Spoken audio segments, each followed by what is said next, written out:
This boy is a hero. A man fell down and a boy and presumably his sister came to the aid of the man. It wasn't until he returned home with blood on his legs from scraping them against the curb that the man's wife realized. By the time she realized what had happened and left, the two children had already left.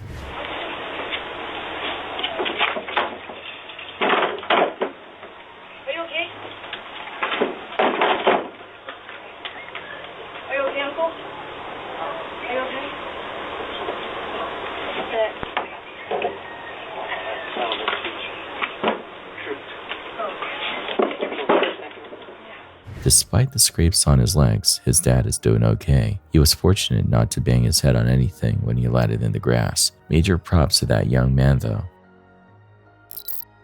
In this video, a girl is seen idly feeding turtles by the riverside next to a bridge's bottom. She throws food scraps into the water while observing the turtles' excited gathering. Take a look.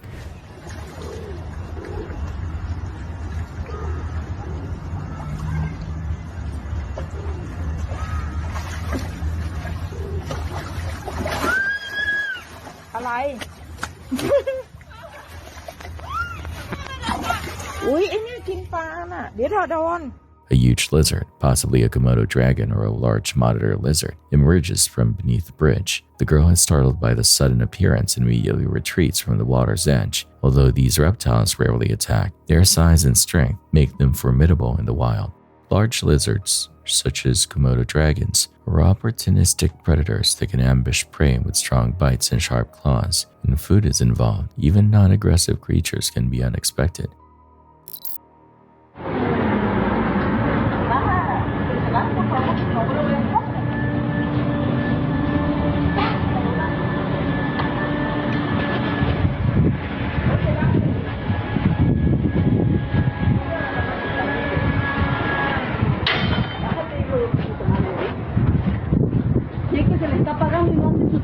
In Tabasco, tempers flared when a woman confronted a group of electrical workers who had come to disconnect her power. Instead of words, she chose a weapon, swinging a machete nearly as tall as she was. The standoff quickly turned chaotic.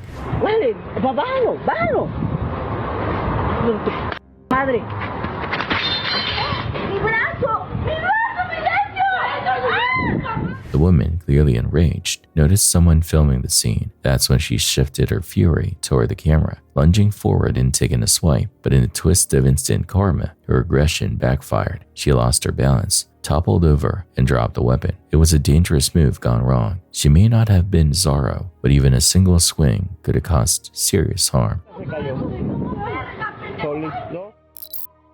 On June 18, 2025, an LPG leak caused a dangerous fire inside a home. Security footage shows a red gas cylinder lying on the kitchen floor, with gas leaking from its valve. A woman tried to close it, but couldn't stop the flow and left to find help.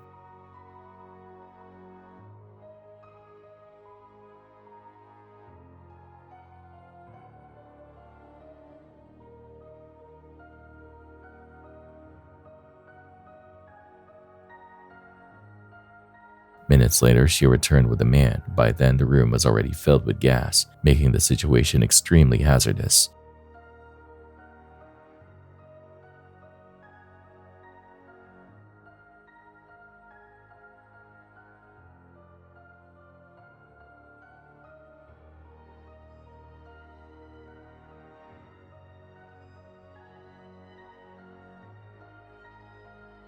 As they attempted to shut the valve, the gas suddenly ignited and flames quickly spread through the kitchen. Fortunately, the woman had kept the doors and windows open, which allowed much of the gas to vent and likely prevented the explosion from being even more devastating. While the exact location couldn't be confirmed, the original poster of the video claimed it took place in India, though no official media sources have verified this.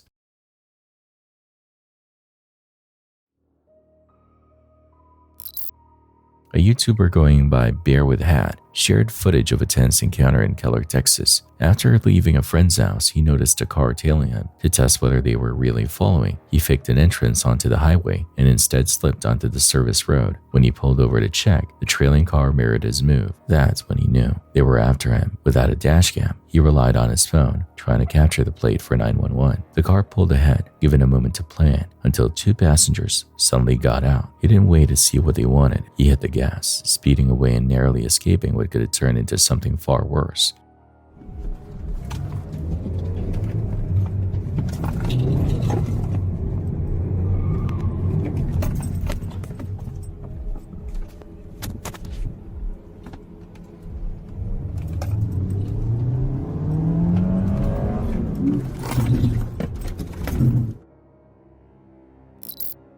On April 13th, 2024, what began as a calm fishing trip quickly transformed into a nightmare. YouTuber Aiden Whited, better known as Whitey's Fishing, joined by his friends Jacob and Sam, expected nothing more than a quiet day outdoors, but the peaceful outing they envisioned soon unraveled into one of the most terrifying ordeals they'd ever faced.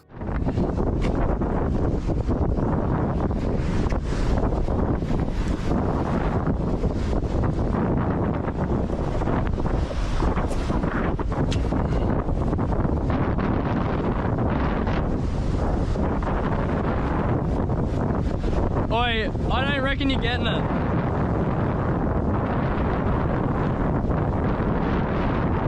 Oi, I'm putting on a what's it called? Oi, don't fuck! He's in the water, bro! Oi, Reed! While standing near the cliff's edge, Jacob suddenly slipped and was yanked down into the raging water below. In a single instant, their ordinary afternoon shattered into chaos. Both Aiden and Sam rushed to help, desperately trying to pull Jacob out. Oi, chuck us a pole. Oi, you just be on wave watch.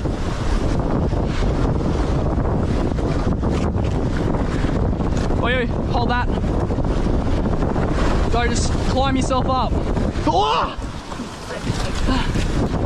Oi.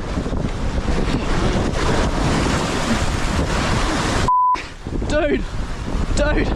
Oi, big one. You're gonna have to come up, dude. Try come up. Hold that. Oh, dude, you're gonna cut yourself. It's all good, don't worry about the rod. It's just... Here, hold this. Go, climb. Alright, try get a foot grip. Just try get a foot grip. Come on, brother. Oh, fuck. Yeah. Boy, go. Start coming up. Oh, I got you. Sam, bro. Dude. Grab rod. Fuck. Holy fuck.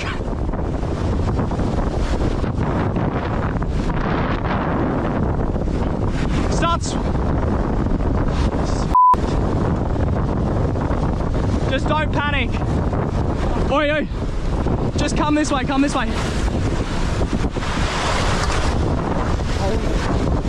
Dude! Come up here. Oi, you're gonna need to come this way, man. Reed, come this way. Swim out here. Just swim out here, man.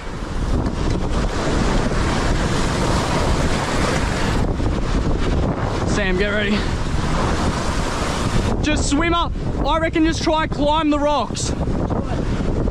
Here, you're up, yup. Go.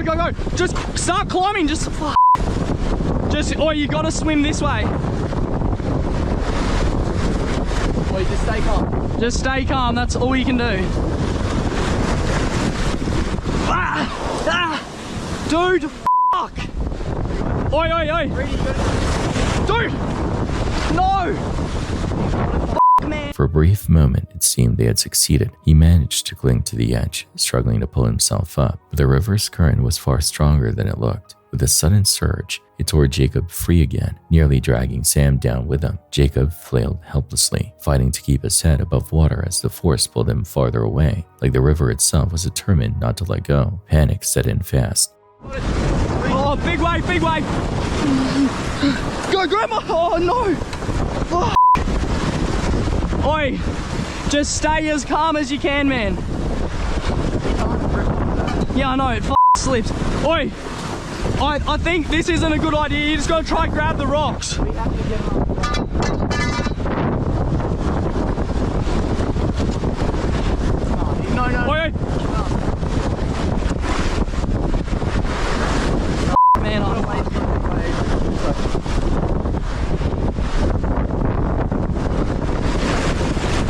gotta come this way. Oi, oi, here.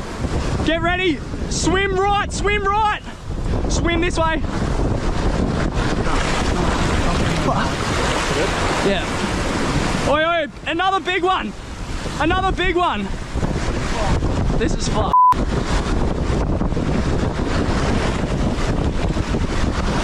Fuck, man.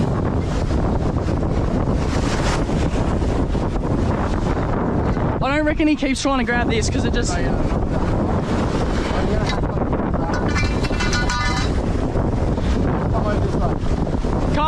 Come right. Don't panic. Give anything to like... I don't know. Rope. Oh, do you have it on you? Is it in your bag? Oh, we got rope.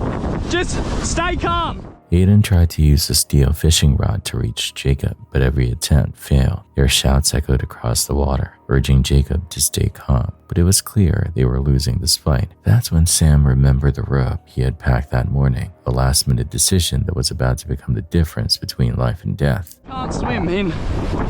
He's too exhausted.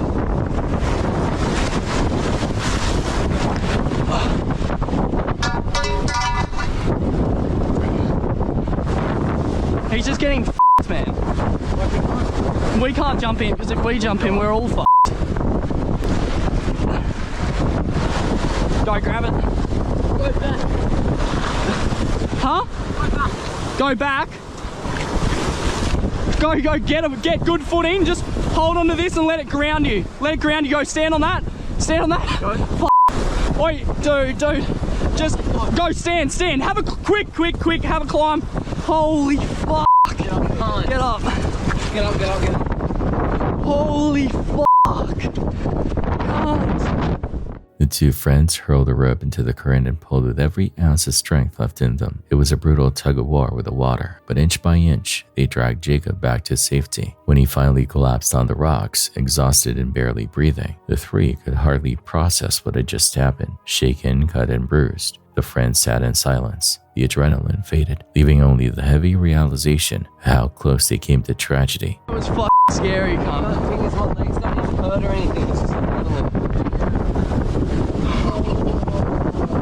Dude, holy fuck. Oh fuck. Oh, that was, I thought you were dead. We were like, we can't jump in, because if we all jump in, then we're all just fucked. That was fucking scary, cunt. The thing is, my legs don't even hurt or anything. It's just adrenaline. Dude, holy fuck.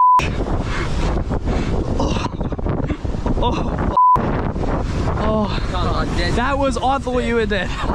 We were like, we can't jump in, because if we all jump in, then we're all just fucked. What should have been a carefree day of fishing had turned into a chilling reminder how quickly nature can turn. One thing was certain, none of them would ever return to that place again. Back in 2004, a strange post appeared on an old message board. Someone claimed they'd stumbled across a website called SHOUTOut.com, and what it showed was something straight out of a nightmare. According to the post, the site streamed live images from inside a coffin.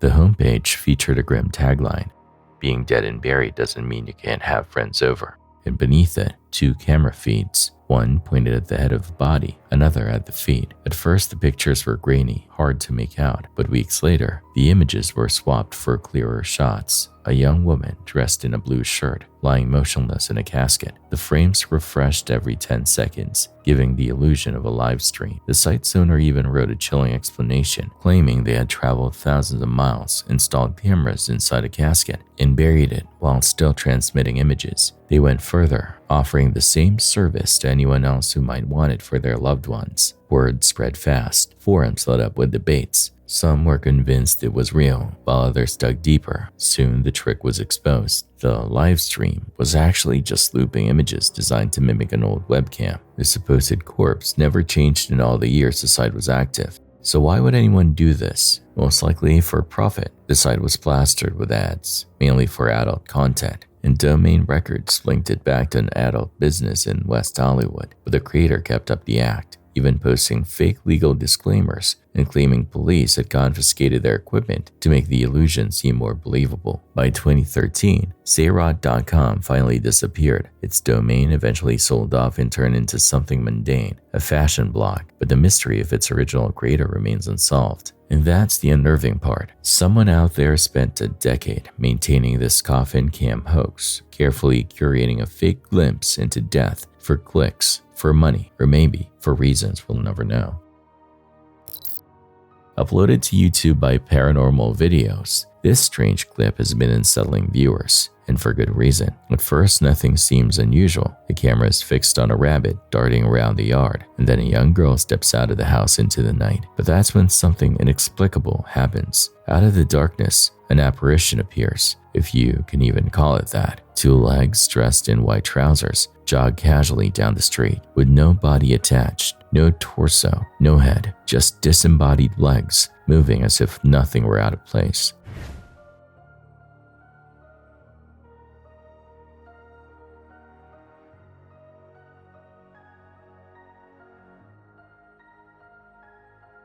The clip raises so many questions. Why was a child outside at such a late hour? And more disturbingly, what exactly were those legs? A trick of the camera, or proof of something paranormal walking or running through our world unseen? Whatever the answer, one thing is clear: this is no ordinary late-night recording. It all started in 2010 when a bored 4chan user began typing random URLs into their browser, hoping to stumble on something strange. Most were dead ends, until one worked. Mortis.com. What appeared was unnerving: a black page, a single login box, no description, no clue what the site was, just a name, Mortis, the Latin word for of death. The user shared it online, sparking a frenzy. Within days, threads filled with theories. Was it government, a cult, something worse? But just as the mystery spread, so did the site's resistance. Archives of it vanished. Even the Wayback Machine was wiped at the owner's request. Whoever was behind Mortis didn't want anyone to look closer. Then came the discoveries. Investigators unearthed terabytes of encrypted data tied to the site, an impossible amount for the late 1990s when it was first registered. Hidden inside were files as large as 30 or 40 gigabytes each. Some names matched pirated Blu-rays, others were indecipherable strings of code, and the man behind it all, a San Francisco dentist named Thomas Ling, linked to dozens of bizarre domains like Thulo.net, which displayed nothing but the words "dead but dreaming." Was Mortis just a glorified media server, or had people stumbled into something darker, a project meant to be hidden? The site went offline in 2011, but the story refuses to die. Every trace scrubbed, every archive erased, every answer smothered by silence, and that login screen, blank, eternal, still leaves a single burning question. If Mortis.com was truly harmless, why does it feel like we were never meant to see it at all? On May 31st, 2025, panic broke out just 15 minutes into a China Southern flight when thick smoke suddenly began pouring from an overhead bin. Passengers could be heard coughing and shouting as crew rushed to open the compartment. Inside, a power bank and camera battery were splitting sparks, threatening to ignite something far worse.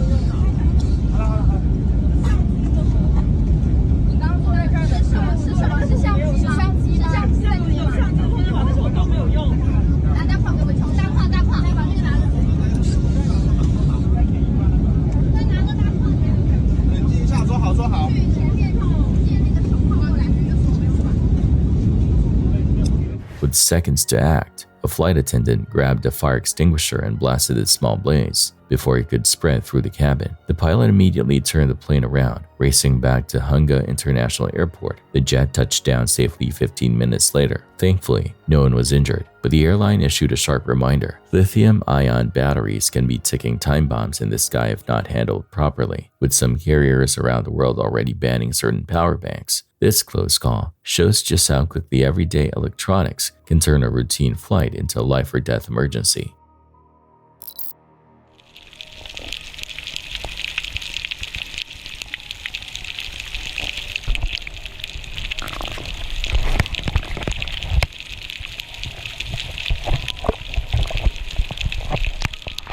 Johan Potgier, a seasoned spear fisherman, entered the waters of Cape Town, expecting nothing more than a routine dive. The sea was calm, the silence broken only by the sound of his own breath. But beneath the stillness, something stirred, something that turned his ordinary descent into the stuff of nightmares.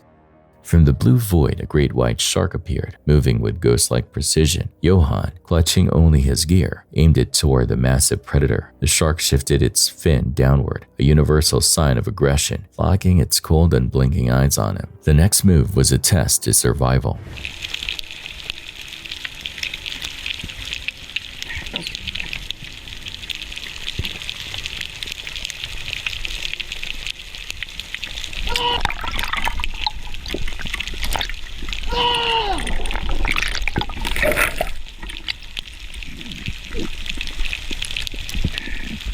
With no warning, the shark swung into a sharp turn and charged full speed. The ocean seemed to freeze around him as the camera captured every second. Just as impact felt inevitable, the beast veered away at the last moment, vanishing back into the depths as quickly as it came.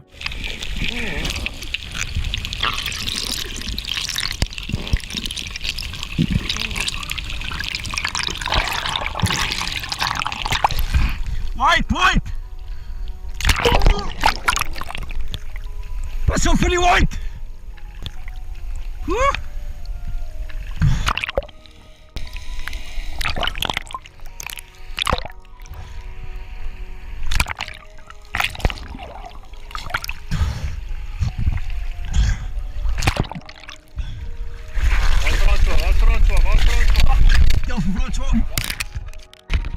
Spijt dit om je gezien uit mijn amper geëet. Yes, hy teen my. Ek stoot hom weg. Waar is hy nou, man? Shaken but alive, Johan surfaced with his heart still racing. The footage remains, a chilling reminder of how fragile dominance is in the ocean. 1 second, peace. The next, panic. Because when you're face to face with nature's deadliest hunter, survival comes down to moments.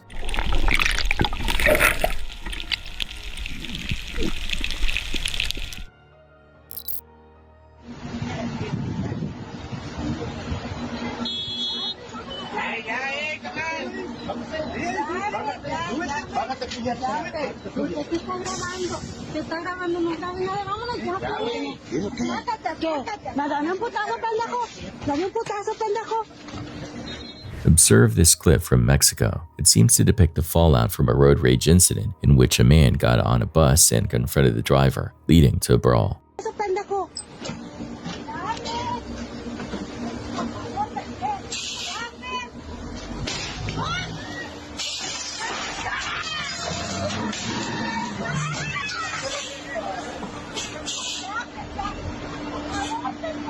In an effort to get to the terrified driver, the man breaks out the bus window a short while later by retrieving a huge machete from his truck. Fortunately, no one is harmed because the man managed to pull away.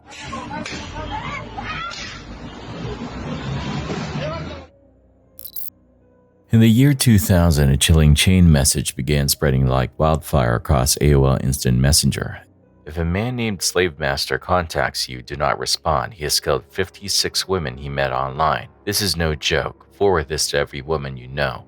At first glance, it sounded like another urban legend, one of those digital campfire stories meant to spook teenagers. But this one was different because it was true. Slave Master was not fiction. He was a man named John Edward Robinson, later called the internet's very first serial killer. Using online chat rooms, Robinson lured women with promises of love, money, and a better life. Instead, what awaited them was unthinkable. One of his earliest online victims was Sheila Faith and her disabled daughter Debbie. Robinson promised them financial support and medical help if they moved to Kansas City. They agreed and were never seen alive again. Then came Isabella Luica, a 21-year-old immigrant who thought she'd found love with Robinson. He even staged a sham marriage before she too vanished without a trace. His third internet target, Suzette Troughton, nearly broke the cycle. She left Robinson's name and number with her mother before moving to Kansas City. Soon after, her mother received strange typed letters far too polished to be her daughter's writing. When she called Robinson directly, he brushed her off, claiming Suzette had stolen from him and fled. But police were already watching him closely. And then came the breakthrough. A would-be victim reported Robinson, and investigators finally had enough to search his property. What they found was beyond anything they imagined. Inside storage lockers and barrels scattered across his land were the rotting remains of multiple women, some of whom had been missing since the 1980s. His crimes went back decades, long before he ever signed into AOL as slave master. Robinson was ultimately convicted in 2003, sentenced to multiple life terms and a death sentence. But even now, the true scope of his crimes remains uncertain. Authorities fear there may be more victims, women whose names and stories have been erased, their families still waiting for answers. And that infamous warning, once passed off as an urban legend, suddenly feels prophetic. If Slave Master contacts you, don't answer.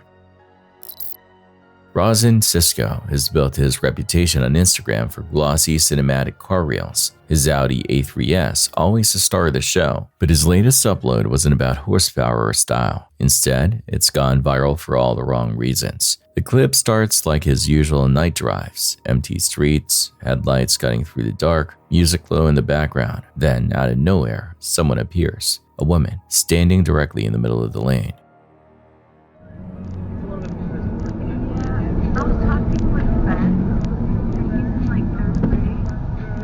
No.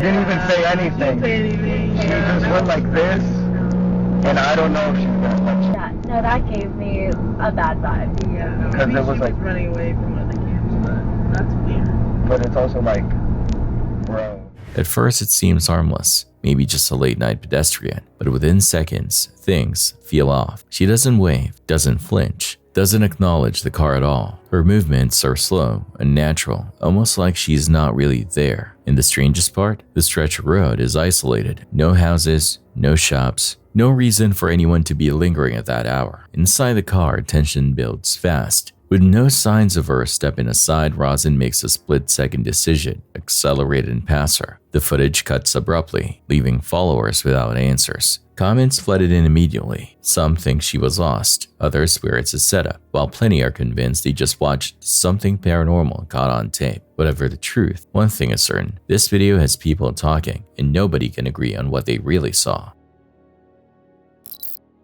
This next video was uploaded to YouTube by a man named Jack Stevens, a man many are calling brave because while most people would have run, he stayed calm and kept recording. Jack had checked into the famously haunted Biltmore Hotel in Providence, where countless ghost stories have been told for decades. But instead of a quiet night, he found himself face to face with something unexplainable. Okay, making a video. I'm here at the Providence Biltmore Hotel. I'm in room 1102. I'm making this video because it's like 2 in the morning right now. Just been sitting here watching TV, and the door to my bathroom in this room has slammed 2 or 3 times in the last half an hour. So I don't know why it's doing that, but according to Jack, the doors in his room were opening and closing on their own, as though some unseen force was playing with him. Stranger still, he claimed the phenomenon repeated every 7 minutes. So, to prove it, he set up his camera. Sure enough, right on cue, the door slammed shut with a force far beyond what any breeze could produce. if it happens again, then I'm going to catch it on video.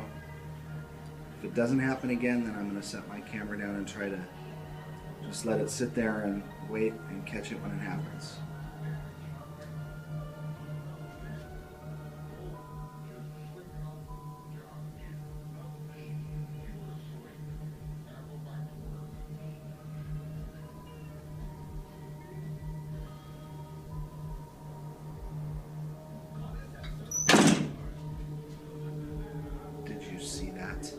Now, most people would have bolted from that room without a second thought, but Jack did the opposite. He leaned in closer, walking toward the door, trying to uncover what could possibly be behind the disturbance. He searched, but there was nothing. No draft, no tricks, just silence. I cannot believe I got that. There is nobody in this room except for me.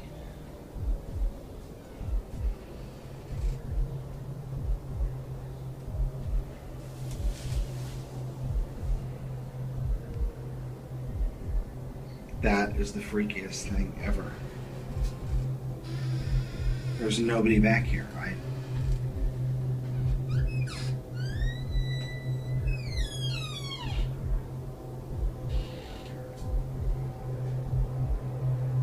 When he uploaded his video, it quickly went viral. Viewers were split. Some accused him of faking it with clever editing, while others swore the footage was genuine proof of the Biltmore's haunted reputation. One commenter even shared their own unsettling experience at the same hotel, adding fuel to the debate. So, what do you think? Just another internet hoax, or undeniable evidence of something restless still lingering in the halls of the Biltmore?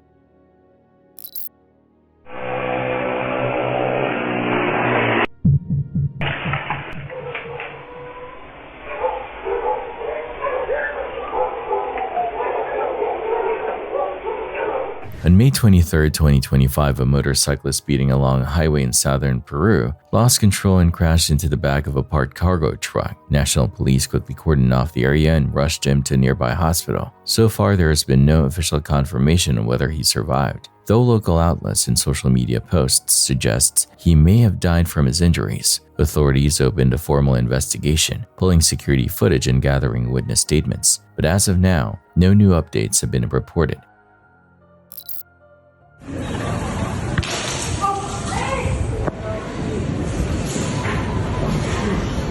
The exact cause of this one is unknown. It comes to us from Germany, where a man is seen spilling a huge glass bottle of liquid on the ground as he leaves the store.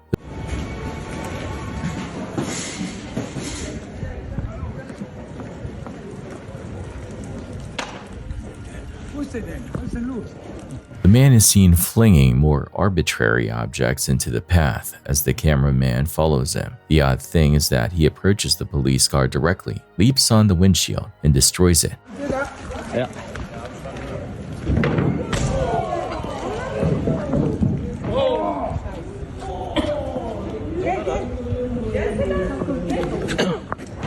He then proceeds to the nearby van and repeats the action. Ey, ich hab informiert.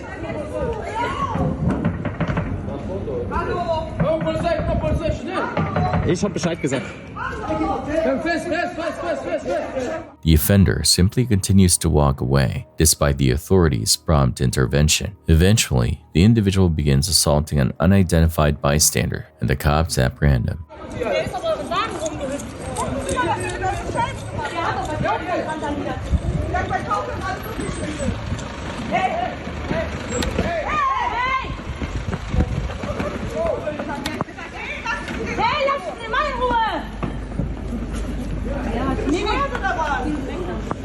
Der ist von der NVR abgehauen, glaube ich.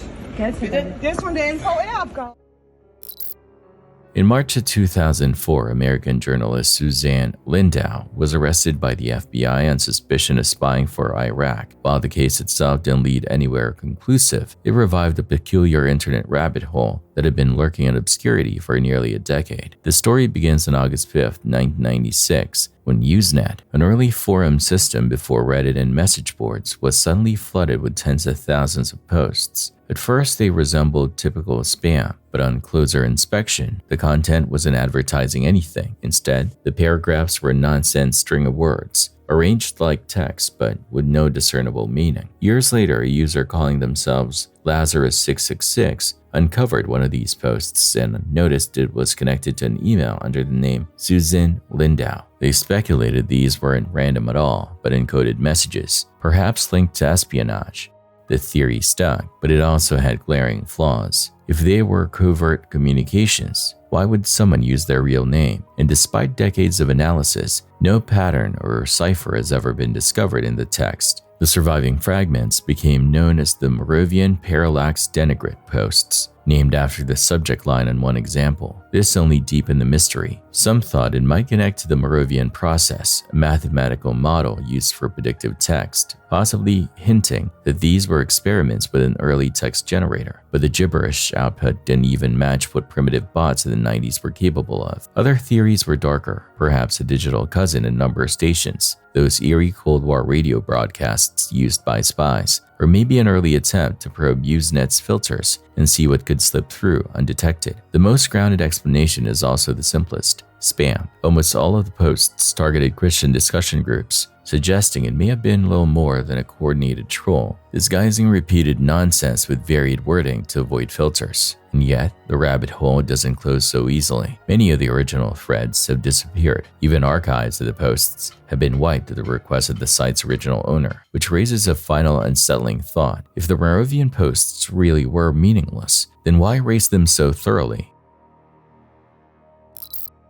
It was the middle of Ramadan, around 4 a.m. when TikTok user Daniel MYUU stepped into the kitchen to prepare suhoor. Nothing seemed unusual until just 2 minutes later, when he left the room and his Nest doorbell sent a chilling notification. Someone was at the kitchen door. The footage reveals a man standing there, but this wasn't any ordinary trespasser. His words were scattered, disturbing, and laced with threats. In a voice that sent shivers down the spine, he demanded to be let in. Let me in forever, Nick. I'm the real one. I'm the real Uncle Dougie who gave Power Rangers a Polyniner. I mean forever, bitch, I'll kill you. Let me in forever, bitch, I'll kill you. I'll show you my face, my divinity, and you'll never know who I am. You'll never know who I am if I show you my divine being. I'll show you my divine face if you let me in. I'll show you my divine face if you let me in.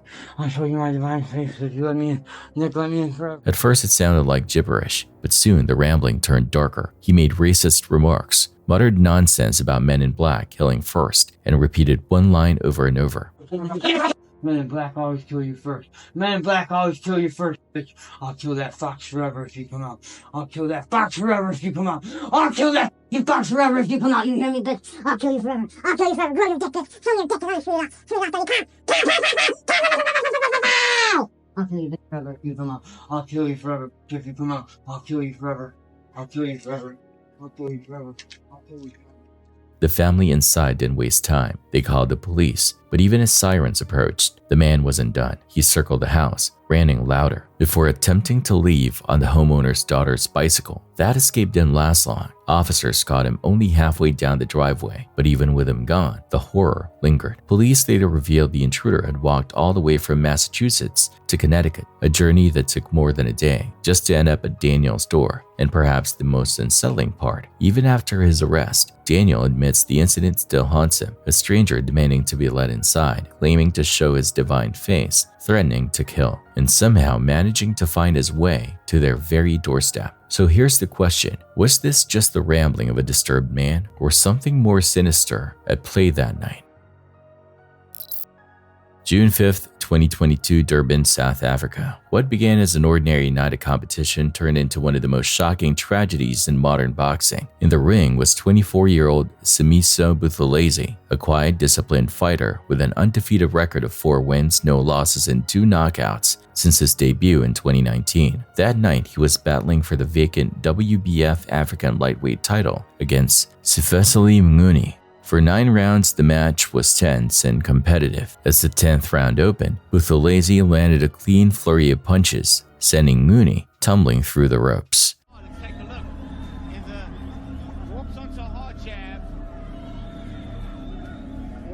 The crowd roared, believing victory was within his grasp. But then, in a moment that no one could have predicted, everything changed. And then he turns.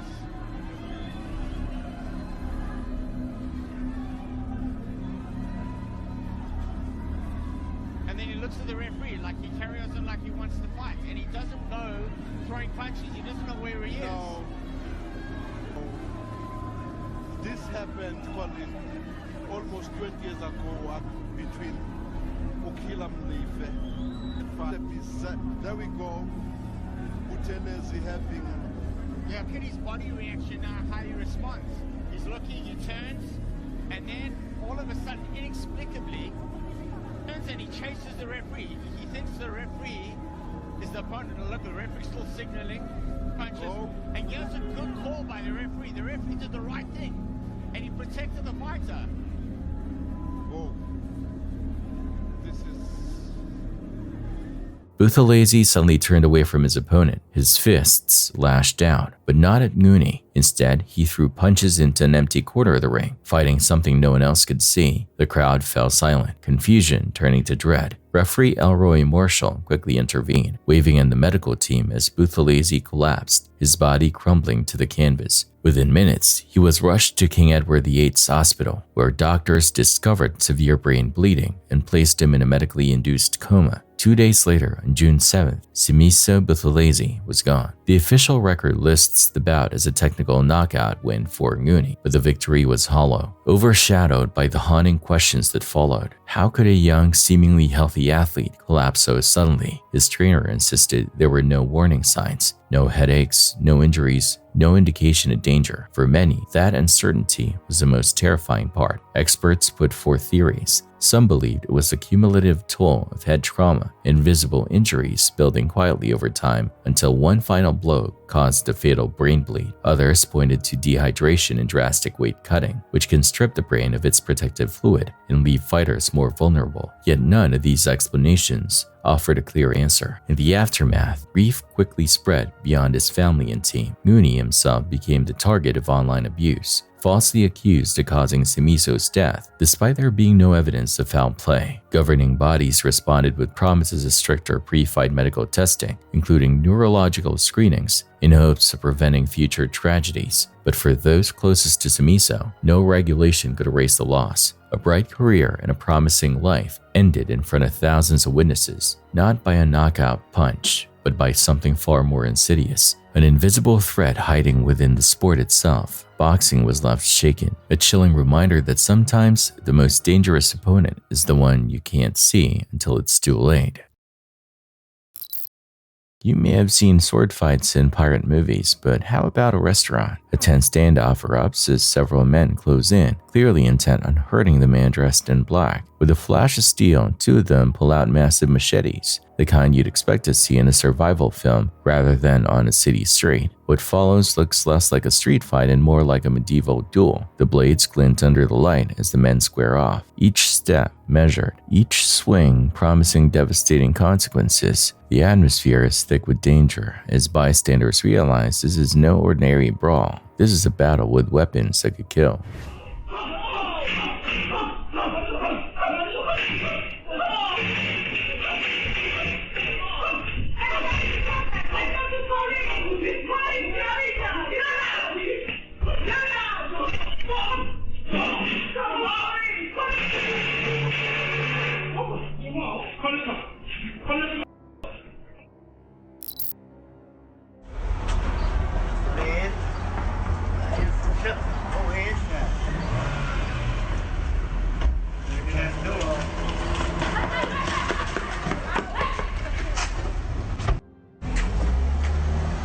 Since a random bystander shot it, we must piece it together from the middle. It appears that these two were having a disagreement when things rapidly became heated. The attacker must flee to avoid getting knocked over as the vehicle starts to back up with the door open.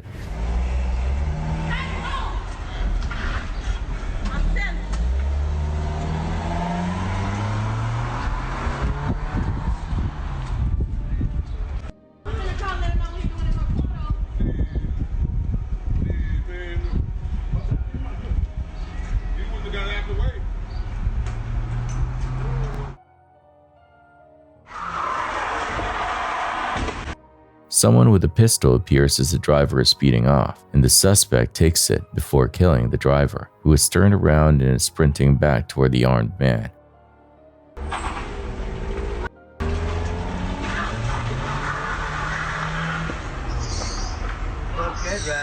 When it's all over, the two individuals involved part ways, no matter how insane it becomes. This next video comes from Marvin Carwas, who shared it on his YouTube channel after capturing something chilling on his Xbox One. For weeks, Marvin had been noticing strange disturbances in his home, but this night, he finally hit record. The footage begins with one of his niece's toys suddenly powering on by itself, flickering and making noises even though no one touched it.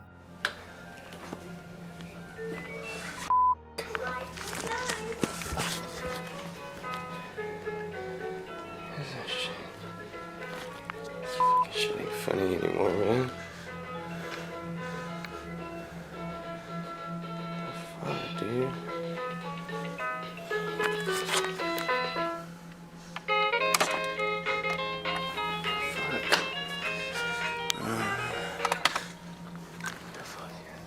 Trying to brush it off, Marvin shut the toy down and began walking through the house to see if anything else felt off. But on his way back to the sitting room, the ceiling lights began swaying violently, creaking back and forth as though some invisible force was shaking the room.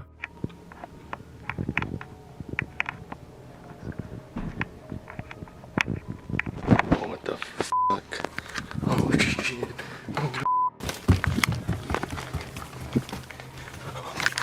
Startled, Marvin ran, desperate to get away. But here's the part that makes her skin crawl. Just as he was leaving, the camera catches the toy, turned off moments before, glowing again in the corner of the room. Only at this time, it wasn't just noise. A faint laugh can be heard. Was it the toy's built-in sound, or something else now playing with it? April 20th, 2010, the FV Northern Belle, a 75-foot fishing vessel built back in 1979, set out on what should have been a routine voyage from Seattle to Dillingham, Alaska. On board were 4 souls: Captain Robert Royer, aged 54, Nicole Esau, 36, Todd Nivella, 48, and Robert Jack, 52. Royer, a seasoned mariner, had already voiced concerns about the heavy load pressing the vessel low in the water. Hoping to avoid the brutal seas, he steered a safer course through the inside passage. But as the boat crossed the Gulf of Alaska, about 50 miles out of Montague Island, the ocean made its own decision. Mayday, mayday, mayday. This is the Northern Belle. We are at 59 degrees, 10 minutes north, 146, 47 degrees west. This is the Northern Belle. Mayday, mayday. Roger, I understand the vessel name is Northern Belle. Break. Vessel Northern Belle, this is United States Coast Guard, Kodiak, Alaska, communication station on 4125, over. Yes, Coast Guard, Northern Belle. Go ahead. Vessel Northern Belle, this is ComState Kodiak, request to know if you are in need of assistance, over. Absolutely, we are going down. Vessel Northern Belle, this is ComState Kodiak. Roger, understand you are going down, request to know persons on board, over. We have 4 persons on board. We're getting in a life raft here. We're going down. Vessel Northern Belle, this is ComState Kodiak, request you say again the persons on board, over. The Northern Belle suddenly listed hard to starboard. At the helm, Robert Jack noticed the bow lift unnaturally, while the stern sank deeper into the waves. Within minutes, the crew realized the ship was doomed. Investigators would later determine the vessel was dangerously overloaded, but in that moment, all anyone knew was that they had less than 3 minutes before it capsized. The crew managed to scramble into survival suits. Royer rushed to the wheelhouse, desperately trying to trigger the emergency beacon, but it had failed. With time slipping away, he resorted to the radio. His mayday gave their position, described the vessel, and confirmed the crew was abandoning ship, and then his voice cut off mid-sentence. That was the last anyone heard from the Northern Belle. The crew tried to launch their life raft, but in the chaos it drifted out of reach. With no other choice, they plunged into the 40-degree waters. Royer attempted to follow, but in the chaos he was struck in the head, likely by falling equipment, and vanished beneath the sea. For more than 3 hours, Jack, Esau, and Novella clung to life in the freezing Gulf, their bodies shutting down as hypothermia set in. At 6:40 p.m., a Coast Guard C-130 spotted them, dropping life rafts and guiding a rescue helicopter to pull them from the water. People aboard. That is 4. Vessel Northern Bell, this is Constant Kodiak. Roger, understand you have 4 persons on board. Request to know description of your vessel, the make, length, and color. Over. Target sight, Bassett's going out the door. Doing great back there. Bassett's going down. Hold. Hold it. Baskett's in. Oh shit, the wave dropped out. Easy forward. All right.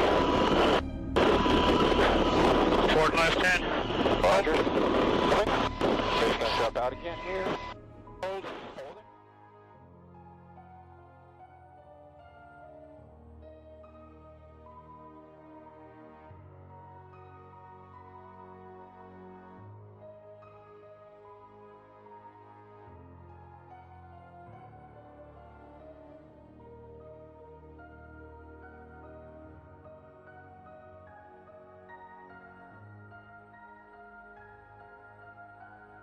Captain Royer was later recovered unresponsive, pronounced dead. His dog, also aboard the vessel, was never found. The Coast Guard investigation confirmed what Royer had feared. The ship was fatally overloaded, with lumber and cargo packed too far to the stern. Flooding in the engine room sealed its fate. The beacon that failed left only his voice. His last call for help is the reason his crew survived. In the end, his sacrifice bought them time. Time enough for the rescue to arrive, even as the Northern Bell slipped beneath the waves forever.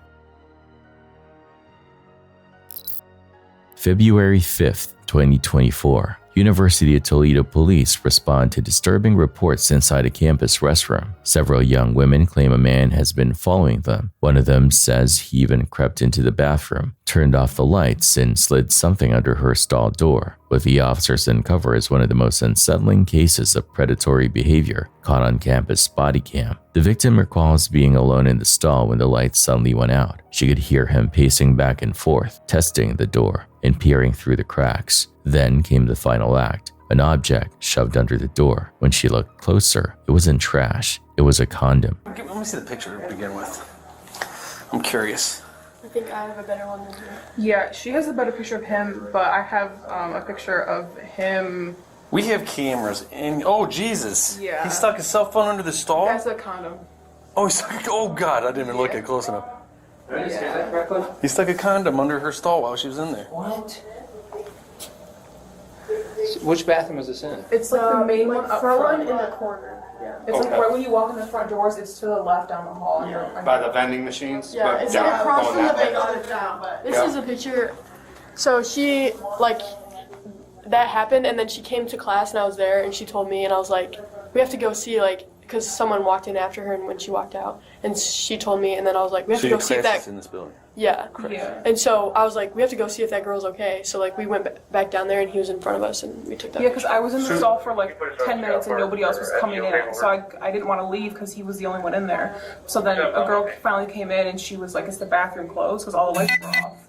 But then I heard her come in, because when he came into the bathroom after, he turned the lights off. So then So as he entered the bathroom, he hits the lights. Yeah, so basically. So he's in there with you with the lights off. Yes, basically I'm down there in like this, at this table. Yeah, just doing start my from homework. me, sorry. But then I went into the stall, no one else was in there, and then I get in the stall, and then all the lights turn off. And I'm like, oh gosh. And so he's pacing in front of the stall doors, and he's like going in the stalls next to me, like looking in the cracks. And Trying to find where yeah, and stall then he you're starts in. like pushing on my door to like open it. But I just like stood there and was quiet the whole time, like I didn't know what to do. But then he went over to his bag and he unzipped it. And then that's when he came back and put the condom under my door. Did the lights just come on because they're motion detected? How did the lights kick back on? He shut them off. Oh, so that light's from your flash on your camera. Oh no, there's like, I guess, different sets. So he turned, there's like one room, like the front room of the bathroom. And Soon after, police find a man matching the description. 30-year-old Adam claims he was just walking around reading books, but the witnesses say otherwise. The photos, they don't lie. Well, we're gonna find out what's going on. Stand up for me. I don't know, so I ain't gonna do nothing to her. Well, what's going on? For me. What brings you out So here? you could detain you for a minute. Okay. Well, that's what we're gonna find out. Yep, we're detaining you. Yep, you're being detained, okay? Yeah, that's what I did, though. I ain't even do nothing, though. Well, we're detaining you. We're going to explain. What? What's going on? What are you doing here? I just was walking around reading books in the school area, though. The school and gymnasium area. Okay. You following women around? No, I asked somebody they had cash. I've been sitting right here the whole time. We've gotten a few calls on you in the last 10 minutes that you're harassing people Man, and you're scaring them. Cuffs just tight on my fucking arm, man. Relax.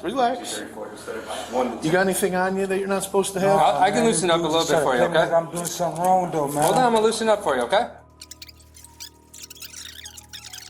You've frightened a few people. We're over in. I ain't trying to fight nobody. Okay, I understand that. Just leave. I ain't trying to go with nobody. I stopped going with people. Do you have any warrants? No. No warrants that you know of? No. Where you stay at? I stay on Church Street Mission. You stay at the Mission? Yeah. Do you have a driver's license? Do you have any ID on you? I don't got no driver's license right now to be using. Okay.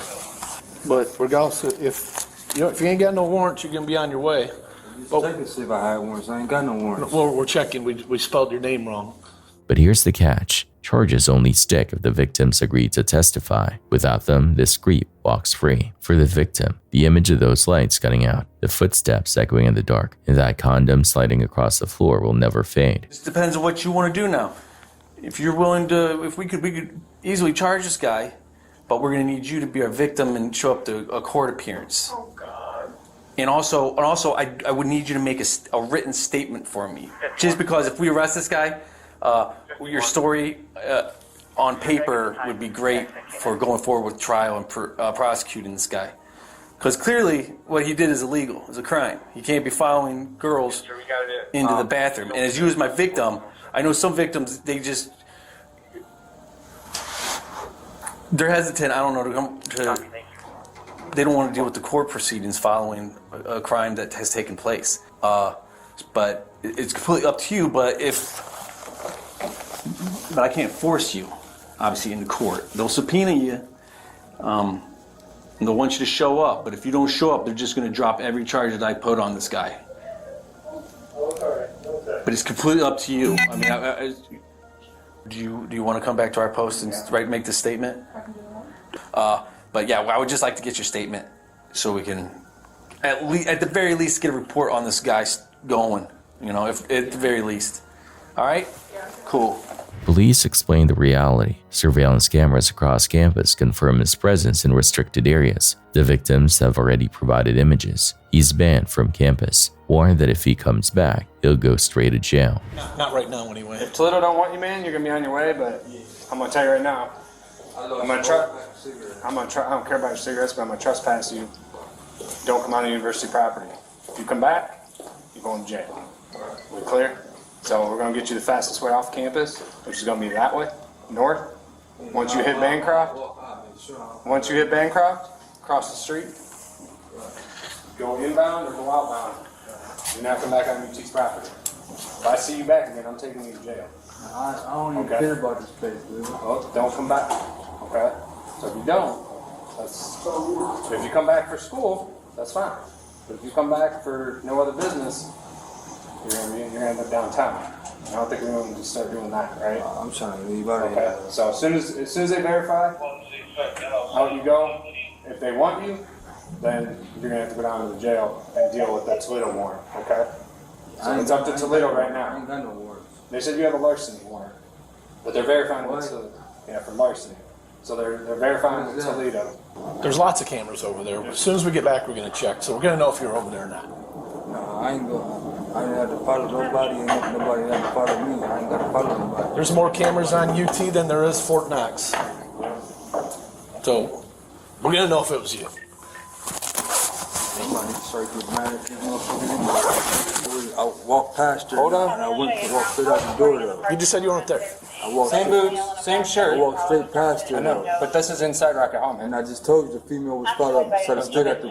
This is Rocket Hall. Trained by me. Look at this. This is I Rocket just Hall. told you that, though. I know, but I'm telling you, this is Rocket Hall. This ain't outside. I was never in there, though. You are right there, though, man. I walked past her. That's at 1 something. You didn't walk past. You walked through. And I walked straight past right there. her. You don't want to look at it because you know we're right. I just looked at it, dude. I just said I walked straight past her. You see, I ain't got no reason to be at the door. This isn't anything but saying, hey, Officer Marsh Yeah, I'm saying had this individual. He's willing to show up on this court date right here. I can't sign because I got an injury in my hand. Also, that's the last time that I was. Just give me a scribble, man. So I gotta do is just go. Just give me a scribble. That's good enough for that right there. Okay. Is it? Okay. So what I'm saying is, we're clear on not coming back on the campus, right? So right here.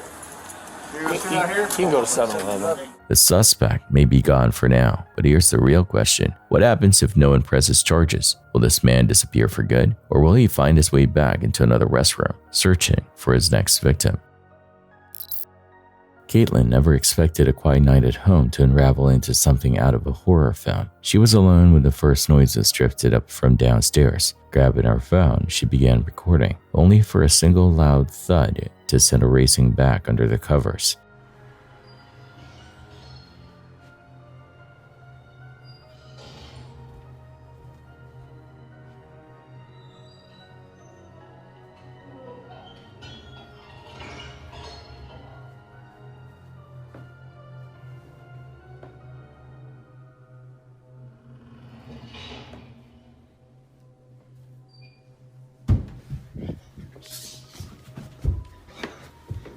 Oh my god.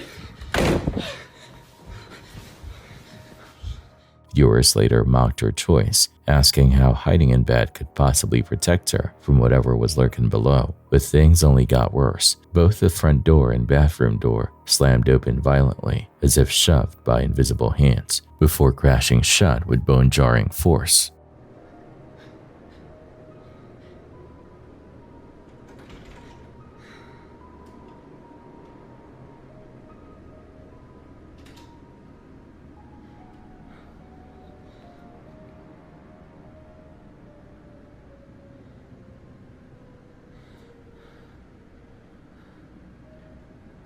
Then came the footsteps, slow, heavy, deliberate, climbing closer and closer toward her room.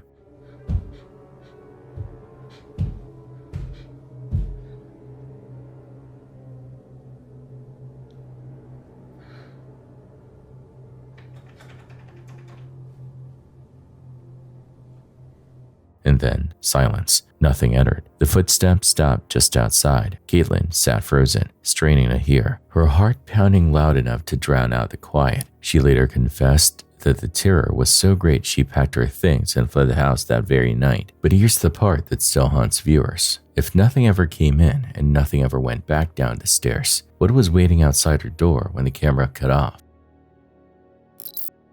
Radoslav Rodek-Jajecki was only 29 years old, living in Chesterla Street, County Durham. Originally from Poland, he was known among friends and family as hardworking, kind, and deeply devoted to those he loved. He had already begun planning a life with his fiancée, Magdalena, looking forward to marriage and a future together. On the morning of March 29, 2016, just after 7:30 a.m., Rodek climbed onto his Kawasaki motorcycle to make the short, familiar ride toward Houndskill Industrial Estate in Konzit. It was a trip he had made countless times before, routine, ordinary, and with no reason to think it would be his last.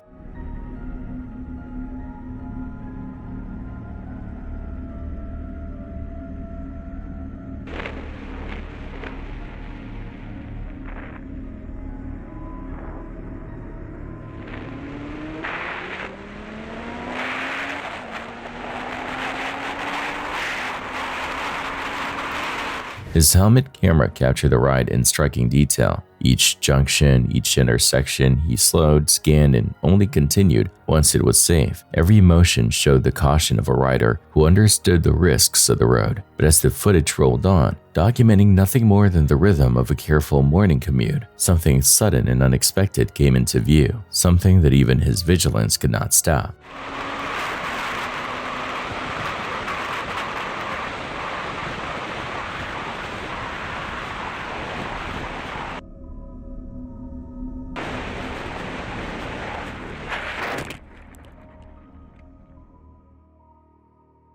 From a side junction ahead, a Vohal Mariva pulled into his lane. At the wheel was a 46-year-old woman from Stanley. In an instant, the path ahead closed. Rodek had almost no time to react. no space to swerve. His motorcycle slammed into the vehicle. The impact catastrophic. When emergency services arrived, there was nothing they could do.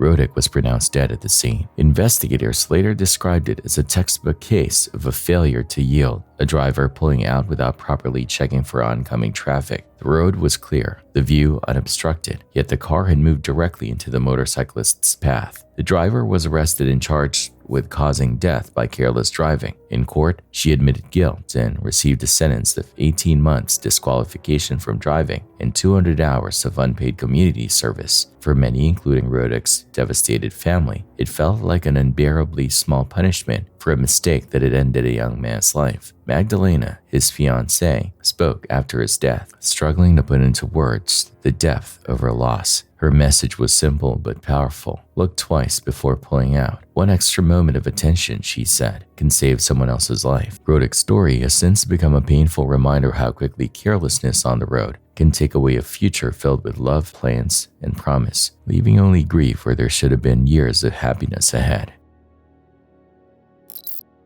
Each year, millions of travelers make their way to Egypt, drawn by the Red Sea's turquoise waters, warm sun, and resorts that promise relaxation. For most, it's paradise, but for some, that dream holiday turns into a nightmare. A handful never make it home again.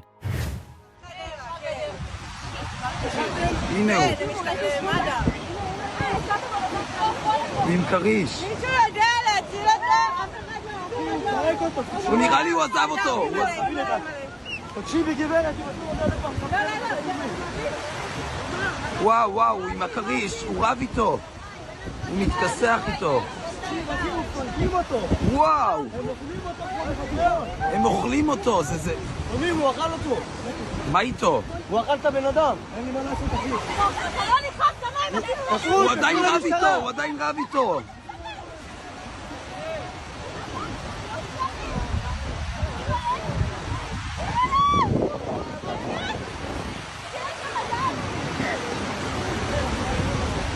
אתם רואים אותו עדיין? הנה, הוא עדיין שם, הוא עדיין שם, וואו, וואו, וואו, אף אחד לא מעיז, הנה, הנה!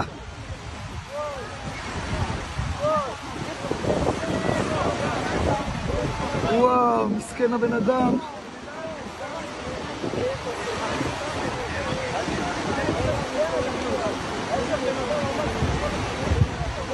אתם עדיין רואים את הבן אדם?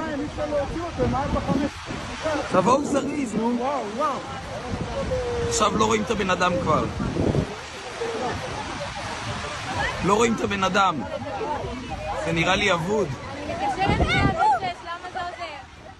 Over the past 3 years, something alarming has unfolded along Egypt's coast. Shark attacks, once considered rare in these waters, have become disturbingly frequent. 4 people have lost their lives. 23-year-old Russian tourist Vladimir Popov, a 68-year-old Austrian woman, a 40-year-old Romanian woman, and 48-year-old Italian tourist Gianluca Di Giola. Each case was devastating, but one in particular shook the world, not only because of its brutality, but because it was caught on video in real time. On June 8, 2023, Vladimir Popov was vacationing with his father in Hurghada, a resort town thought to be safe for swimmers. They chose Stream Beach, a popular spot for tourists. Around midday, Vladimir headed into the water while his father, Yuri, stayed under the shade of a tent. Neither of them could have imagined what was about to happen. At first, nothing seemed unusual. Vladimir swam confidently, waving back at his father on shore. But moments later, the calm was shattered. What followed was one of the most horrifying shark attacks ever captured.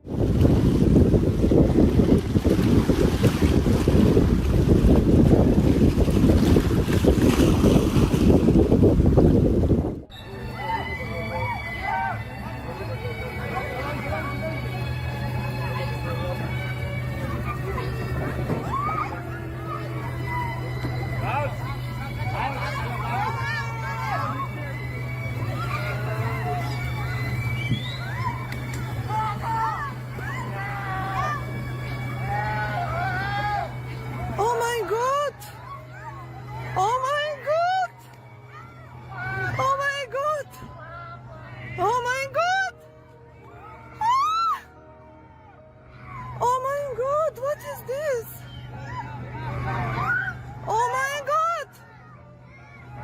Oh my God!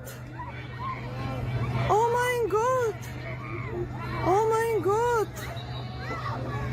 Witnesses heard Vladimir screaming for his father as a tiger shark circled and struck. Helpless on shore, Yuri could only watch as the water turned deadly. Within seconds, the young man was gone. The footage spread across social media within hours, shocking viewers worldwide. Authorities later captured and examined the shark believed to be responsible. What they discovered was strange. It was deformed, its dorsal fin and tail misshapen. Experts speculated that these abnormalities made it less capable of hunting in the open sea. Combined with dwindling food sources from overfishing, the predator may have been pushed closer to shore, where unsuspecting swimmers became its easiest prey. That day, Vladimir Popov was its victim, a young man full of life, taken in an instant before the eyes of his father. The tragedy left not just a grieving family, but a haunting reminder. Even in places we consider safe, danger can surface without warning. What happened off the coast of Hurghada is proof that the sea hides risks we rarely think about, risks that only reveal themselves when it's already too late. But our next clip is even more disturbing than that. Eventually break free.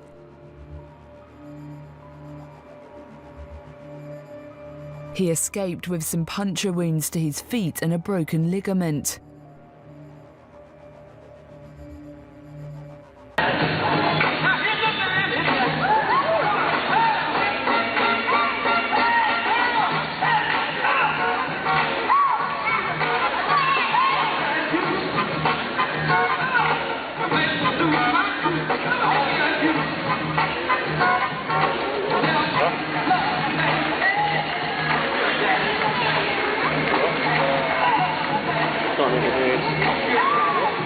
Not in a good mood.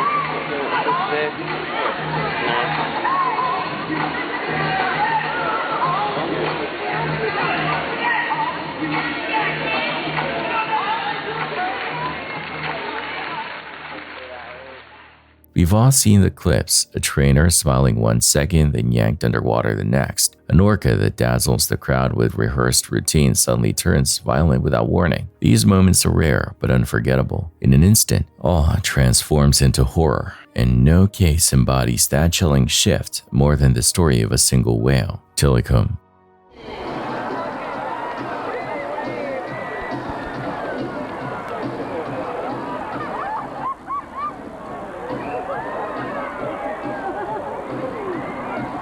Born in the frigid waters off Iceland, Tilikum should have lived his life in a tight-knit pod, as orcas do in the wild. Instead, at just 2 years old, he was torn from his family during a brutal capture. From then on, his world was tanks, fences, and concrete. In 1991, he was confined at Sea Land of the Pacific in British Columbia, a cramped and outdated facility. Within months, that park closed its doors, but Tilikum wasn't released. He was sold to SeaWorld Orlando. There, his role shifted from performer to moneymaker. Over the years, he fathered more than 20 calves, his genes spreading through SeaWorld's captive population. But while his offspring starred in shows, Tilikum himself was increasingly sidelined. After his involvement in the death of trainer Kelty Byrne, direct water interaction with him was banned. He spent most days alone in a back tank, isolated, restless, and cut off from the life he was built for. Then, in July 1999, staff arrived to a shocking sight. Floating lifeless across his back was 27-year-old Daniel Dukes, a man who had hidden in the park overnight and slipped into Tilikum's pool. Whether it was curiosity, delusion, or a tragic miscalculation that brought Dukes into the water, no one knows. SeaWorld dismissed it as trespassing. Tilikum carried no blame, and the shows went on. But the warning signs grew harder to ignore.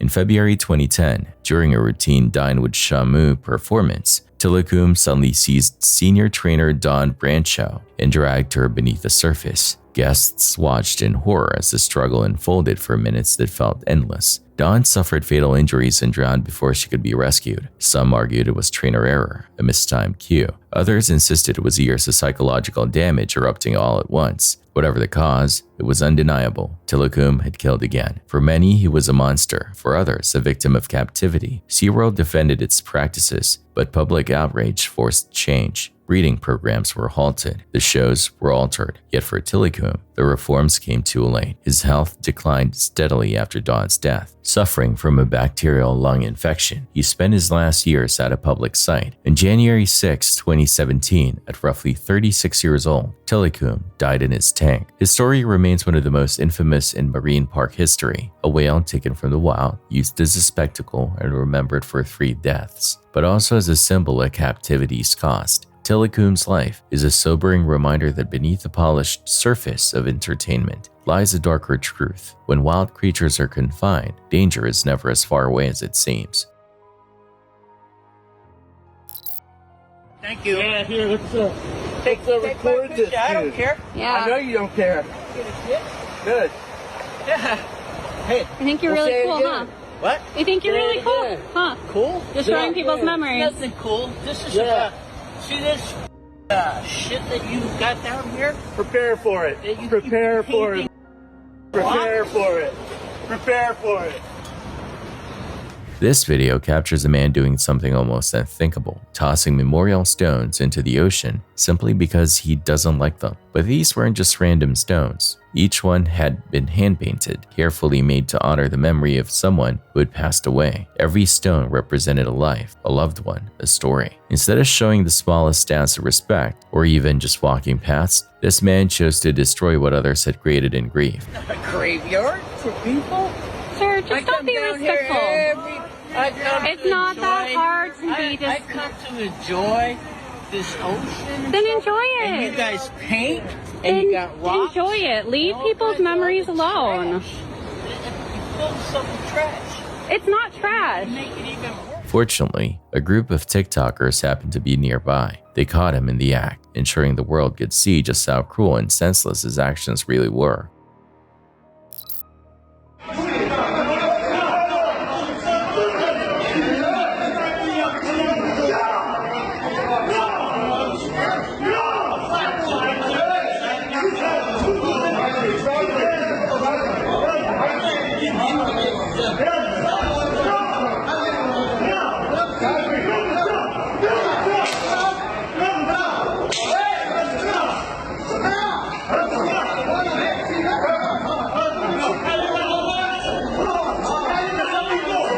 You can witness 2 men using swords and knives to fight in an alley, expressing their rage in the traditional manner. Although Barcelona, Spain is a well-known tourist destination, it is improbable that the tourists came to witness 2 random men fighting like they were in a West Side Story scenario. As the 2 men continue to threaten one another, the tension truly increases. In addition, how recently have you witnessed nunchucks being utilized in a street fight?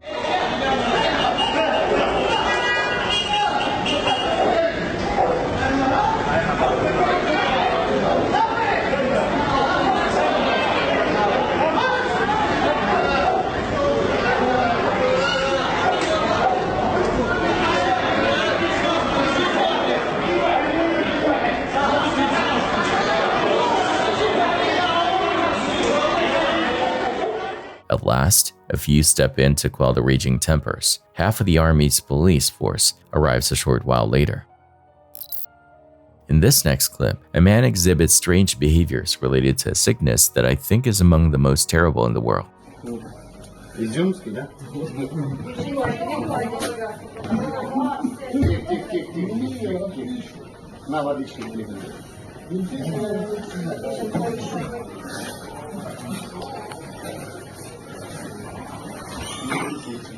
А? Глоточек сделай, глоточек. Я не могу глоточек. А чого? Боїшся чи що? Зроби глоточек. Ну? Що не говорить нічого, зараз настрой. Давай, настрой.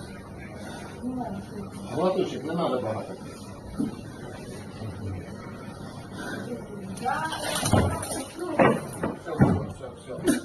Все, все, тихо. Сядь, сядь, сядь, сядь. Андрей. Фамилия, имя, отчество. Фортун Андрей Васильевич. А?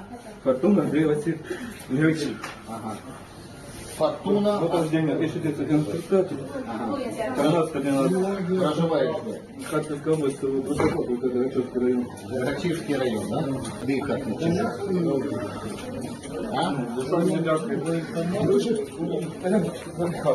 Задыхаешься? Да, задышка идет. У меня уже в мозгу, она просто... Присядь. А чё ты задыхаешься? Присядь. Ти кажеш, тебе кішка укусила, да? Было давно. Давно це скільки? Ну, это 3-4 назад. Ну, оно уже почти не отросло, оно сюда было. А воно заживало швидко чи ні? Ну, как мог это сказать? А кішка яка? Обычно. Ну, де це було? В полі. В полі, да? When symptoms appear, the virus spreads through the saliva of infected animals, usually through bites, and moves through the nervous system to the brain, where it causes inflammation that results in hallucinations. Rabies is a virus that attacks the central nervous system and almost always results in death. The reason rabies is so terrifying is that there is no treatment for the disease once symptoms appear, making post-exposure vaccination essential after any possible exposure. Rabies is almost always fatal if treatment is not received, and symptoms may not appear for up to 5 years before the virus enters the brain, making it one of the deadliest illnesses known to man.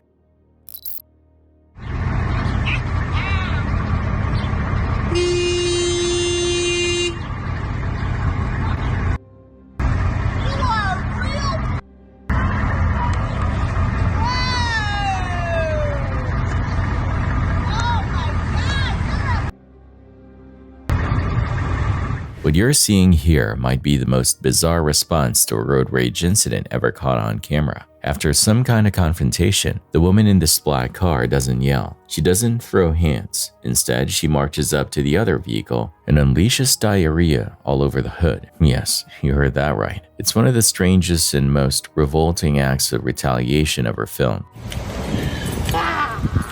Can you tell us what happened? The lady chased me. She chased me and I asked her not to attack me. She chased you? I have a sickness. You said she chased you? Yeah, she chased me. And I got out and begged her to stop.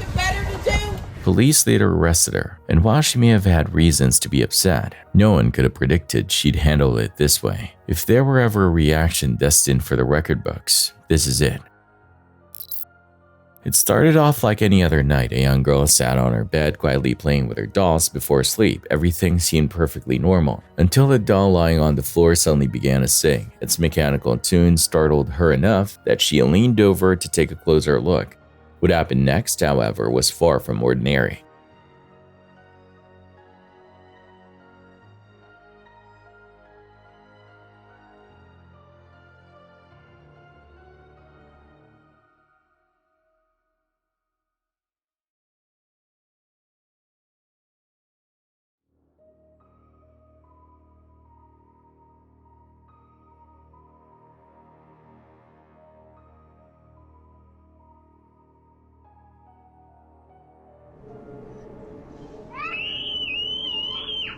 The girl let out a high-pitched scream as if she had seen something no one else could. To make matters worse, her body seemed to jolt and pull downward, as though some unseen force was tugging her from the bed. Her mother rushed in at just the right moment, preventing what could have been a much darker outcome. The clip quickly spread online, stirring a wave of divided reactions. Some viewers were deeply disturbed, convinced that something paranormal had grabbed the child. Others, though, questioned the authenticity, pointing out how the mother appeared to know exactly where her daughter was and suggesting the moment may have been staged. Interestingly, the mother later addressed these doubts herself, insisting that what viewers saw was real and not something she would ever fake. So for those of you saying that the doll is mechanical and that's how it moved, that doll is plastic, that doll is stuffed.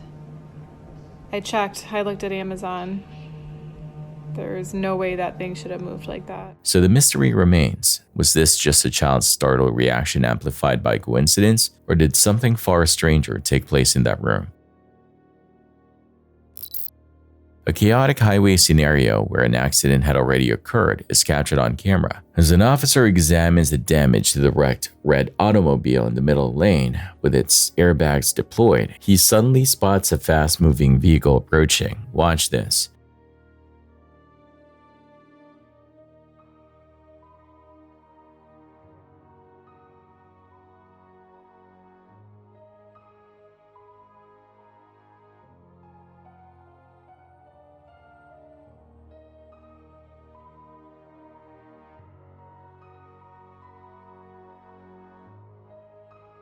As the police is frantically trying to escape, another automobile rushes toward him, swerving at the last second to avoid a second collision. The fast car slams straight into the destroyed red car, sending it spinning out of control and barely missing the officer. Collisions. This type of secondary crash is a frequent hazard at accident scenes, particularly on highways where drivers might not notice or respond quickly to stopped vehicles. It emphasizes the need for emergency responders to exercise extreme caution at crash scenes because oncoming traffic can quickly make an already dangerous situation much worse. The way this motorist simply ninja kicks the cyclist suggests a past history of some kind, so it's safe to assume that we're on the tail end of something. The two square up on the sidewalk for a few seconds once more after the driver angler throws a man's bike. At least they were both wearing high-vis colors, though I'm not sure what began this one. When fighting in the street, you have to keep it safe, you understand?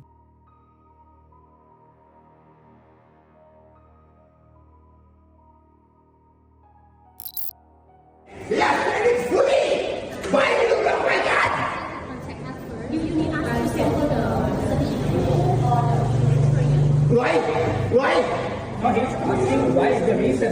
Why did you block my car? The reason for blocking, what's the reason for the blocking? Why? He paid it in full! He paid it in full! You can't be shouting like that. That's not right. You can't be doing that. You need to take him out. For his room, we have to collect the payment from him. He only paid! 2 weeks ago he paid the money!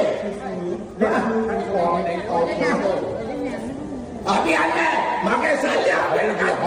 I want the money now! Right now! There's being upset over a hotel bill, and then there's turning into the final boss of Karen behavior. This clip from Thailand shows the patriarch of a family going nuclear on hotel staff. And let's not forget, he's a guest in the country. Online translators say the whole meltdown might have been sparked by a double charge on his room. Fair enough, that's annoying, but most people just talk to the front desk. This guy, he acted like he was auditioning for The Exorcist.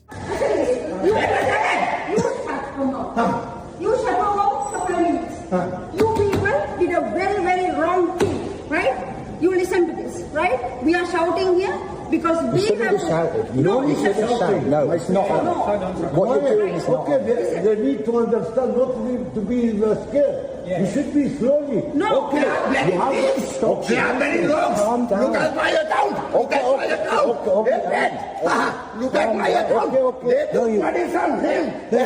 Calm down first. Yes, sir. When you calm down. You don't have to shout. The language barrier didn't help, with both sides trying to wrestle their way through broken English. But here's the thing, while the staff kept their composure, Dad of the Year spent 10 minutes proving he's one emotional support latte away from total collapse. Forget the bill, the only thing he truly overdrafted that night was his dignity. No, we understand you haven't charged, but you can't even block the car. That's... You can't come in, you can't block cars, oh my God! That's not right. That is wrong! They got the price! Bloody wrong! Bloody thief! Bloody wrong! Bloody thief! Don't come here! Go to the door! They are robbing the money! Bloody thief! Bloody wrong! Hold there, stand here! Bloody thief! Bloody wrong!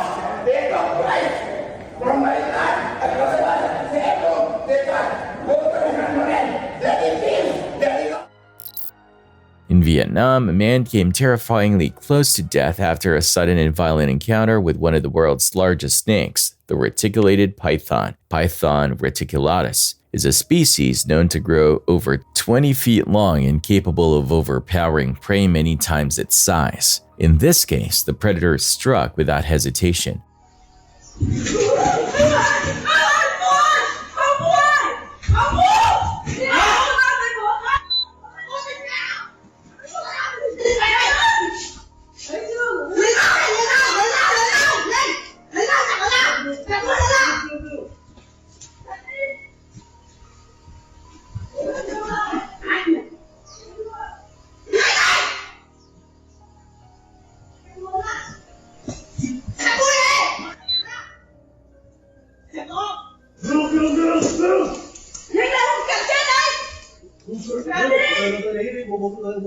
The man had opened the cage when the python lunged forward, sinking its curved teeth into his face. Reticulated pythons are not venomous, but their bite is designed to lock in place, holding prey while the snake coils its massive body around the victim. Once constricted, the force is enough to crush ribs, collapse lungs, and suffocate a person within minutes. The man's wife screamed for help, and several others rushed to stop the python before it could fully wrap around him.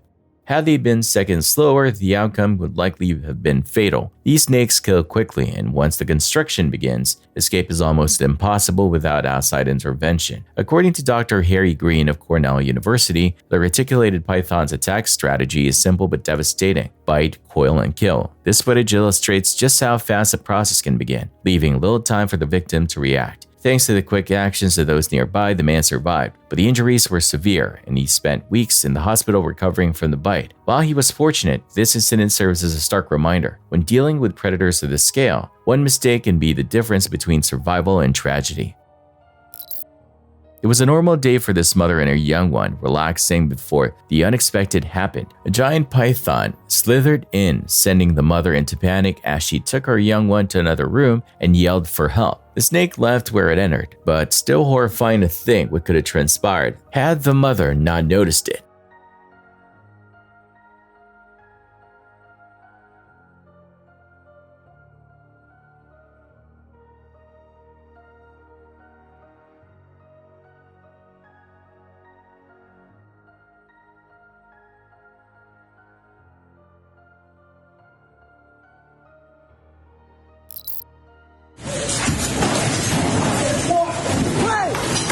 At first glance, it looks like a normal hospital waiting area, but then chaos hits. A furious man begins tearing through the room, smashing whatever he can reach, while terrified patients cry in the background. The workers? They do what anyone sane would do: run for cover and wait for the police to arrive.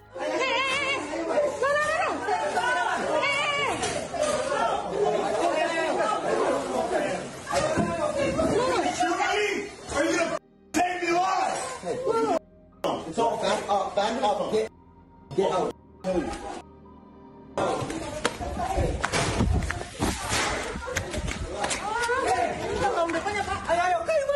Jangan takut, nanti dia lari. Cepat jangan buat dia lari. Ya, aku lari tabrakan dia. Mak, kasih nombor saya, Pak. Kasih nombor Pak. Witnesses say the man was an American tourist, allegedly under the influence of drugs. No one knows what set him off, but his rampage turned a place of healing into a scene straight out of a horror film. The ending? Not exactly cinematic. He was forced to pay for every last bit of the damage, and then deported. An oil rig disaster in the desert, most likely in an Arabian Gulf nation, is captured on camera. A blowout happens when uncontrolled well pressure causes oil, gas, or other fluids to quickly escape, which happens when the well's blowout preventers or other pressure control devices malfunction.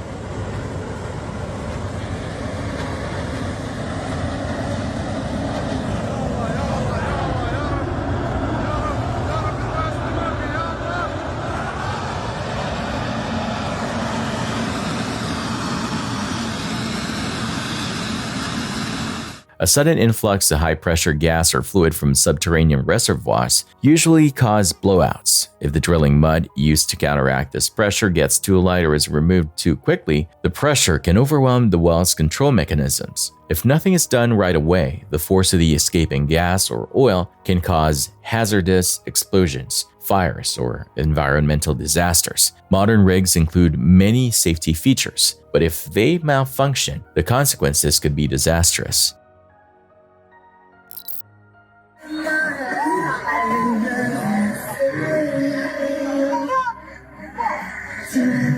This entertainer is merely putting on a show which is their specialty. Many individuals appear to be rather interested in it. The issue is that it seems to be illegal to use an amplifier in a public street.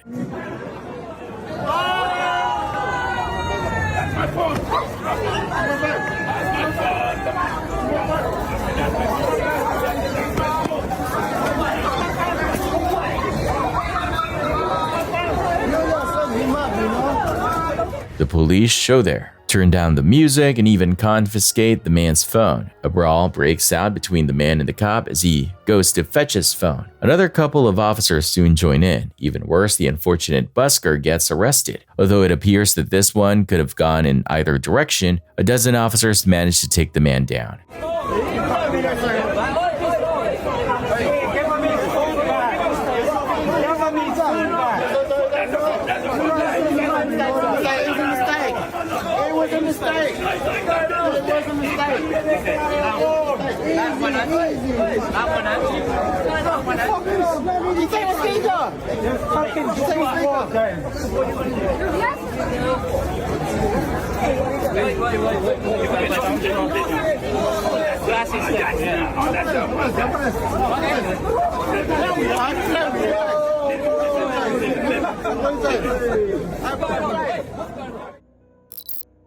While many people choose dogs or cats as pets, some choose more exotic animals like pythons. In this horrifying video, a woman is viciously assaulted by her python as she opens the door to its tank. Hi, baby girl. Hi. You gonna come out?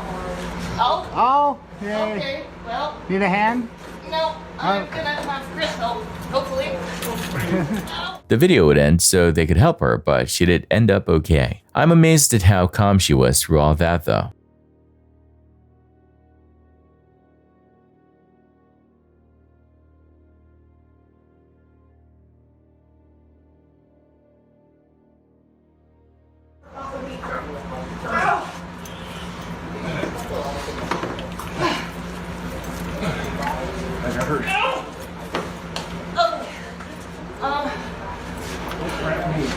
Okay. I need you to unwrap her from my shoulder, please. Okay. Get her off. Nope. Her teeth. Yes. See if you can get her too. Here we go. Keep going, keep going. Keep going. Oh! All right. So. Fucking A. Let's get. Can we stop filming and help you? Yeah, please. Guangdong province in southern China has recently endured a series of extreme weather events that escalated into a full-scale disaster. It began with severe flooding that left neighborhoods submerged, followed just days later by a massive tornado that ripped through communities, tearing apart infrastructure, and leaving at least 5 people confirmed dead. But the nightmare didn't end there. After the floodwaters and tornado, the skies opened again, this time unleashing hail of an almost unimaginable size. Video recordings show roofs being smashed apart as hailstones, some as large as tennis balls, rained down on homes and farmland.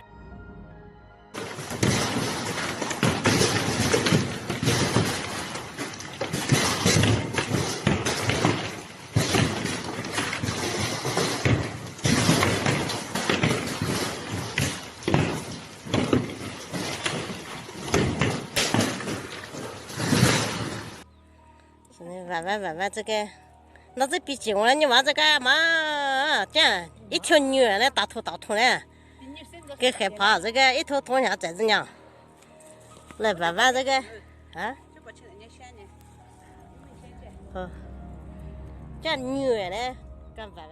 The most shocking footage came from a farmer surveying the damage to her land. Among the debris, she discovered a single hailstone so massive it had to be weighed. The scale read 35 kilograms, 77 pounds, placing it among the largest hailstones ever captured on camera. A hailstone of that size striking a person could be instantly lethal. Fortunately, no reports of fatalities or injuries from the hail have surfaced in the days since. But between the floods, the tornado, and now the record-breaking hail, Guangdong has become a stark example of how rapidly extreme weather can escalate, leaving destruction in its wake and communities bracing for what might come next.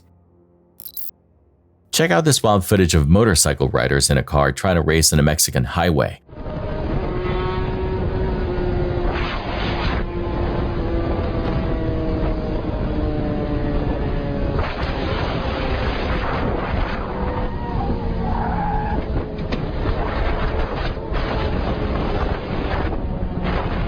The cars were traveling side by side when all of a sudden, the automobile swerved sharply, barrel rolled several times, and crashed out of the way. It was said that the driver's girlfriend, who was seated in the passenger seat, had applied the brakes to try to stop him from racing the bikers. Pulling the handbrake at high speeds is extremely dangerous since it affects the vehicle's stability and can easily result in catastrophic disaster. This quick action locked up the rear wheels, causing the automobile to lose control and barrel down the highway. This careless choice made an already reckless scenario into complete catastrophe. It's unclear how the collision turned out, but if they had been wearing seatbelts, they probably survived.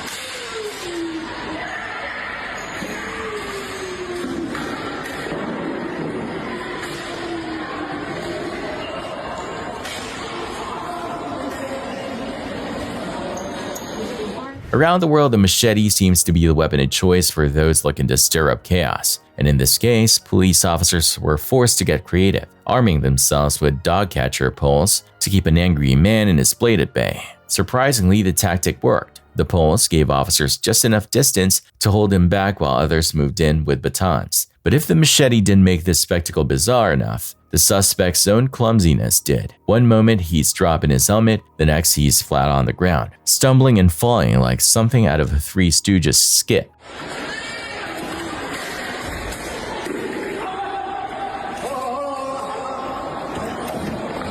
All of this unfolded in a crowded shopping mall, with bystanders watching the entire messy scene. What could have been terrifying ended up looking almost ridiculous. Though make no mistake, had the man landed even a single strike, things could have turned very grim very quickly.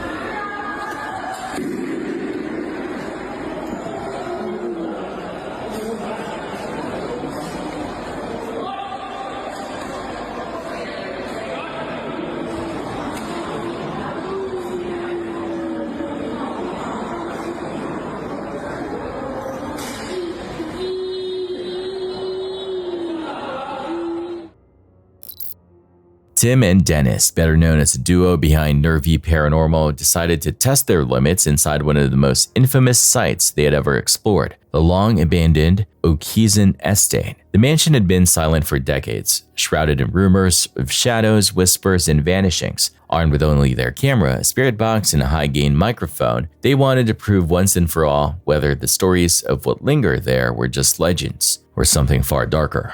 Пойти на заброшку. Заброшка Зайца Акисона, мы уже там были. Кто не смотрел, посмотрите наши предыдущие видео у нас на канале. Сегодня мы хотим попробовать наш новый микрофон. Он как бы улавливает лучше звуки, ну, все тонкие звуки. И также мы пройдемся по этой заброшке со вспышкой, чтобы попытаться увидеть саму сущность, ну, визуально. В общем, как-то так. И также проведем еще сеанс ЕГФ. As midnight struck, they stepped inside. The echo of their boots against the cracked floorboards was the only sound until Dennis's flashlight caught something unnerving. On the staircase lay a weathered teddy bear. its fur matted and covered in dust. Its presence in a place where no one had lived for years made their stomachs sink.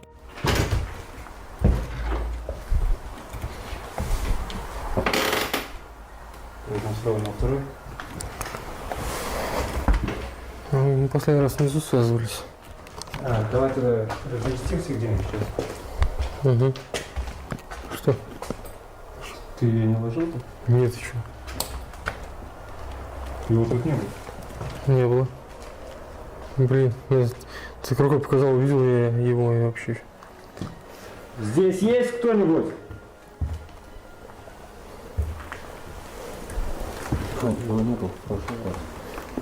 Не, есть возможность, что приезжал кто-то еще, помимо нас.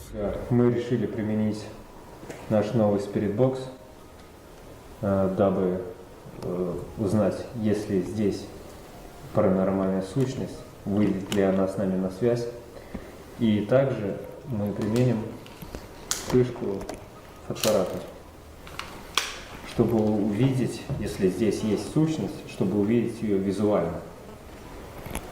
В общем, если все это у нас не получится и с нами никто не выйдет на контакт, мы будем применять наш свисток смерти. Пробуем? Давай.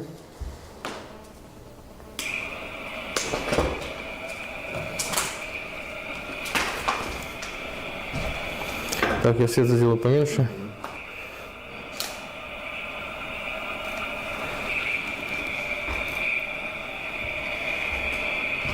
They pressed deeper into the house, each breath heavy with unease. Then came the first sign. The spirit box stuttered to life, static cutting through the silence, followed by a distorted voice neither of them could make sense of.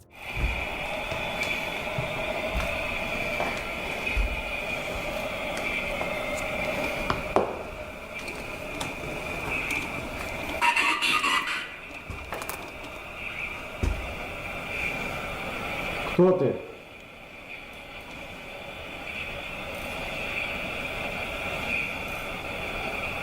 They looked at each other. Whatever was here knew they had arrived.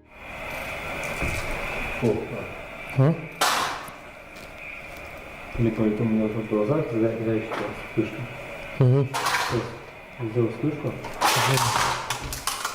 Вот что-то белое такое.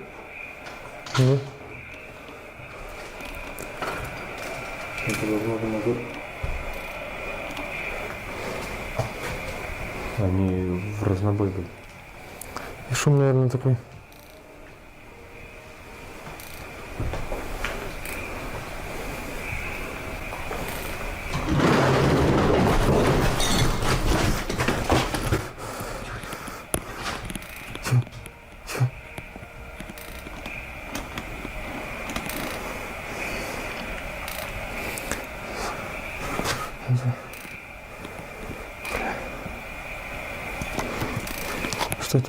Moments later, the atmosphere shifted. Chairs scraped violently across the floor in the dining room, though neither of them had moved. The sound was sharp, unnatural. Their flashlights swept the room. It was empty, but they knew they weren't alone.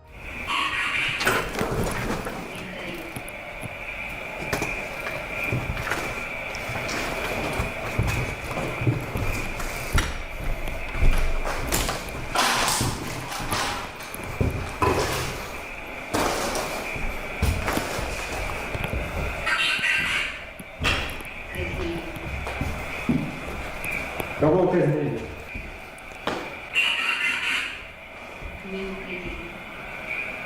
Я не ухожу, я здесь.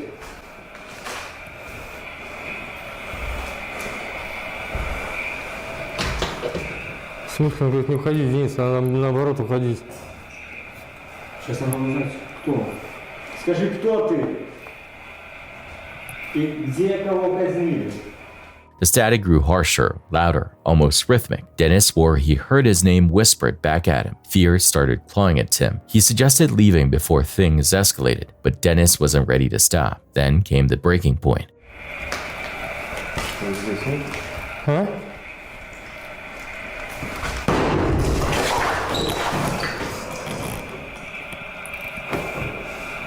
Надо уходить, блин. Without warning, a heavy crack shattered the silence as a table flipped, with inhuman force. Splintering into pieces, the two bolted for the exit, but the doors they had entered through slammed shut on their own, locking them inside.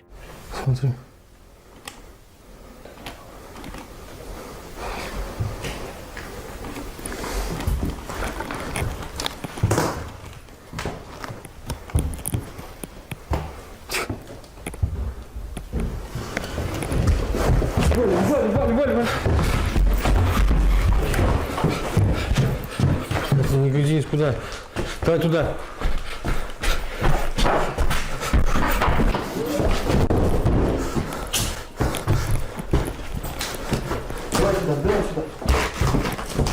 Бля, куда здесь?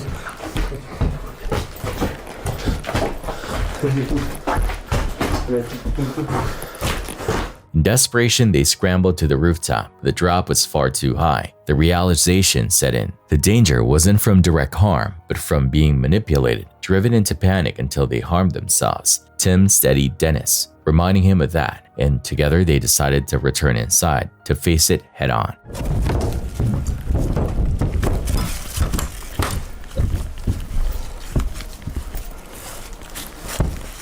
Стой. Я подумал, может он этого и хочет. В принципе, он нам вреда никакого не приносит, физического. Только пугает. Но заставляет, как бы, паниковать. И... Типа, ты имеешь в виду подталкивать нас на это? Да. На опасную деятельность? Да.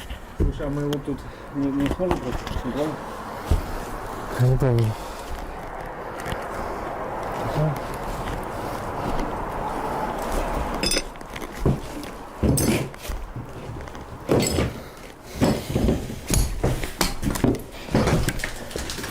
Мы тебя не боимся.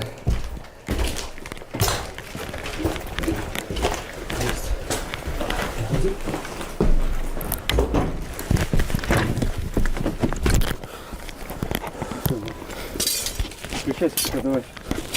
Сейчас выберем туалет. В общем, друзья, мы ушли с этой усадьбы. Хотели слезть по крыше, но по крыше не получилось, потому что, во-первых, там крыша была скользкая, а труба слишком уже шаталась. В общем, ушли мы с этой усадьбы, поняли, что это никакой не дух, это, скорее всего, полтергейст, потому что на поставленные вопросы нами он конкретно нам ничего не ответил.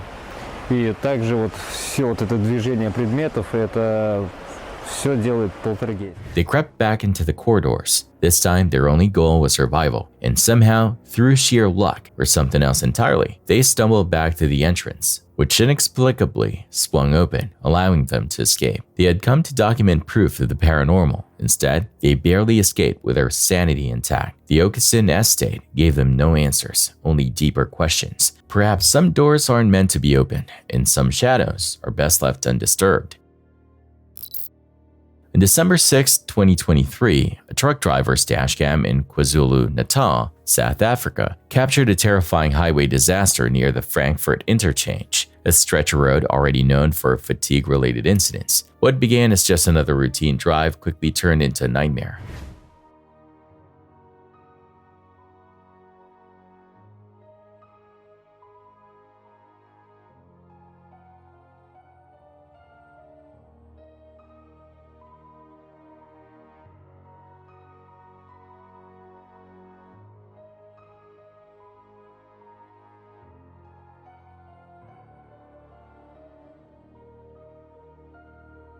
In the footage, the truck ahead suddenly veers and collides with another heavy vehicle. The impact is violent, and within seconds, flames erupt, likely triggered by a ruptured fuel tank. Smoke and fire swallowed the roadway in an instant. The dashcam driver, realizing the danger, leaps from his seat toward the passenger's side as the burning truck roars past him. His reaction is pure instinct, an understandable response in the face of such immediate danger. As for the driver of the truck that caught fire, his fate remains uncertain. No official reports have confirmed whether he survived. What is certain, however, is that this crash became yet another chilling reminder of how fast a normal day on the road can spiral into catastrophe. On a Chinese roadway on August 9, 2025, a driver narrowly avoided a possibly fatal collision when a crane toppled as his vehicle was passing. There was no damage and no one was hurt because of his awareness and fast reflexes.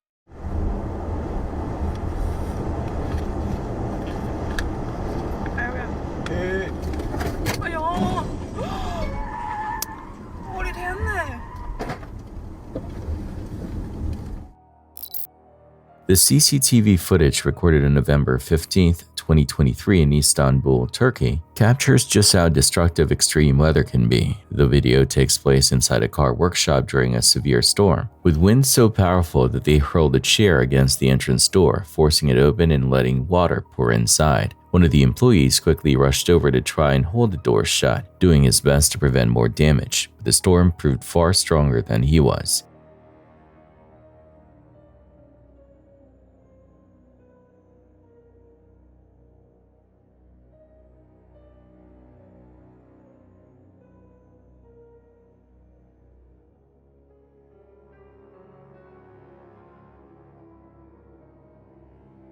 Within seconds, a massive gust of wind blasted through, ripping the doors and windows apart. Debris shot into the workshop, and in a bizarre moment, even a chair was flung inside, almost as if it had been thrown deliberately. The worker was thrown back in the chaos and struck by debris, but fortunately, Turkish media later reported that he sustained only minor injuries. Looking back at the footage, many viewers pointed out that if he hadn't slid when he did, his head could have taken a direct hit, likely leaving him far more seriously injured. It's a chilling reminder just how unpredictable and dangerous storms can be, especially when high winds and unsecured structures collide. This worker was lucky to walk away with only minor injuries. You won't believe the craziness that happens on this CCTV footage. Consequently, the van driver not only disregarded the railway crossing's red light, but he also ended up being trapped. The worst thing is that instead of simply breaking past the barrier, he merely shifted back and forth.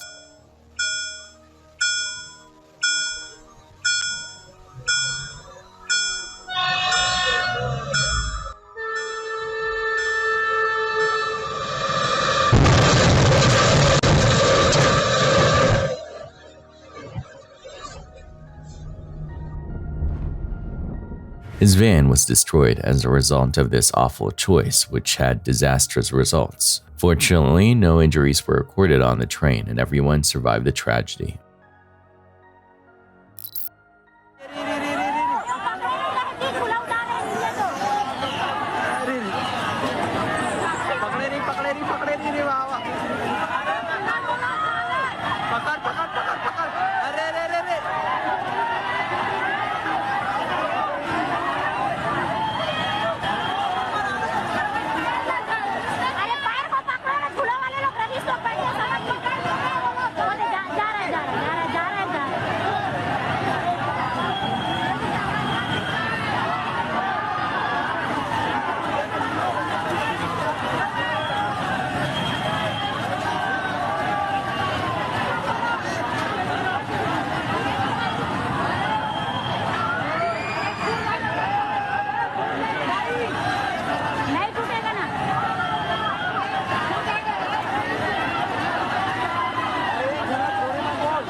An Instagram video from August 10, 2025 showed a frightening situation in Chhattisgarh, India, where a woman was left dangling outside a Ferris wheel cabin approximately 30 feet, 9 meters above the ground. She had an opportunity to disembark as the ride retreated toward the deck. However, it began to rise once more before she could, leaving her hanging high above the ground once more. Fortunately, a man without any safety gear got atop the Ferris wheel, extended his hand, and helped the woman jump into a lower cabin without incident. She eventually returned to the ground uninjured. However, this event has brought up important issues regarding ride safety once more. In Bali, Indonesia, what began as an ordinary night turned into something that looked straight out of a horror film. A chilling video surfaced showing not one, not two, but an entire swarm of massive spiders. They weren't hiding in corners or skittering across floors. They had taken to the skies, suspended across electrical wires like a living net. These weren't harmless little house spiders either. Some measured over 4 inches in length, their long legs silhouetted against the dim light as they swayed above the street. Everyone.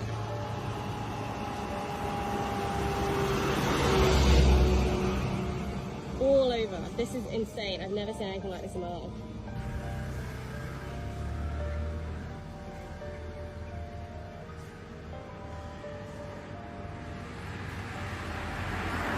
Huge, man.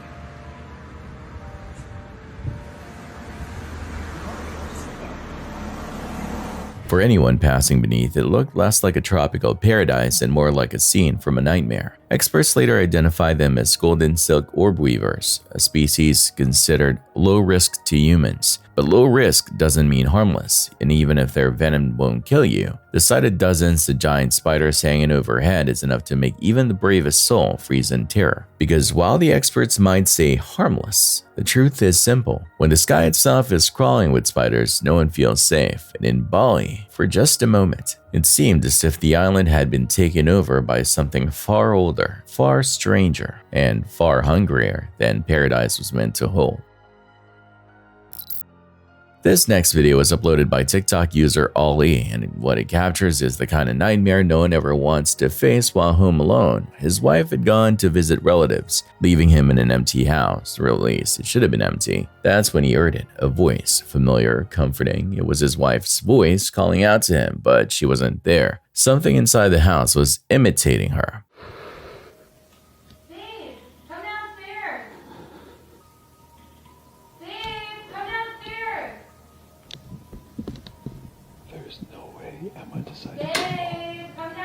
The unease only grew worse. Doors began slamming on their own as if whatever is inside was announcing its presence, demanding attention. The entire house seemed alive with something sinister.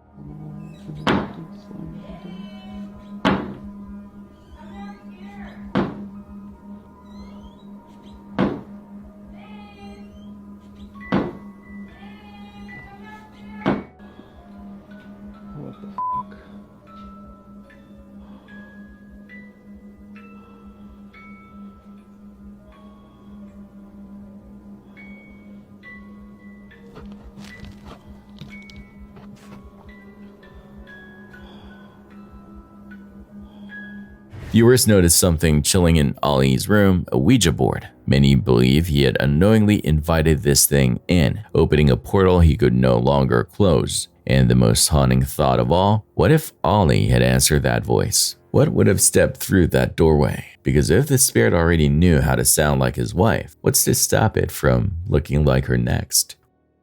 Greater Manchester, England. A family checking their cameras after a quiet night made a horrifying discovery.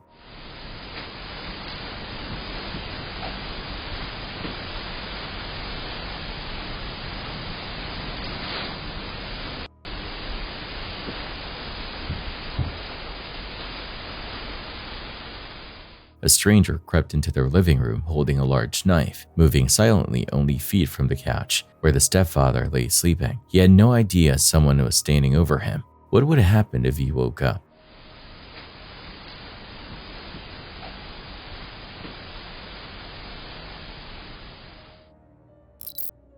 On the Paranormal Encounters subreddit, one user shared footage from a friend who had just moved into a new home. At first, the man is relaxed, filming himself while his dog stares into the distance, fixated on something unseen. He tries to shrug it off, even speaking directly to the camera about how unsettling it feels.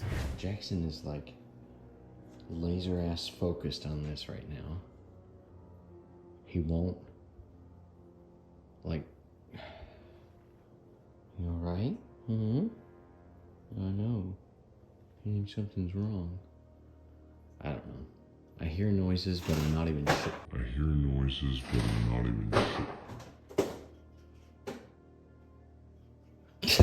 Are you f***ing kidding me right now? But then the atmosphere changes. His dog suddenly erupts into frantic barking, refusing to calm down no matter what he does. The tension builds with every second of noise until something truly chilling happens. What's wrong with you?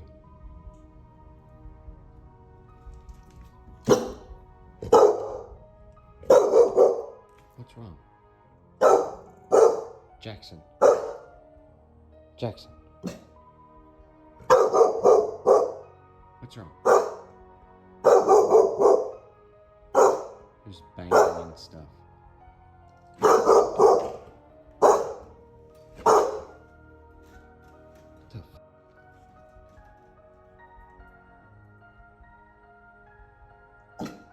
The door in the room slowly creaked shut on its own, as if pushed by an invisible hand. Whether it was just a draft, warped hinges, or something far stranger, the timing between the barking and the door moving is almost too perfect to ignore. The man's friend, shaken by the experience, didn't stay in the house long after that, and watching the footage, it's not hard to understand why. On September 12, 2024, in St. Albans, Hertfordshire, UK, a police officer carried out one of the most shameful abuses of power imaginable. During a home search, while the female resident was detained on a false accusation, the officer rifled through her belongings and was caught on a Ring security camera stealing her underwear.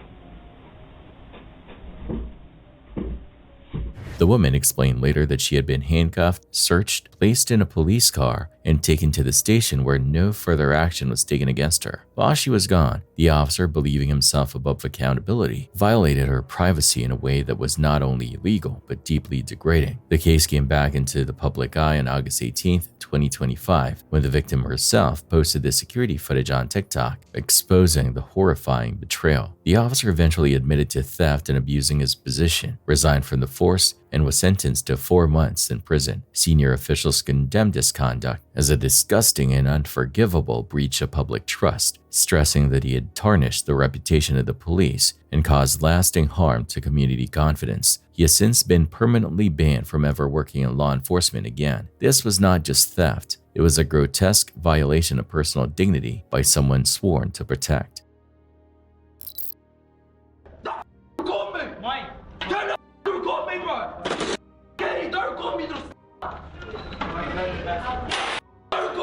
At a KFC in Sydney, Australia, a customer begins filming after asking for bacon, something this halal branch doesn't serve. Instead of calmly explaining, one employee explodes into anger, shouting at the camera and demanding not to be filmed. Ironically, his rage over being recorded only guaranteed the clip would go viral, spreading across the internet far wider than if he had stayed quiet.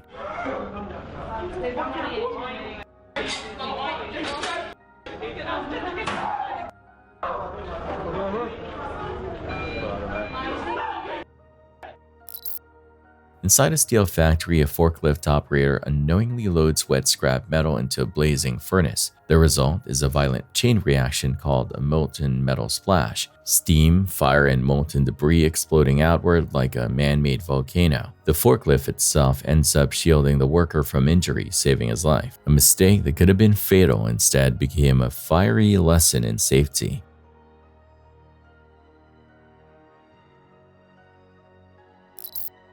Imagine sitting at your desk when suddenly 2 large black bears wander inside. That's exactly what happened in an engineering office in Tibet. 慢慢的开嘛。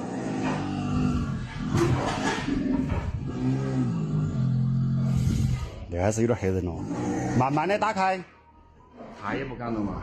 我还是我的。他那个力好大哟！你开玩笑，上吨。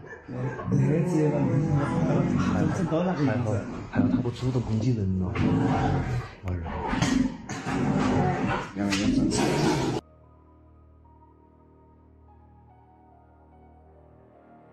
Panic erupted. Employees scrambled to keep their distance, while the bears themselves looked just as terrified of the people. For several tense minutes, no one moved. Finally, the animals found their way out, leaving shaken workers behind to process the surreal encounter. February 29th, Jiuquan, China. Surveillance cameras captured a man dismantling a brick wall beside his yard. At first, everything seemed routine until the ground began to shift. The massive structure wavered, seconds from collapse. His sister screamed a warning, but would he hear it in time?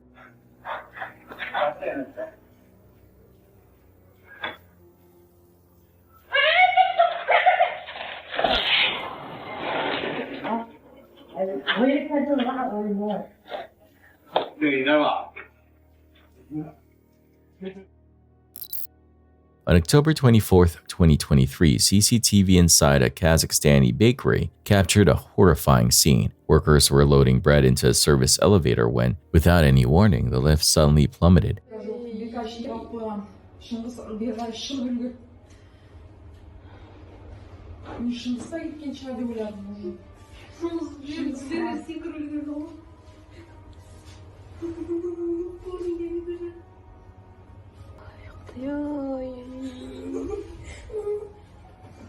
One man narrowly escaped by rolling clear, but another remained trapped inside as the elevator crashed down. The impact proved fatal. What began as an ordinary day at work ended in an unthinkable tragedy.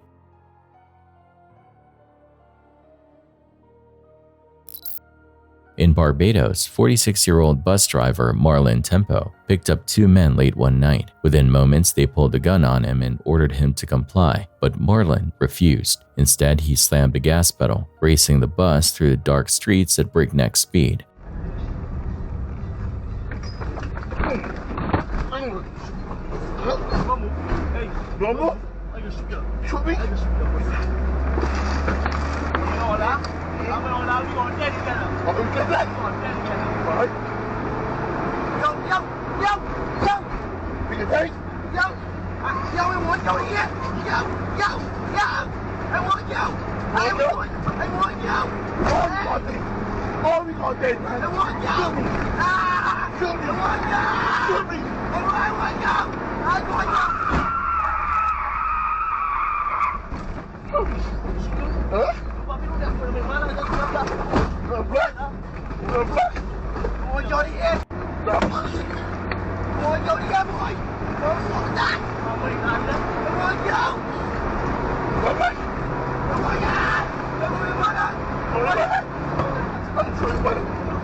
The would-be robbers panicked, screaming that they didn't want to die. One struck Marlon on the head, only for him to drive faster. Finally, when he slowed, the men leapt out and fled. Against all odds, Marlon had turned the tables. What should have been a simple Uber ride turned into a nightmare for biotech CEO Brian Coble in Charleston, South Carolina. Coble, who had his 17-pound service dog Piper with him, says the driver flat out refused to allow the animal inside the vehicle. Despite Coble explaining that Piper was a trained service dog, the driver ignored the law and demanded they not board. He was very emphatic that she not get in the car. Coble told the driver to just cancel the ride, but instead, things spiraled into shocking violence. Video shows the driver headbutting Coble before sucker punching him, knocking him to the ground as horrified witnesses rushed to help. Next thing I know, he's out of his car, yelling, and that's pretty much all I remember. Some guy just knocked some guy out in the parking lot. He's bleeding very badly in the back of the head. Someone just punched someone and fell on the ground and his head is bleeding from the back. Does anyone need medical attention? Yes, extremely. Piper, still in Coble's arms during the attack, was jostled loose but quickly returned to her injured owner. Coble suffered a traumatic brain injury and says he continues to deal with lingering effects. There's still some lingering effects of it. I get weird tingles in my finger. The senseless assault left him not only physically hurt, but shaken by the realization that something as ordinary as ordering a ride could end this way. The driver, identified as Vadim Ujvi, later claimed he was allergic to dogs, but Coble's attorney insists Ujvi should never have been behind the wheel at all, pointing to questions about his immigration status and whether his license was even legitimate. We're supposed to be in our country. He was certainly never supposed to be behind the wheel making money for Uber. Uber, while saying they can't comment on pending litigation, issued a statement stressing that violence has no place on their platform. Still, for Coble, the damage is done. An ordinary night out ended with him bleeding on the pavement, his service dog frightened, and a driver whose disgraceful actions betrayed every standard of decency and safety. In December 1990, the Tiede family traveled to their mountain cabin in Oakley, Utah, eager to celebrate Christmas in the snow. The cabin, lovingly nicknamed Tiede's Tranquility, was their safe place, where they made lasting holiday memories. Away from Texas, being able to be in snow-covered white Christmas, and that was our family dream. We looked forward to that every year, to get to be able to spend our Christmas vacation together in the mountains with our family. But what awaited them that year was nothing short of nightmarish. Two ex-convicts, Vaughn Taylor and Edward Deli, had broken into the cabin. Instead of leaving, they lingered, waiting for the family to return. They even filmed themselves opening Christmas presents under the tree with a VHS camera, mocking the joy that was supposed to fill the home. How am I supposed to find out?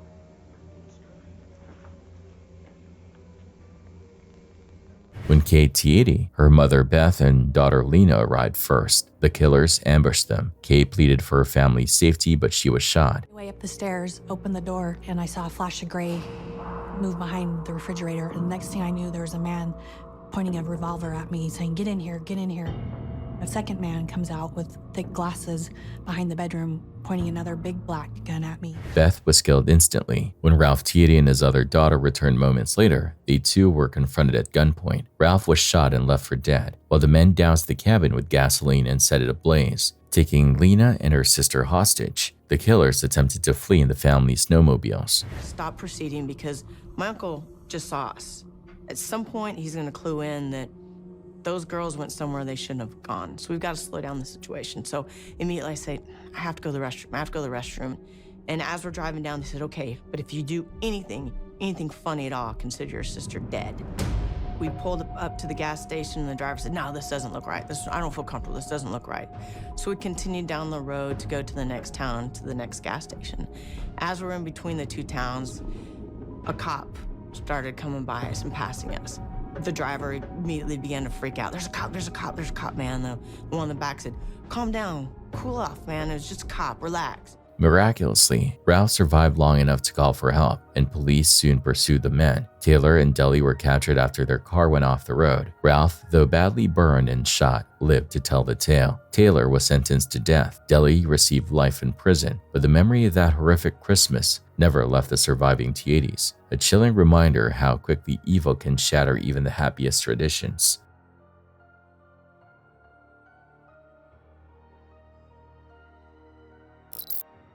CCTV footage shows a man entering a business with a backpack. His intentions clear, but what he pulled out left viewers stunned: a massive sniper rifle. It's a weapon rarely seen outside of war zones, and he aimed it inside a small store.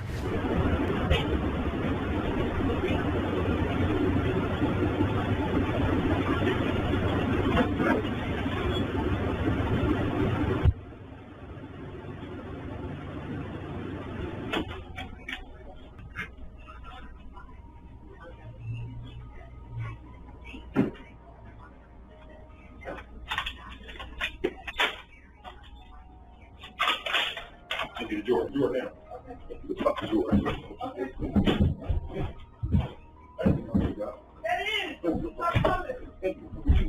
I ain't playing you.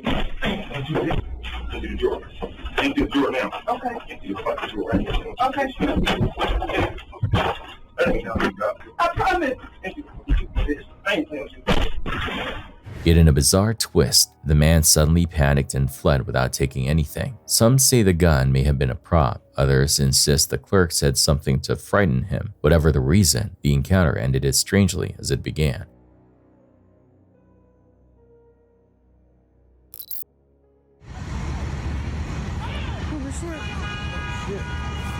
A busy intersection turned into a bizarre battleground when two men squared off, wielding improvised weapons. As if straight out of a movie, a third man appeared to egg them on, escalating the surreal standoff. The fight ended without a clear winner, but left bystanders baffled at the spectacle.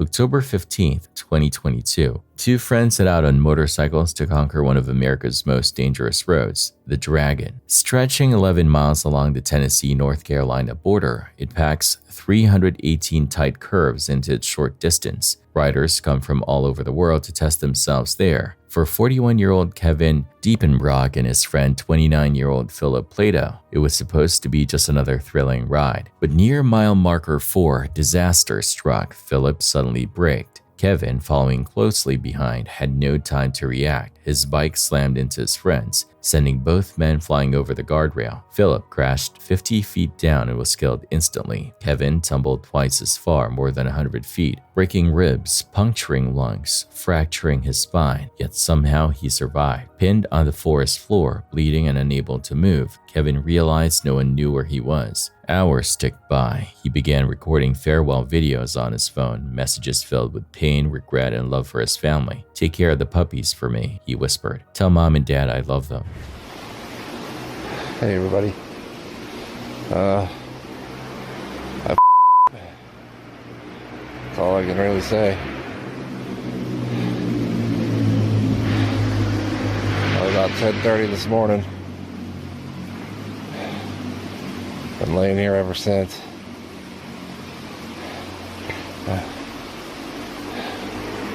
About 50 feet down in the ravine.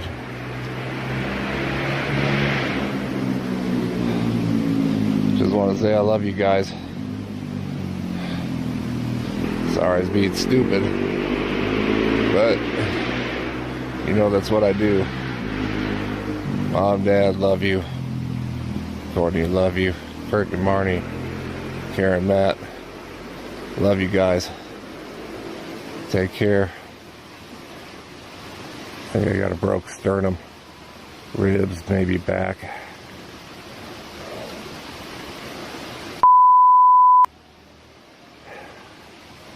I love you guys. Take care of the puppies for me too. Give Kimber and Ruger lots of love for me. And Rocco, Notch, and Kimber. Rocco, Notch, and Tango.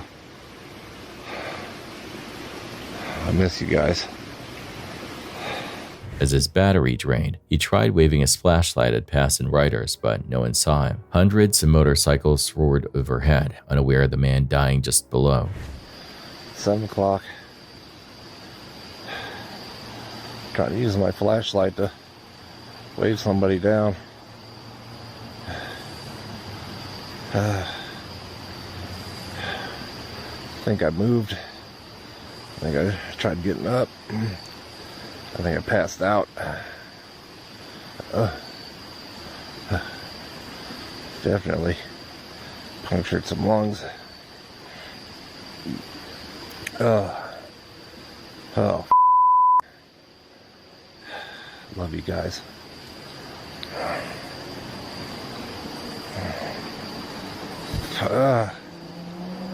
Man, I could use a drink of water.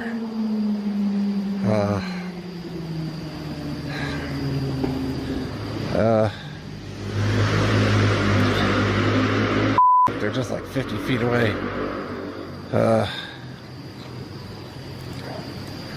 All right. Love you. Love you, Courtney. Love you, Mom, Dad. Hey, yeah.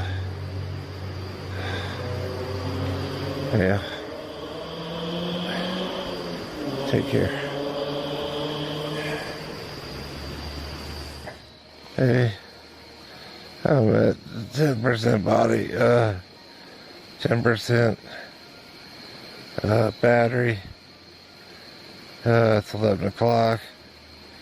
Man, I wish you would call Tennessee and tell them you got a husband out there that hasn't checked in since 10:30 in the morning. I love you. I don't know what to say.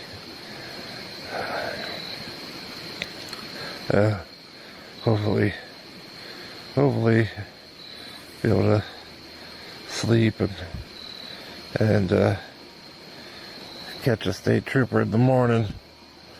I love you. Good night. Love you. Sweet dreams. 30 hours later, someone finally heard his faint cries. Emergency crews rappelled down the steep slope and pulled him out in a dramatic rescue. He was barely alive, but alive nonetheless. Today, Kevin is still recovering, physically scarred, but changed most by the reminder he says never leaves him. You never tell people you love them enough. I thought of nothing else while I was down there. On a road infamous for claiming lives, Kevin walked away with his and a second chance. September 18th, 2023, a group of friends gathered to practice choreography for a dance recital. They filmed their routines, laughed and relaxed afterward, sitting around and playing games. That's when the night shifted. One of them suggested a playful challenge, move only when the lights were off. They filmed it for fun, but what the camera captured next was anything but fun. Middle, down. Okay, I'll do the... Yeah. I feel like I'm in a 90s dance. Let's do it. You can only move when the lights are off. You can't move when the lights are on. You have 5 moves to get to me. Are you ready? Yep.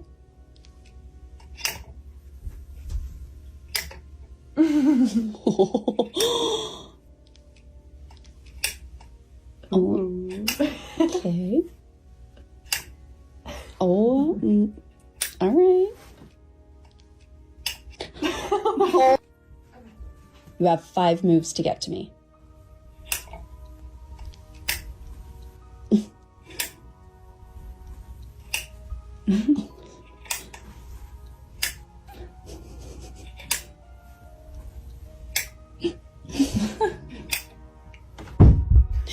Oh, what? Oh my God. Turned the light off. Sorry. Something fell, right? Yeah, it was sitting right here. Was it? And it just fell off? Okay. Fell? No, feel this flew off. There's no way It this was fell. here? Feel how heavy this I is. don't know. Yes, it was sitting right here. Did you touch that? No, she didn't touch it. I don't know. That's, I don't know. Maybe it was like... Wait, what? No. Was that already Why is that moving? Oh my God. You guys. What the hell? That was okay. So what? No. What the cat is? Oh my God. Oh my God. What is... Wait. I'm really scared. A heavy crystal cube suddenly flew off a shelf across the room, slamming to the ground. Not toppled, not nudged, thrown. The girls froze. They picked it up, unsettled, and placed it back. Minutes later, another thud echoed. This time the cube had shot across the room again, caught clearly on tape. As panic spread, the ceiling light began swaying, and a cabinet door creaked open by itself. The group bolted in terror. The video ends abruptly. No follow-up has ever been posted, and no explanation has been given. Was it a prank, a trick of physics, or something unexplainable? For now, it seems another eerie clip that leaves more questions than answers.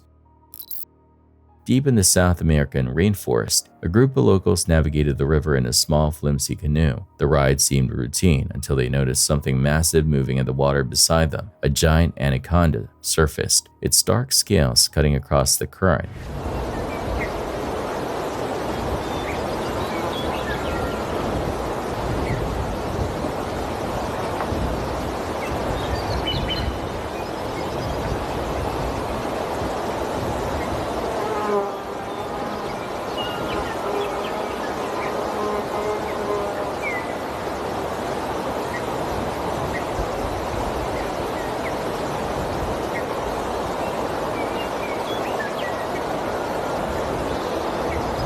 These snakes rank among the largest in the world, capable of suffocating prey far larger than humans would dare imagine. Thankfully, this one slipped back beneath the water without attacking, leaving the group shaken but alive. September 1st, 2021, as the remnants of Hurricane Ida swept through New Jersey, floodwaters rose across the town of Cranford. At the Valley family's home, water crept into the basement. Janice and her husband, Marlon, went downstairs with their sons, including Mateo, to move belongings. At first, it was ankle deep, then it surged higher. Within seconds, disaster struck.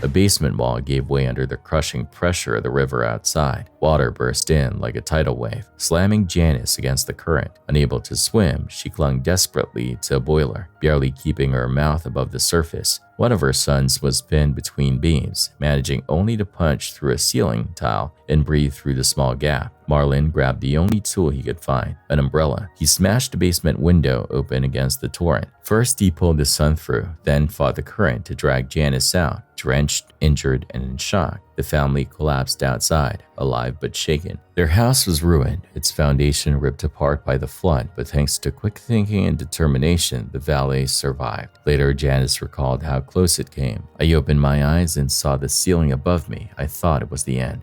Community members rallied afterward, raising over $45,000 to help rebuild. For the valet, survival mattered more than anything material. They lost a basement, but kept their family. A warm June night in 2021, Holly Springs, Georgia, 35 miles north of Atlanta, a place where most evenings slide by without incident. Just after dusk, Sergeant Andrew Drake clocked a sedan tearing through a 40-mile-per-hour zone at 72. Routine stop, routine paper. At least that's how it should have gone. Yes, sir. What's in your pockets? 2317, 715, unit 4. Let me see what's in your hand there. Code 4, you're running in Denver. Officer Joe Buren, 25 years old and known around the department for being steady under pressure, rolled in as cover. 2 units, 1 car, nothing unusual. At the curb, the driver tried to pass himself off as someone else. His brother's name, no license, a flimsy story that shifted every time an officer asked a new question. The air around the open door carried the sharp, leafy smell of marijuana. In plain sight, labeled baggies and a canister packed with green. Still, the driver kept asking for a phone. First his mom, then a lawyer. Officer Buren told him no. His name was Annie Dolce, 29. On paper, he was far more than a traffic stop, a documented member of the money murder set of the Bloods. On parole for robbery out of New York, with an open domestic violence case in Illinois. 2 years earlier, he'd cut off his GPS monitor and disappeared. U.S. Marshals had been watching his movements for weeks, including drives past his mother's place in Waleska. None of that was visible from the roadside, but it was all there, coiled underneath the moment. We have a fleet tag over the registration sticker. You advise 73 of 93, 73 of 93. Who'd you rent it from? Hertz. 72393.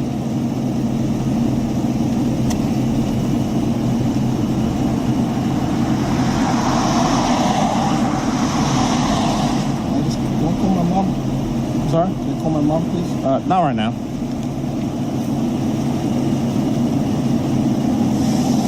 If you're being honest with us, should get you out of here shortly. After we're done this. Cherokee to 760, code 4. Not at the moment, no. Why do you need a lawyer if what you're telling us is true? Because you guys are not going to arrest me. Why? 2318. Sorry? I know the drill. You said you smell pot, so we're going to search the car. So you're going to arrest me and detain me. Is there pot in there? How much? No. Just, no. Stop. Go back. I'm sorry. I was going to the car.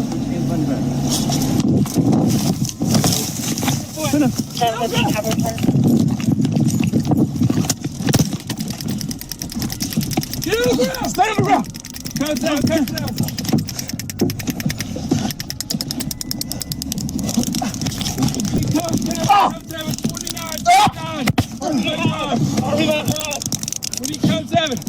Hands by your back! Hands by your back! Get the car! Hands by your back! Get up! Hands by your back! 60 or 1015.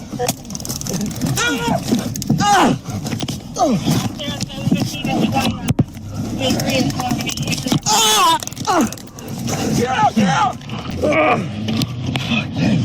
Sergeant Drake moved to detain him. That's when the night detonated. Dolce twisted, lunged back into the driver's seat and jammed the car into gear. The engine screamed. The sedan surged forward. Officer Buren, half inside the window, one arm braced. one hand fighting for the shifter, legs scraping the asphalt as the car gathered speed. In less than 10 seconds, they were 1,000 feet from the stop, metal and momentum locked together.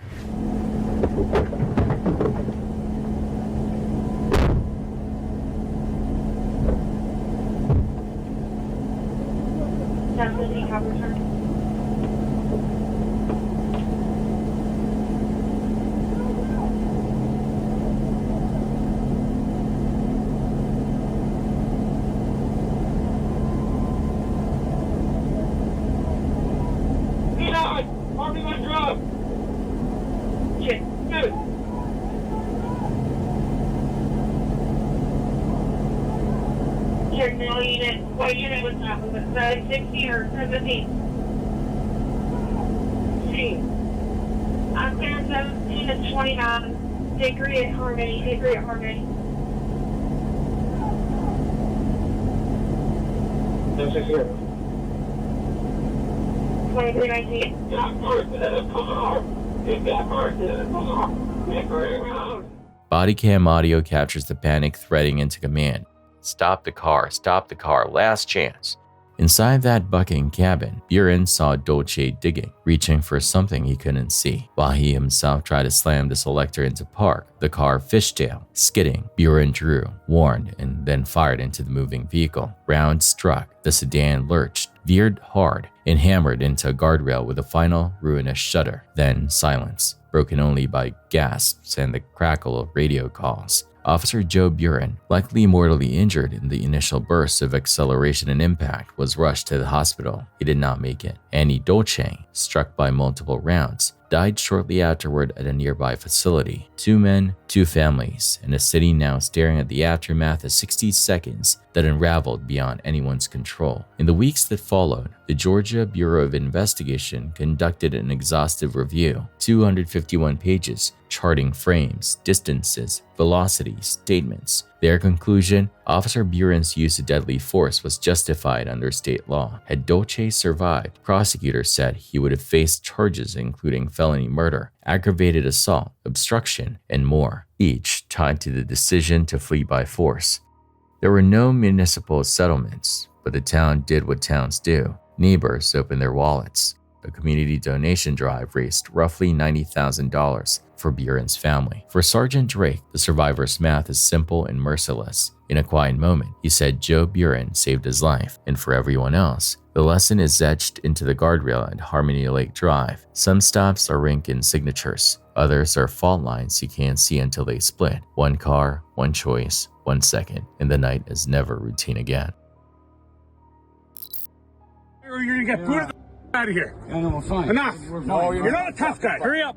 I'll promise you that. Hurry up. He's pretty tough. Not that. No, he's not. Not that. He's not. Tough. He's not tough. No, he's pretty tough. He's not tough. You're not tough. Hey, you're not tough. Let's get going. Get going. Or you can play behind us all, and you can take all the time you want. It's literally golf. You're not tough. This is golf. This is not golf. It's not. You can stand there 50 minutes. You can't even. You guys can't even stand and tee your ball up, man. Yeah, no, he's teeing up, man. That's fine. He's not teeing up. He's standing there. Do we need to get the police out here? No, we don't need police. We're not. Okay, then let's get going here. Let's go. Pick your shit up and get going. This is not fun. A round of golf in Canada took an ugly turn when patience ran out. A man in a loud shirt, visibly intoxicated, was accused of holding up the game. Tensions escalated, insults flew, and before long he ripped off his glasses and charged another golfer. Within seconds he was floundering in a pond. Try about it. Try about it. I'm going to try about it. You I'm a play. Try about it. Hey, buddy, you're gonna get. I don't give a badly. Good. Let's go, man. Buddy. You don't want to go. Do you want to stop? No, I'm not filming that. Hey, man. Hey. Off to a good start, buddy. I told you. Man, leave him alone. You want another? Came at me. Leave him alone, man. I got it all on record. It's around the goal. I got it all on record. Undeterred, he returned for more, only to be taken down repeatedly. Go, guys! In there, like, just like, enough! Are you still cheering on you? Enough! Get out! The entire scene ended in chaos, but also in comedy, with onlookers joking, "Off to a good start, buddy."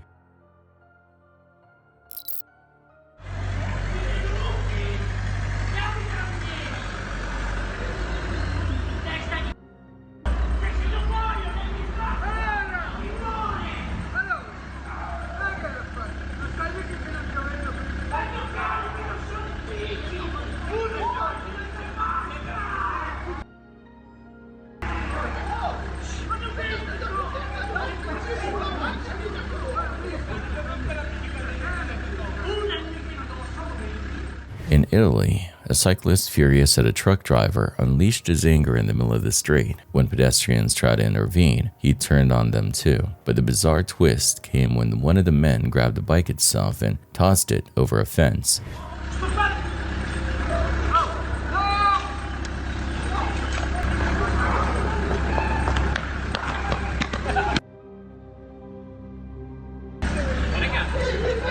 Without his prized possession, the cyclist's tirade fizzled instantly.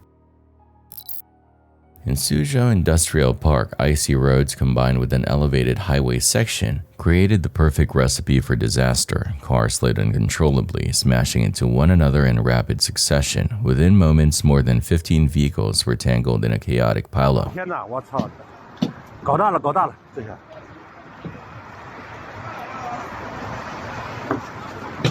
我操！怎么突然间这么严重？ Drivers who saw the wrecks ahead had no chance to stop. Miraculously, no fatalities were reported, though several people were hospitalized with injuries. On August 26, 2015, viewers in Virginia were watching a routine morning broadcast from WDBJ, a local CBS affiliate. Reporter Allison Parker and cameraman Adam Ward were conducting a live interview at Smith Mountain Lake. What seemed like just another segment turned into a tragedy witnessed by thousands in real time. Their former colleague, Vester Lee Flanagan, known professionally as Bryce Williams, approached the crew armed with a handgun. Without warning, he opened fire. Parker and Ward were killed instantly, while interviewee Vicky Gardner was shot but survived. Ward's fallen camera captured the chaotic aftermath, a horrifying scene that left viewers stunned. Flanagan had a troubled past in journalism, with a history of conflicts, erratic behavior, and accusation of discrimination. Was gay or not. He had heard some comments over the headphones in the studio when he was anchoring, and some other times where they were making fun of him or making comments about him. You know, zoom in on the gay boy or have him turn his head or something like that. And he really took exception to that. He had been fired from WDBJ 2 years earlier after numerous altercations, including with Parker and Ward. Consumed by anger, he targeted them specifically. Hours after the attack, he posted his own footage of the shooting to social media before taking his own life as police closed in. Opening arguments, and I said, it's opening statements, not opening arguments. He came over and he started pretty quickly yelling at me. And when I say yelling, screaming, you're not my news director, you're not my general manager, and on and on and on. And I was a little intimidated and nervous. The murders of Parker and Ward sent shockwaves through the media industry, highlighting workplace tensions, mental health struggles, and the dangers faced by journalists in the field. For their families, colleagues, and viewers, it remains one of the darkest moments ever broadcast on live television.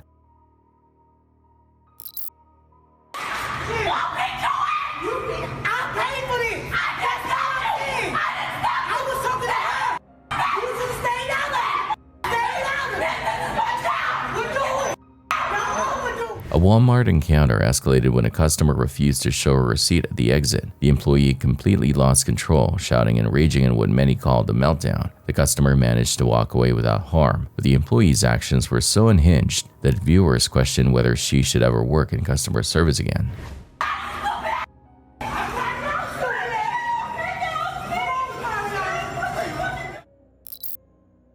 At first glance, the footage looks like a recording glitch, black streaks flickering across the sky.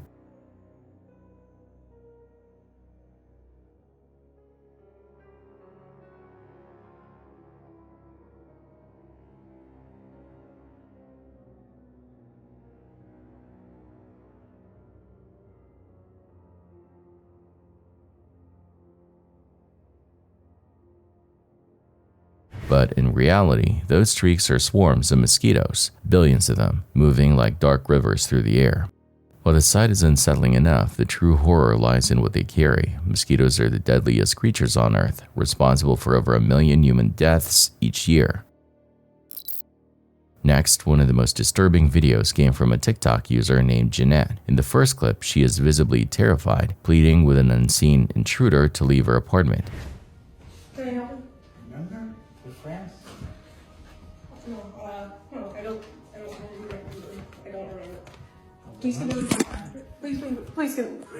Please get out of my apartment. Please go of my apartment.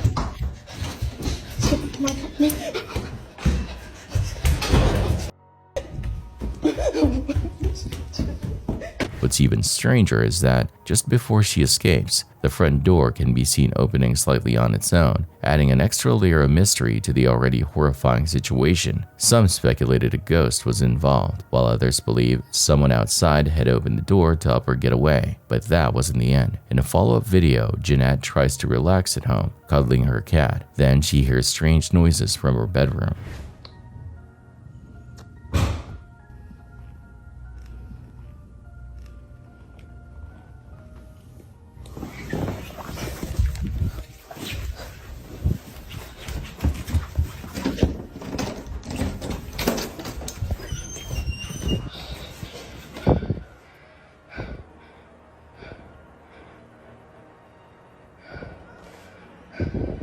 Investigating nervously, she films the bed, only to discover fresh indentations pressing down into the sheets, as if someone invisible was sitting there.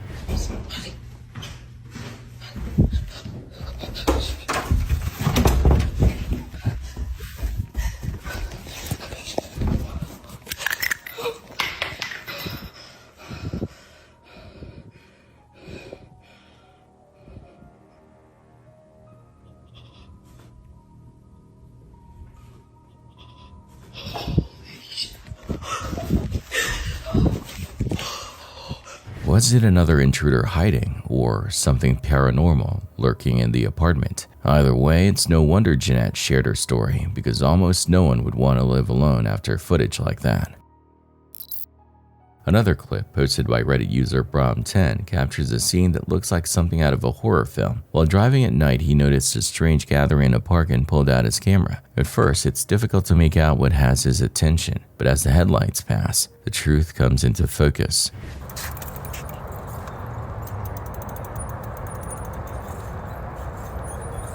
A group of over 30 figures, all dressed head to toe in black, silently standing in the darkness. They don't move, they don't speak, they just stand there, clustered together in the night, with no explanation and no clear purpose. The encounter has sparked endless speculation online. Was it a cult ritual? A group staging some kind of eerie performance? Or was it simply a prank designed to terrify whoever stumbled across them? Whatever the reason, the sight of dozens of faceless figures gathered in the shadows is something you'd never want to find yourself driving past alone.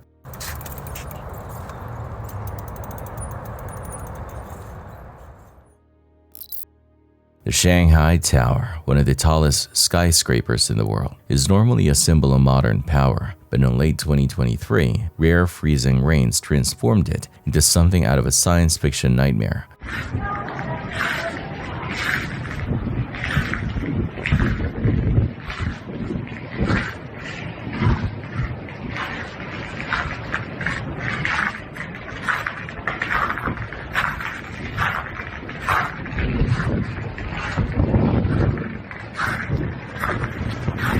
Cameras capture the entire tower coated in ice, looming like a frozen monolith above the city. For the first time in more than 150 years, Shanghai had frozen over, a sight both mesmerizing and apocalyptic.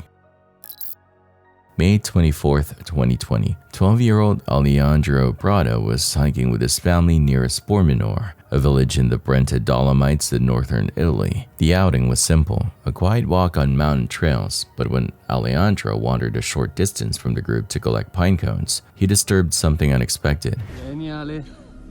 Ehi, vai. Sì, la sto facendo, vieni. Non dargli la schiena.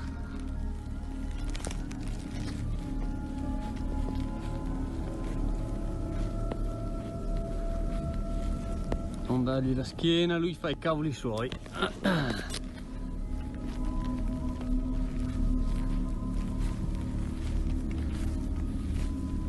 Vieni Ale, vieni. Mamma. Guarda che il vento, stai calmo.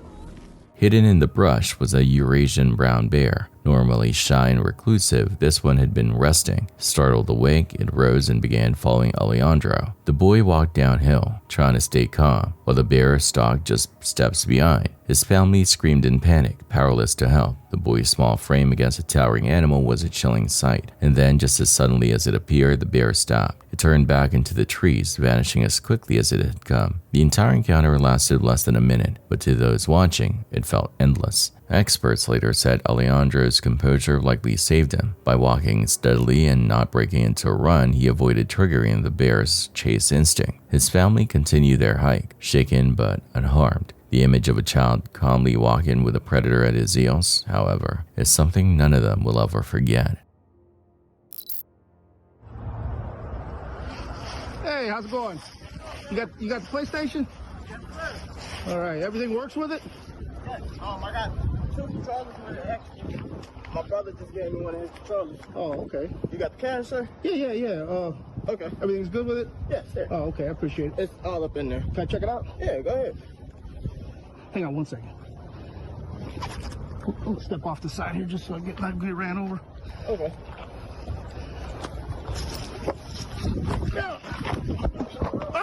What looked like a casual parking lot sale turned out to be a setup. An undercover officer arranged to buy a PlayStation, only for the sellers to suddenly pull out machetes and a firearm. In one terrifying moment, a blade swung inches from his head. It was a trap designed to rob victims for a few $100s, and it could have easily ended in bloodshed.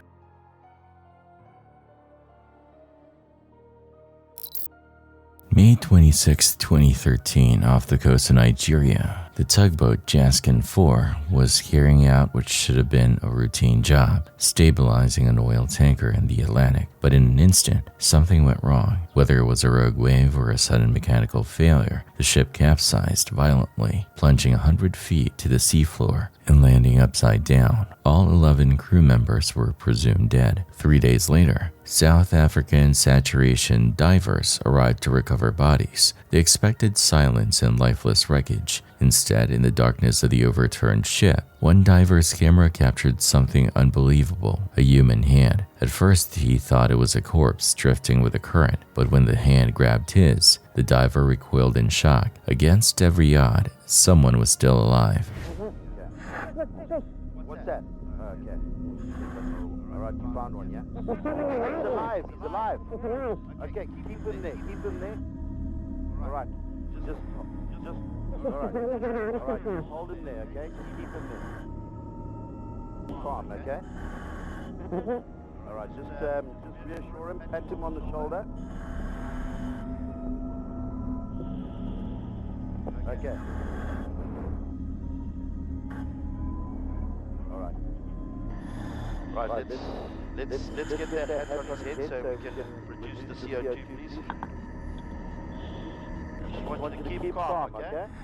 Are you feeling okay? Are you sore? Have you got any injuries? Okay. What's your name? Harrison. Okay, Harrison. My name is Colby. Again, I'm gonna bring you home, okay? And the diver that helped you now, his name is Nico. Okay, that's Nico, okay? You mustn't take your hat off, okay? You must just breathe nicely, yeah? Okay. Alright, let's go. You hold your umbilical, and you listen to me, okay? Alright, we're going now.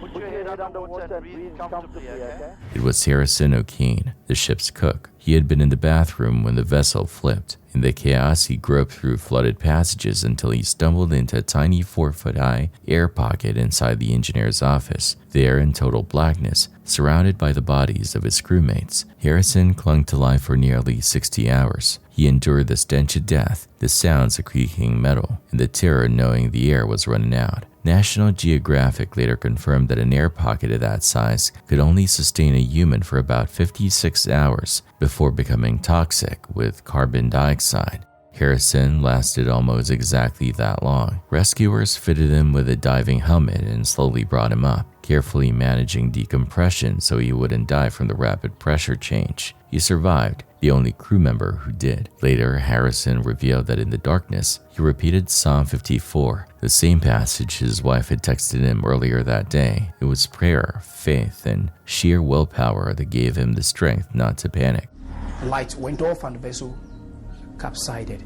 And I was there trying to, and the WC fell on my head until my head.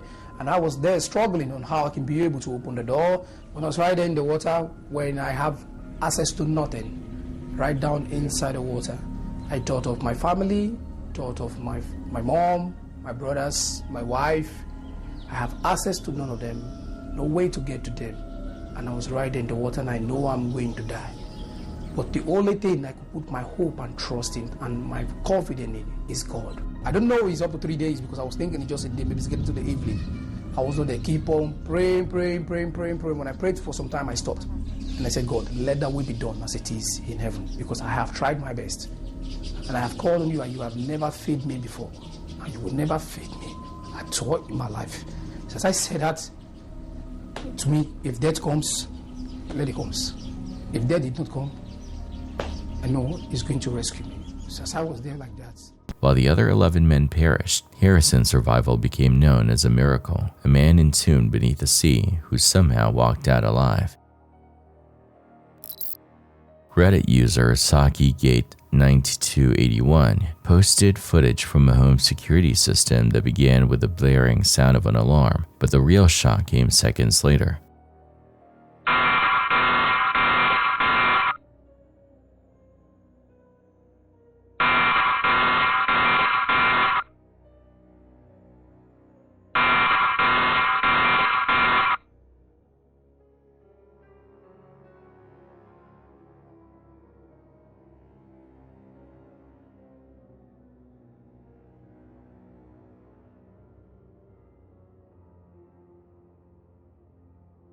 On screen, a pale, ghostly figure glides across the yard, moving with an unsettling smoothness. Stranger still, it isn't just a blur. This figure actually casts a shadow as it moves, something you almost never see in so-called ghost videos. That detail alone has made many people rethink what they're watching. Could it be a trick of the light, fog drifted past, a glitch in the camera sensor? Maybe, but if it was just a glitch, why does the figure have weight, depth, and even a shadow? For now, the video remains unexplained, and for the homeowners, that means many more sleepless nights.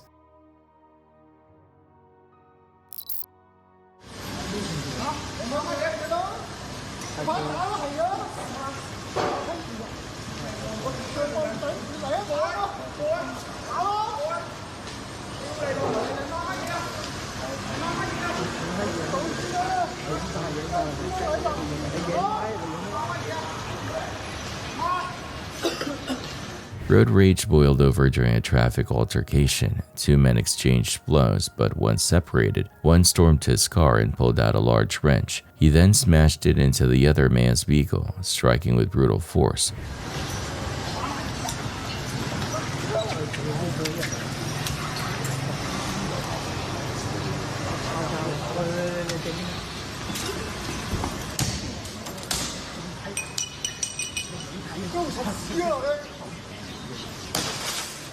At that point, even the cameraman decided the fight wasn't worth sticking around for.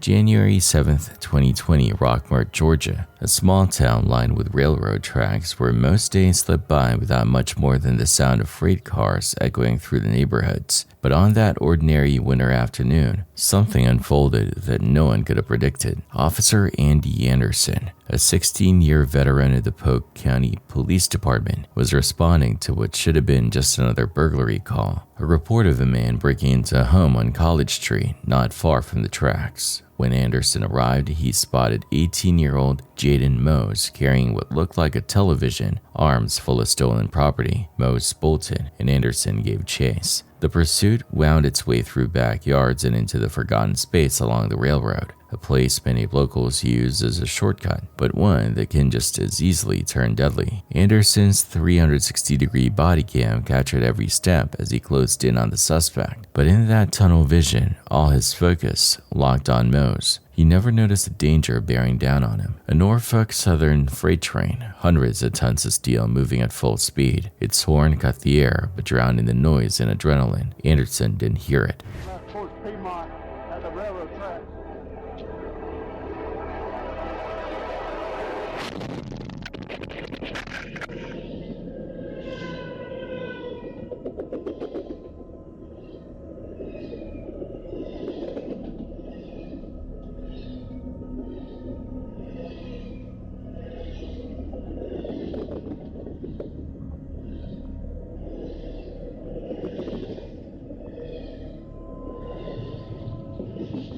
The collision came in seconds. The train slammed into him, sending his body off the tracks and into nearby brush. His camera kept rolling, capturing the eerie silence, broken only by his groans as he called out for help. Rescue crews arrived to find him barely conscious with 6 broken ribs, a shattered elbow, a fractured shoulder, and a severe concussion. He spent nearly a week in the hospital before being released on January 12th. Mose managed to escape that day, but was arrested just 6 days later. Against all odds, Officer Anderson recovered and returned to duty. His survival became a stark reminder of how quickly adrenaline can blind even a veteran officer. How tunnel vision on a suspect can leave you completely unaware of the real danger closing in. He never heard the horn, never saw the train. 1 second he was running, the next he was broken in the cold brush beside the tracks. January 31st, 2020, St. Petersburg, Russia. The Sports and Concert Complex, once a Soviet landmark built in 1979, was in the final stages of demolition to make way for a new ice hockey venue. Its shell loomed huge, 193 meters in diameter, towering 40 meters tall, with room once for 25,000 fans. But that morning, as workers dismantled its steel roof, the past came crashing down. Among the crew was 29-year-old Matvey Kucherov, tasked with helping remove support beams while cranes cut through the framework.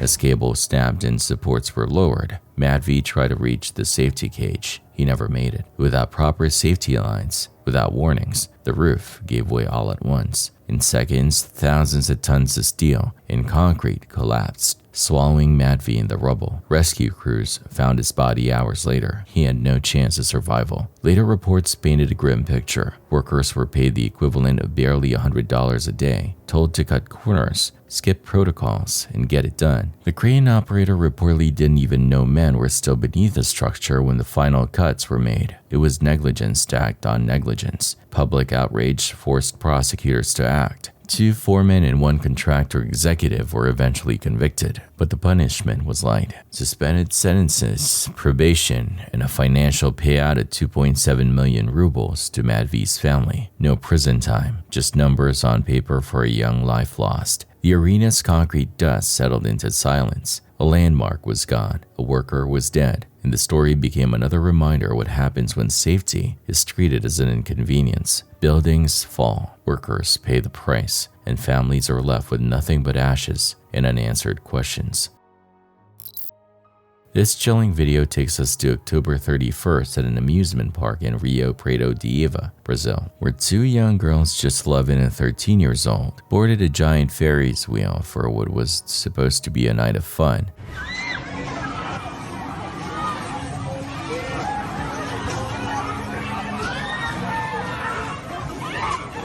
but neither of them wore seatbelts, and that small oversight nearly became fatal. Midway through the ride, a mechanical failure caused their seat to flip violently. The older girl plummeted more than 20 feet to the ground, while the younger clung desperately to a bar dangling in the air. Witnesses screamed, powerless to help, as the terrifying scene unfolded. Authorities immediately shut down the park, and both children were rushed to medical care. Miraculously, both survived, but for every parent watching that video, the thought is the same: just how close these girls came to dying at what should have been an innocent Halloween ride. In another heart-stopping video, a family found themselves trapped in a flash flood after driving onto what seemed like a normal road. Within seconds, the torrent swallowed their vehicle, leaving them stranded as rushing water battered the doors.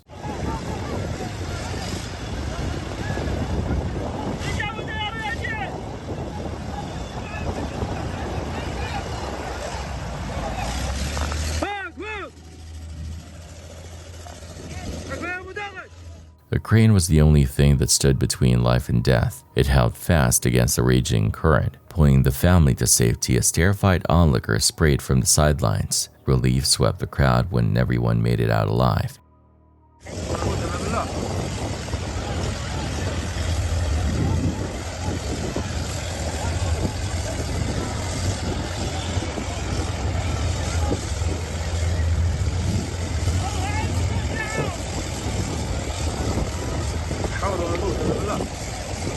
It's a stark reminder just how fast nature can overwhelm us. One wrong turn, one sudden storm, and an entire family's fate can rest on a single rescue.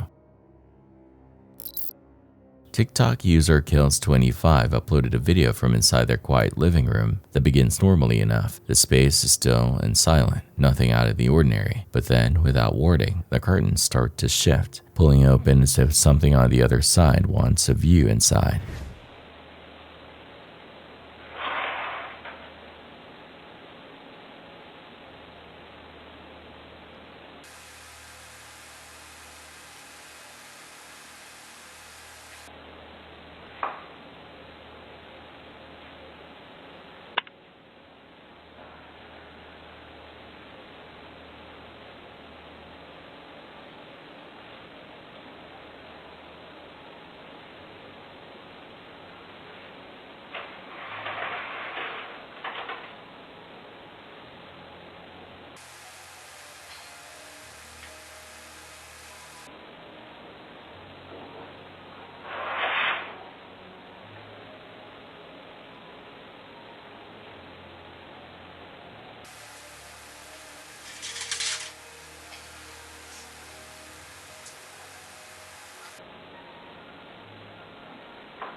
The homeowner rushes to close them, only for the fabric to slide open again on its own, this time even more deliberate. The back and forth continues, creating a scene that feels like a tug-of-war with something invisible. Some might say it was a draft, but drafts don't repeatedly tug at fabric in the same direction. Others suggested air vents, but the homeowner insists nothing like this had ever happened before. The unsettling thought remains, was it just a breeze, or did someone or something want to peek into the house that night?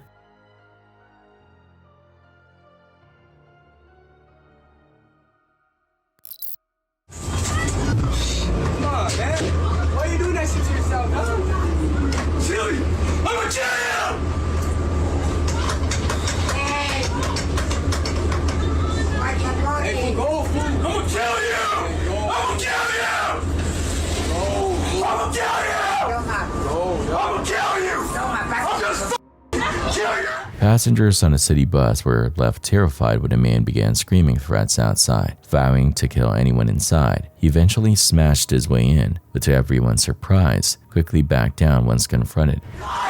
Do you want to die? Oh, bro. Do you want to die? Is that really what you want? Hey! What? Want me to break that one open? Hey, fool. Hey, come on, dog! Come on, fool! Back up, dog! Come on, dog! Hey, back up, fool! Hey, I want you to. Hey, fool, I want you to go.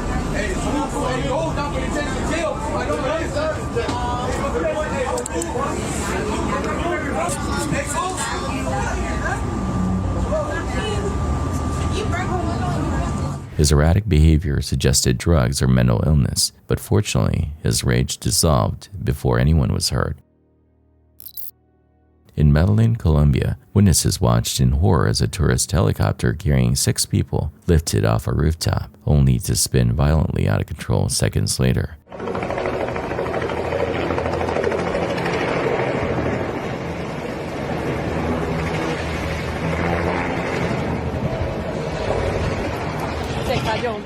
The chopper plunged down the side of the building, clipping a communication tower before hanging nearly upside down in midair. From the ground, bystanders screamed that everyone on board was doomed, and yet, against all odds, all 6 passengers survived. For those who saw the crash unfold, the sight of that aircraft tumbling through the sky is something they'll never forget. Imagine standing in a grocery store or sitting in your living room when suddenly the ground beneath you begins to convulse with the force of 32 atomic bombs. That's what happened during the 7.0 magnitude earthquake that struck Alaska.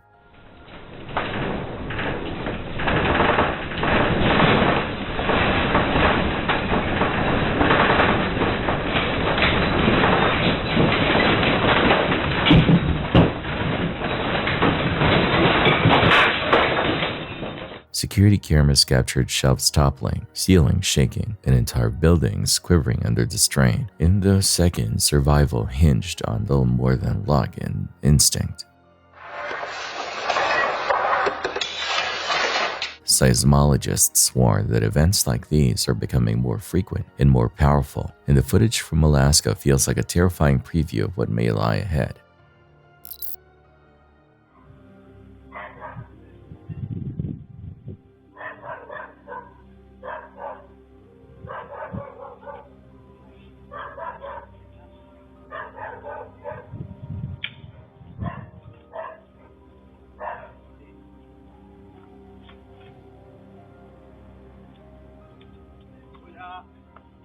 In Uruguay, 2 men tried to rob a delivery driver, but they picked the wrong target. The driver pulled a machete from his bike and immediately fought back, chasing one of the attackers to the ground and striking him with the flat of the blade. It was enough to send both muggers running, lucky to escape without serious injury.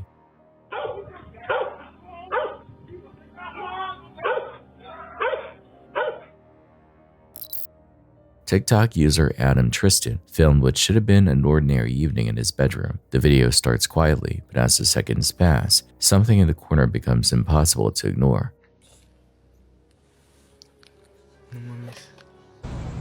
Lo vi, jefe.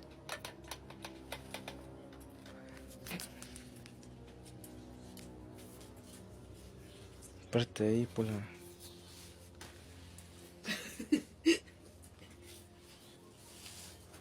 ¿Será que me acerco?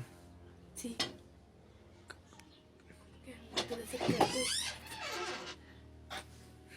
From the crack of a small closet, a pale face emerges, staring, unmoving. The expression doesn't change. It doesn't blink. It just watches. Moments later, the mirrored closet door creaks open all by itself, as if inviting whatever was inside to step forward. No further context was given, and that's part of what makes it so disturbing. Was it a prank? Someone hiding? Or something that doesn't belong in our world? With no answers provided, the silence that follows is even more unsettling than the moment itself.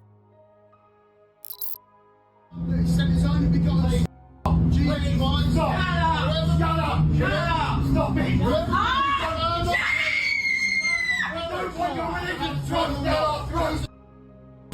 loves you, I love you. Get on. Get out. No, sir. I love you. I love you. Jesus loves you. A preacher boarded a bus in the US, loudly declaring his message to all on board. Instead of listening, several passengers began chanting, "Hail Satan," in mockery, escalating the chaos. The preacher refused to stop, leading to an argument with the driver. If you don't stop it, you get off now. Yeah, okay. No worries. No problem now. That's a little speech. There's a time and a place. Yeah, I love you all. God loves you. No, he doesn't. Yes, he does. No, he doesn't. Hey, both of you can get off right now. I'm not getting off because he religion down my throat. I'm asking you to be quiet because you're also fighting. So if you don't stop fighting and shouting, you can get off. Eventually, he was asked to get off. Neither side backed down. A clash of faith and defiance in a confined space.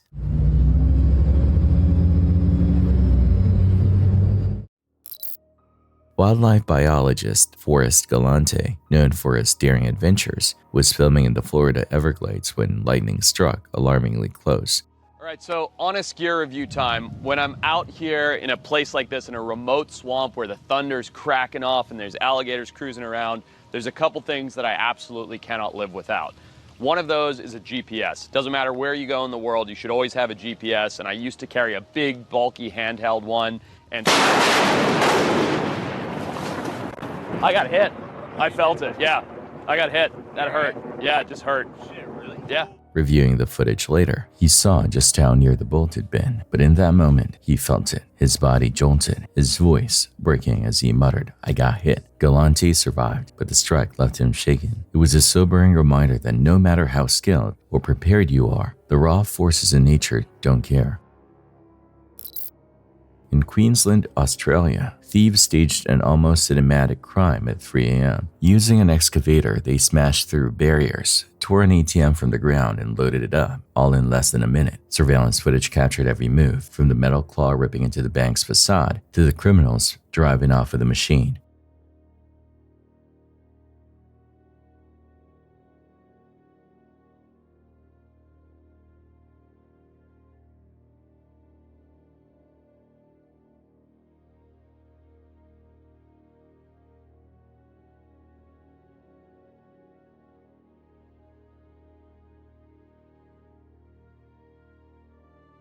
Police later recovered both the ATM and the excavator abandoned near a school. It was fast, it was bold, and it showed just how much damage a determined crew can do when heavy machinery is in the wrong hands. December 19th, 2024, Blacksburg, Virginia. For Andy Earthman, a longtime Uber driver nearing 60, it was just another shift behind the wheel. He chatted politely with his passenger, sharing small stories about cars he'd owned and long commutes he'd driven. It felt like any other ride until it wasn't. I've bought cars that were 10 years old with 150,000 miles on them before. I bought a 10-year-old Honda with 150,000 miles. I bought it cheap. I drove it for 5 years just to go back to work. Yeah. Just to go back to, because it was good. It was a little Civic. It got really good gas mileage. Yeah. And I used it just to go back and forth to work. My wife and I, we carpooled. Yeah. So we just back and forth. After 5 years, I got rid of it. I sold it for what I paid for it. When Andy made a simple left turn into traffic, another driver, Martin McGraw, decided to take it personally, convinced he'd been cut off. McGraw's irritation spiraled into rage. He followed Andy, pulled up alongside, and escalated a minor traffic moment into something far darker. There you are, my friend. Thank you. Congratulations again to you. Thank you. Take care of yourself.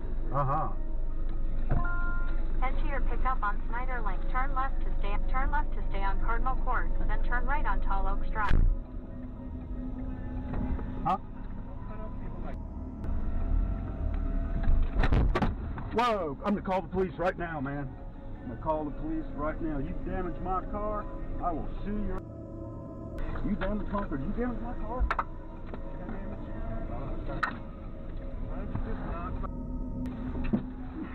Back off me. Back off. Oh my God!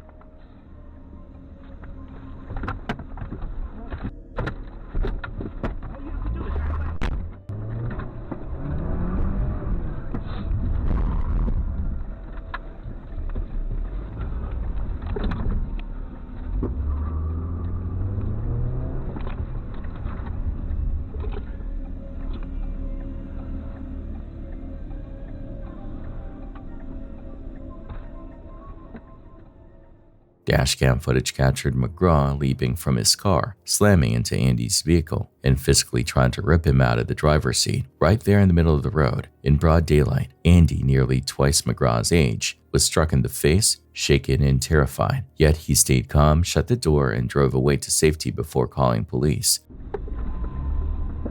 Good luck to you, man. Did you witness that? That man just attacked me. He punched me in the face. You just assaulted me, man. That's assault and battery. No, you didn't, man. What you did is you punched me in the face. You punched me in the face. Do you see this dash cam in my car? Do you see this dash cam in my car? Do you see the dash cam in my car? Good luck, man.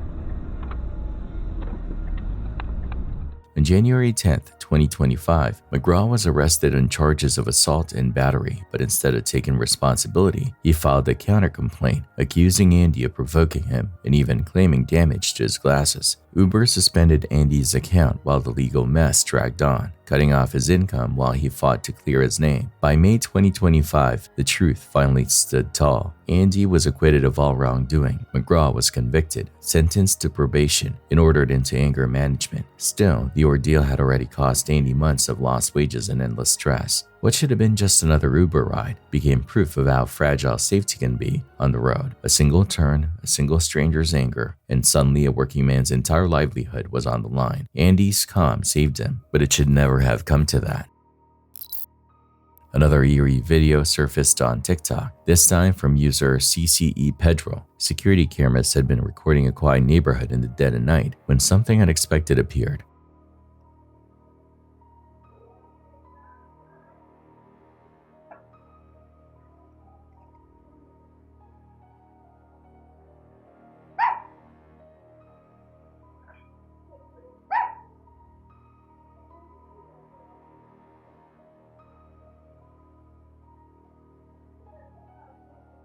From the corner of the frame, a translucent, human-shaped figure began to drift across the road. It wasn't moving like a person. It glided slowly, its form fading in and out against the darkness. At first glance, some assumed it was just a passerby walking in poor lighting, but the way the figure seemed to shimmer and the unnatural smoothness of its movement left others convinced it was something paranormal. Whether it was the restless spirit of someone tied to the area, or simply an illusion created by shadows and camera artifacts, the figure's sudden appearance unsettled thousands online. Watching it back, it's easy to understand why. Few things are as unnerving as a human silhouette that shouldn't be there.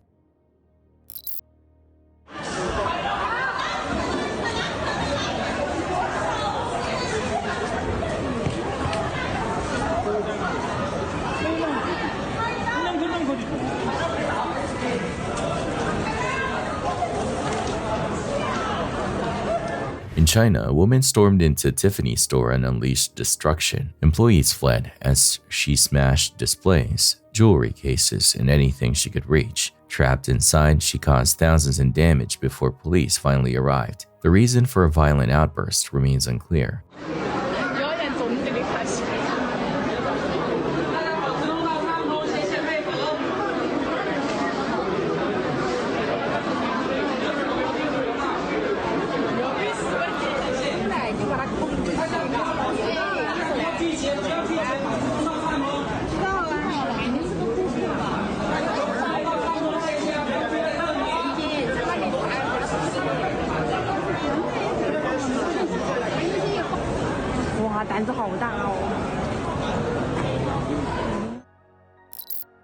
Back in 2016, a night shift employee at a school in Buenos Aires, Argentina, decided to film his rounds. The building was empty, the hallways echoing with silence. For several minutes, nothing seemed unusual, just the eerie calm of an old school at night. But then, while investigating one of the classrooms, the unthinkable happened.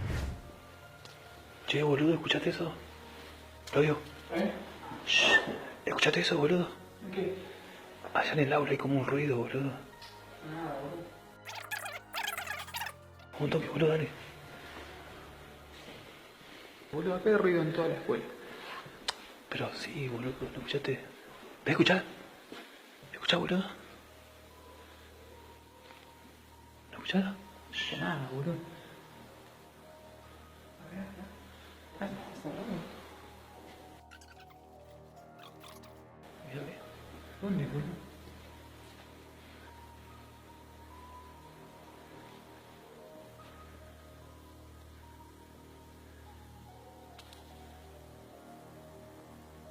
Por acá era.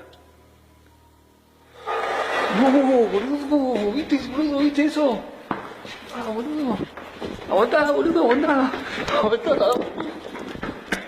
A chair slid several feet across the floor, completely on its own. The reaction of the men filming was immediate. They bolted from the room in panic. Some skeptics have suggested wires or magnets could have been used to pull the chair, but if it was a prank, the terrified screams and genuine rush for the exit didn't seem staged. To this day, it remains one of the more convincing pieces of poltergeist activity caught on camera, and it's easy to see why neither man was eager to keep filming after that. On a crowded Indian highway, a reckless driver drew attention by standing on his seat, both hands off the handlebars, but in seconds, the stunt turned catastrophic. सभी को मैं बुला रहा हूँ, आजा भाई। वो सब पीछे छूट गए हैं, इसलिए मैं थोड़ा गाड़ी भी स्लो चला रहा हूँ, अपना अकेले मजे लेते लेते। अभी मैं बढ़ गया आगे भाई, आगे ट्रक दिख रही है और कुछ किया जाए, मैं ना सोच। As he swerved near a truck, the front bumper clipped his bike. The impact wedged the handlebars, throwing the rider hard onto the pavement as the motorcycle crumpled beneath him. The clip went viral, with viewers slamming his lack of awareness. The rider walked away, but the message was clear. One moment of showing off can end in disaster.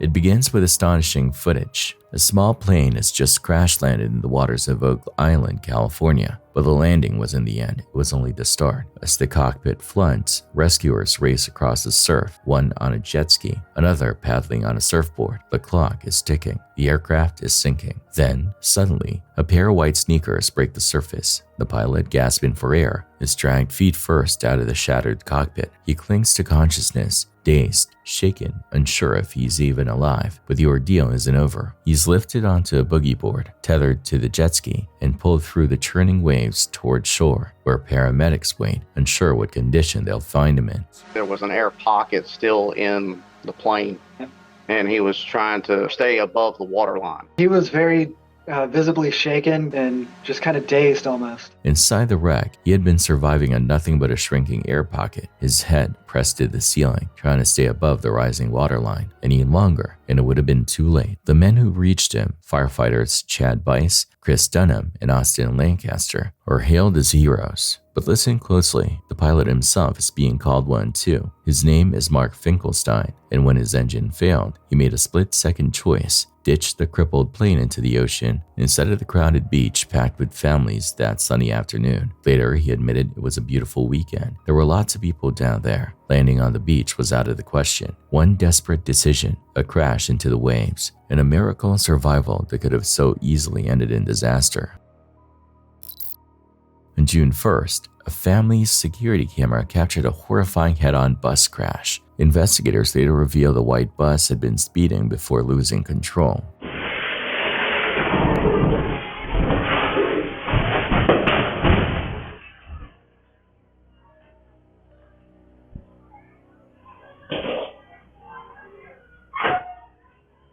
The impact was devastating. 3 lives lost instantly, with 30 more passengers injured. The sound of the collision echoed through the neighborhood, drawing bystanders who rushed to pull survivors from the wreckage. A chilling reminder that road disasters don't just happen, they are caused, and sometimes by nothing more than a driver pushing too hard. On April 30th, 1993, women's tennis was shaken to its core. Monica Seles, the #1 female player in the world, was in Hamburg, Germany, competing in the Citizen Cup quarterfinals. Known for her dominance, she had already collected 9 Grand Slam titles and spent 178 weeks ranked at the very top.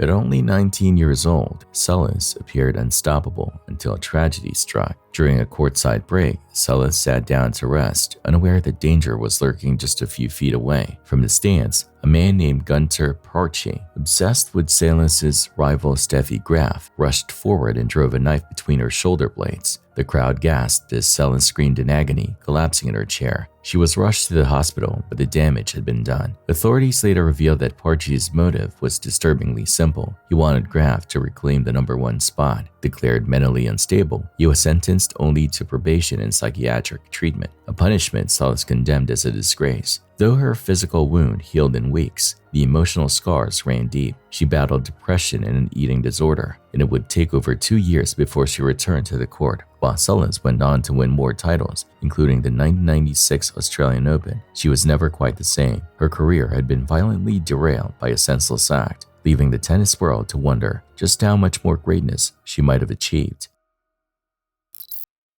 Another older but unsettling clip uploaded in 2015 shows what at first looks like nothing more than a dreary city skyline. A cameraman was focused on a tall skyscraper when, without warning, something massive came into view. Slowly drifting beside the building was a colossal pyramid-shaped object.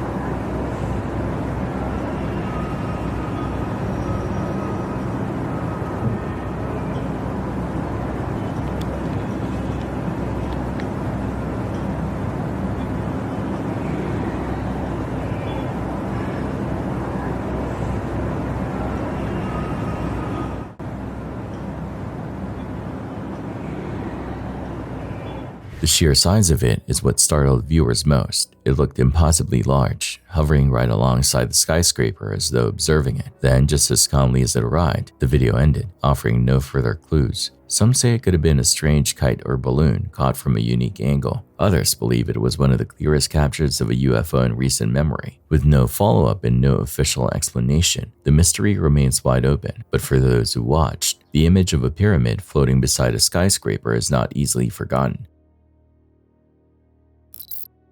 TikTok user Daria M. Solis shared a short but chilling clip from her home security system. While she was resting in her bedroom, the motion detector alerted her to activity in the living room. Expecting nothing, she checked the footage and froze.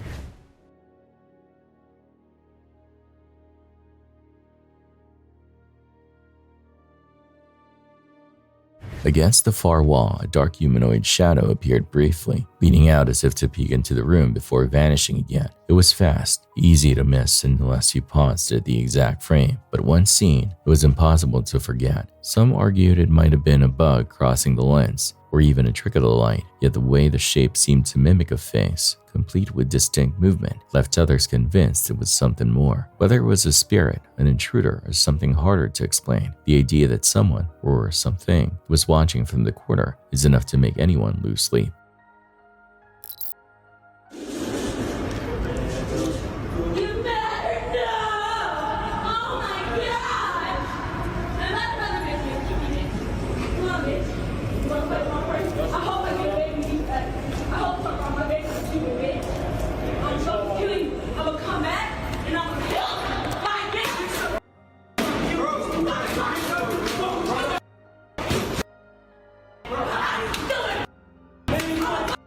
In another meltdown caught on camera, a woman destroyed property inside a gym after being told she needed a membership to work out. She screamed at staff, threatened to kill them, and accused them of attacking her. The truth? She'd simply been denied entry over a $15 fee.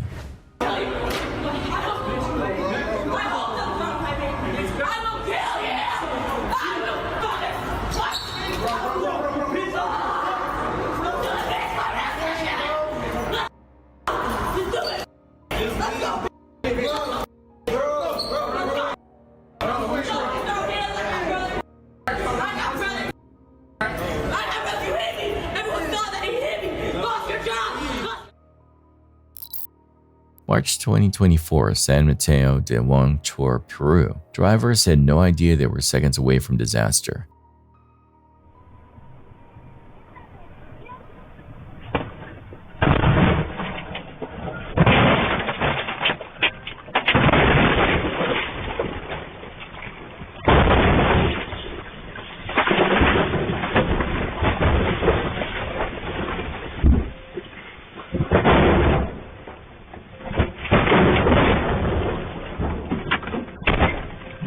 Dashcam footage shows cars surrounding a mountain road when the earth itself suddenly begins to give way. Rocks break loose, tumbling down with terrifying force. The question is, would anyone make it out alive?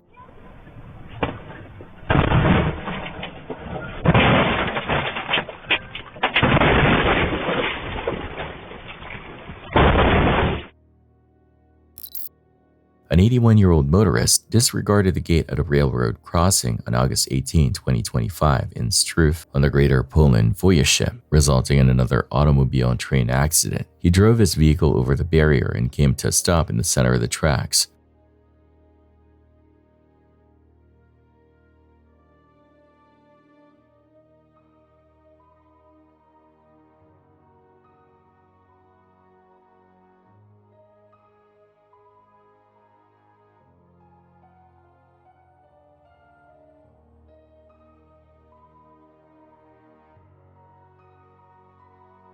The motorist reportedly survived the impact and was sent to the hospital. The reason he did this remains a mystery. Perhaps the car stalled, he became alarmed, or he panicked. I couldn't locate a formal explanation for the reason. This case brings to light a persistent issue. There's a greater chance of major accidents because many individuals still ignore the signals at railroad crossings.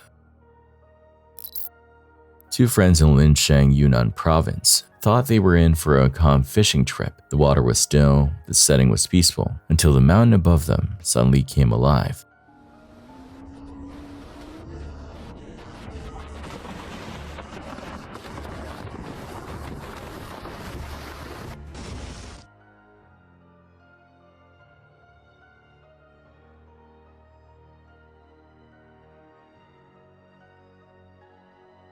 Without warning, massive rocks began crashing down around them, sending waves splashing across the water. The fishermen froze as boulders just missed their heads, tumbling into the river below. The peaceful outing had turned into chaos in seconds. At Kruger National Park, a man did the unthinkable. With lions only feet away, he calmly steps out of his vehicle, ignoring every warning from fellow tourists. What's worse, his children were still inside the truck.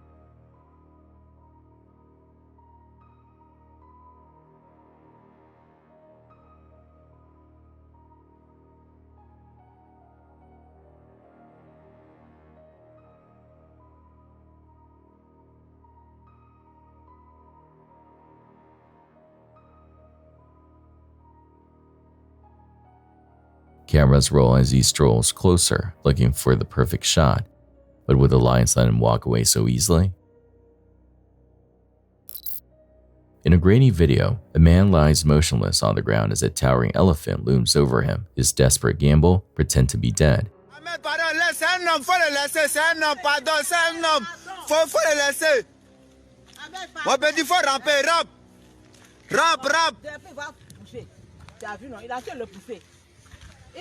Ramper, faut pas t'asseoir, faut te coucher, couche-toi, colle tes bras, faut coller tes bras, voilà, reste comme ça, rampe, faut ramper, rampe. Il va te blesser, faut ramper, rampe. Fais comme si tu fais 4 pattes, faut ramper. Faut ramper, rampe. Il va le soulever avec son pied. Il va le soulever. Faut ramper. Ahmed, il te pousse pas partir. Faut quitter la rampe, faut ramper. Ahmed, pardon. Si ça va ramper, faut ramper.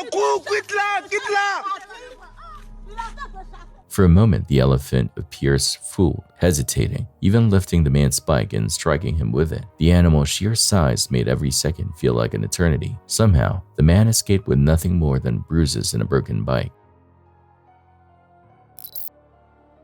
In the West, drivers have faced a bizarre new danger: sword-wielding individuals. One man dressed like an anime character charged into the street with a samurai blade, slashing at passing cars. He screamed incoherently and swung wildly until pedestrians finally intervened, tackling him to the ground before anyone was seriously injured.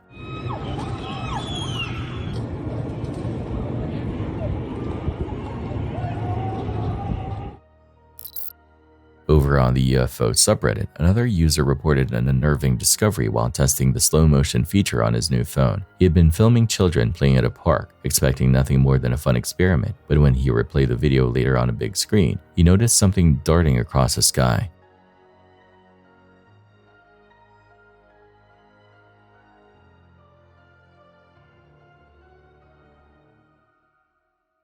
At first, it was almost invisible, just a blur in the background, but on closer inspection, the object was moving far too quickly to be a bird or insect, especially considering the rest of the video was slowed down. This meant whatever he captured was traveling at an incredible speed in real time. Viewers debated endlessly. Was it a bug, a drone, or something not of this world? Regardless of the explanation, the eerie part is that nobody noticed it in the moment, only the camera caught it.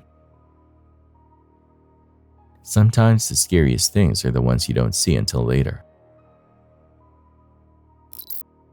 A family had a terrifying experience on August 16, 2025, in the northern part of Mexico City, when a truck carrying wood failed to apply its brakes, leaped the curb, and almost hit them. In the video, the mother stumbles and falls as pieces of the truck break off, while the father runs for the infant in his arms. She was ultimately spared from being struck by that fall. Before coming to a stop, the truck struck electrical lines in a concrete pole. Firefighters and emergency personnel rescued the driver, who was caught in the debris. Later, authorities affirmed that he is safe. The woman was hurt as well, but she is now stable after receiving medical care.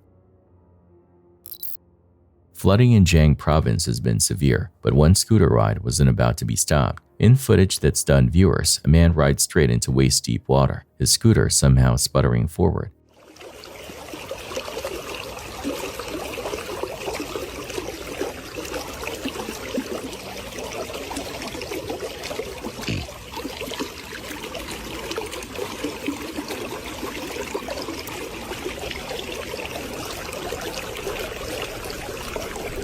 Completely submerged, it pushed through as if nothing was wrong. Against all odds, the little machine kept running, raising the question, what kind of scooter could possibly survive that?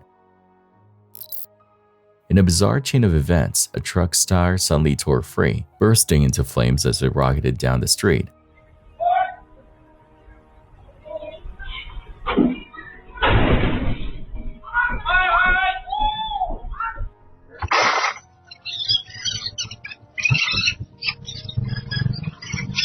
But this wasn't the end of it. The blazing wheel launched straight through the entrance of a busy paint shop, scattering terrified customers. And in that moment, with the fire still burning, one man made a choice that could cost him everything.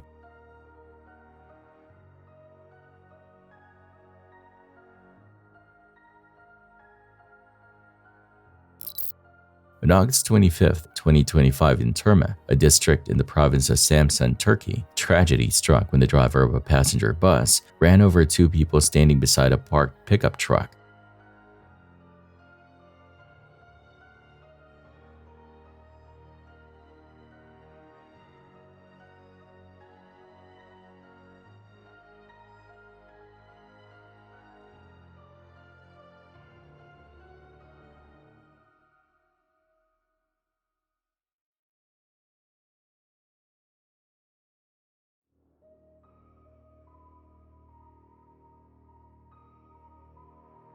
Both victims were rushed to the hospital but did not survive their injuries. What shocked many viewers was the driver's apparent indifference at the moment of impact, raising serious questions about his awareness and conduct. Following the incident, the driver was taken into custody as authorities launched a full investigation into the case. What begins as an ordinary morning turns into a nightmare in seconds as two customers walk into a shop. The heavy rolling door creaks and groans. Then, without warning, it gives way, slamming downward like a guillotine. One man is directly in its path. Will he move in time or be crushed beneath?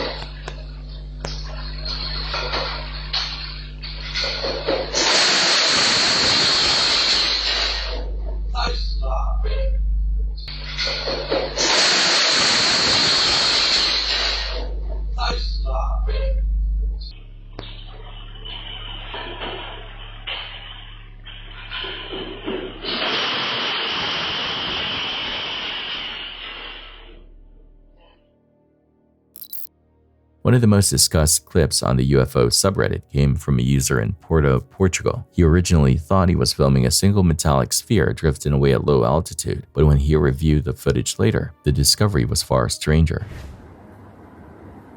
What the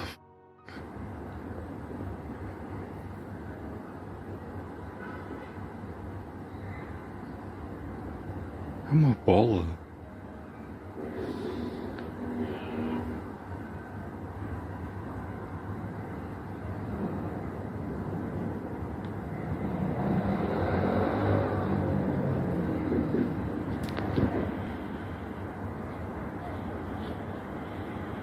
Not only was the main object visible, gleaming and reflecting sunlight as it floated in a perfectly straight path, but zoomed analysis revealed several more spheres in the background, darting across the sky with unnatural speed.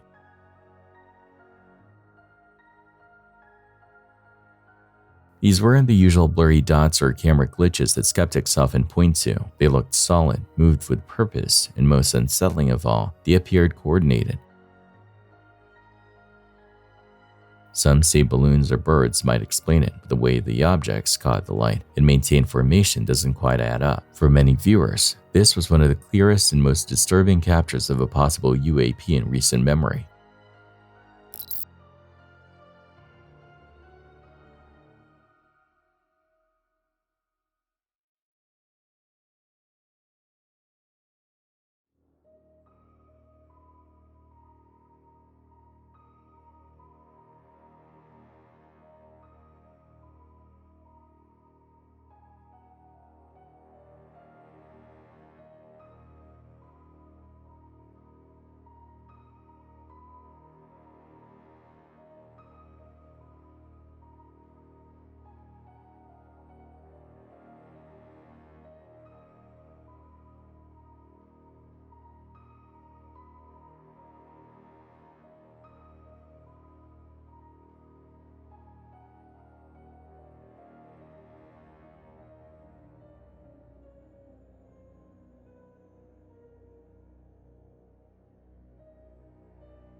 On the morning of August 23, 2025 in Sao Paulo, Brazil, two men arriving at a clinic for lab tests were suddenly confronted by a group attempting a robbery. The assailants approached aggressively, announcing a holdup. One of the victims, a motorcyclist, fought back physically, discovering that the robbers were unarmed. What the criminals didn't realize was that the second man at the clinic was an off-duty police officer. Using the distraction, he retrieved his pistol from his car and intervened. In the chaos, all four suspects fled the scene, though one was shot in the leg during the confrontation. Despite his injury, he still managed to escape with the group. Police searched the area and are following a trail of blood that may help identify the wounded suspect. At the time of this report, none of the criminals had been arrested. My dad texted me and was like, stay out there or something like that. Rachel just hit me and I'm tired of her bullshit. So I came back inside because I'm not gonna let anyone hit my dad. Like, I just don't want to get taken away from my dad. April 23, 2025, police in Ohio rushed to a home after a 15-year-old girl calls 911, reporting that her father is being attacked by his wife. What follows is a raw, emotional, and disturbing confrontation, all captured on body cam. When officers arrive, the husband explains what happened. He says the fight started over something small but quickly turned violent. It's not the first time, he admits, but he rarely calls police because in his words, nothing ever comes of it. I've had this happen before and I know ain't nothing gonna happen out of it, so. Well, not necessarily. I don't know what the situation is here or what the situation's been before, but so what happened today? Like, you want to talk out here away from the kids, or what do you? Is this your wife? Yeah. Well, I was gonna go out there, but she's out there, so Okay, never mind. okay. I can go outside. Yeah, dude, she just started arguing with me earlier. She drank this, which she never does, but she's going through some shit with her job where they're letting them go at the end of the month, so she's all pissed about that. Yeah. We got back from the store, dude, and just out of nowhere, she snatched the headphones out of my ears when I was sitting there, and I was like, whoa. I was like, I didn't buy that shit for you to come in here and start acting like this to me. And then she snapped again and started doing all this shit and just going off. And then I came in here, my daughter came in from the game over there and was talking to her. She tried to bring my daughter into it, started yelling at her, "Are you mad at your dad for blah, blah, blah, and this and that?" And my daughter said no, went outside because she wasn't trying to deal with that either. We thought it was going to blow over. She comes out of nowhere while my daughter's standing right there and just starts ripping my shirt, wailing on my head. My Mountain Dew spilled everywhere because I was holding a cup of Mountain Dew, and my hat soaked in there. Other than that, I mean, once like she knew that they were calling y'all, she went out there and she's been out there on the phone with somebody since. Okay. How long have you guys been married? I think it's like 8 years now, and I knew her a little bit before that, so we've been like trying to work through shit multiple times, dude. But She hit you with a closed fist, slapping? I mean, I don't really know. It wasn't like, I don't want to say it wasn't painful or nothing. Yeah, Was, you know, she was doing something, dude. Okay. The Mountain Dew fell out and I just felt her hit in my head. She was done. I stepped outside. Okay. We'll go out here and find her. All right. All right. Hello. What's going on? There's just like so much. My job is contracting out. Things have been rough at home. I had a rough day. I had a really bad day. And yes, I did drink. I was just trying to be calm. I'm sorry you guys had to be bothered. I know you guys have other things going on. Then the officers speak to his wife, and that's when the emotions boil over. She opens up about drinking, stress at work, years of resentment, and frustrations raising her husband's children. What begins as an explanation turns into a 9-year history of pain, accusations, and regret. My husband is never there for me, okay? He is never there for me. The last 3 weeks have been so rough, and I've been trying all day. Like, he can't sense that, like I'm having a hard day, and I just need my husband not to be a ass for 5 seconds. He has his 15-year-old daughter screaming, like... Yeah, it kind of sounds like maybe your guys' relationships went a little bit too far now. I said you guys been married 8 years. Yeah, almost nine years. He still can't get after 9 years that when I've had a bad day. I just need him to just be there and be supportive and be there for me. You know, after I've dealt with his daughter's mouth for 3 freaking weeks, calling me fat, calling me a cum, running her mouth, disrespecting me, doing nothing. Doing nothing. I can't put my hands on a kid. I can't do anything, so I just have to take it. He won't stand up for me. My husband is never there for me. He told me he wanted me to leave the last time over and over and over again, so I left. And I went to Newark and I was gone for 2 months, and all I heard for 2 months was, "Why did you leave? Why did you leave? A good wife would have stayed." It's confusing. All I want to do is heal this. I don't know what he wants, but yes, I lost it. I lost it because of...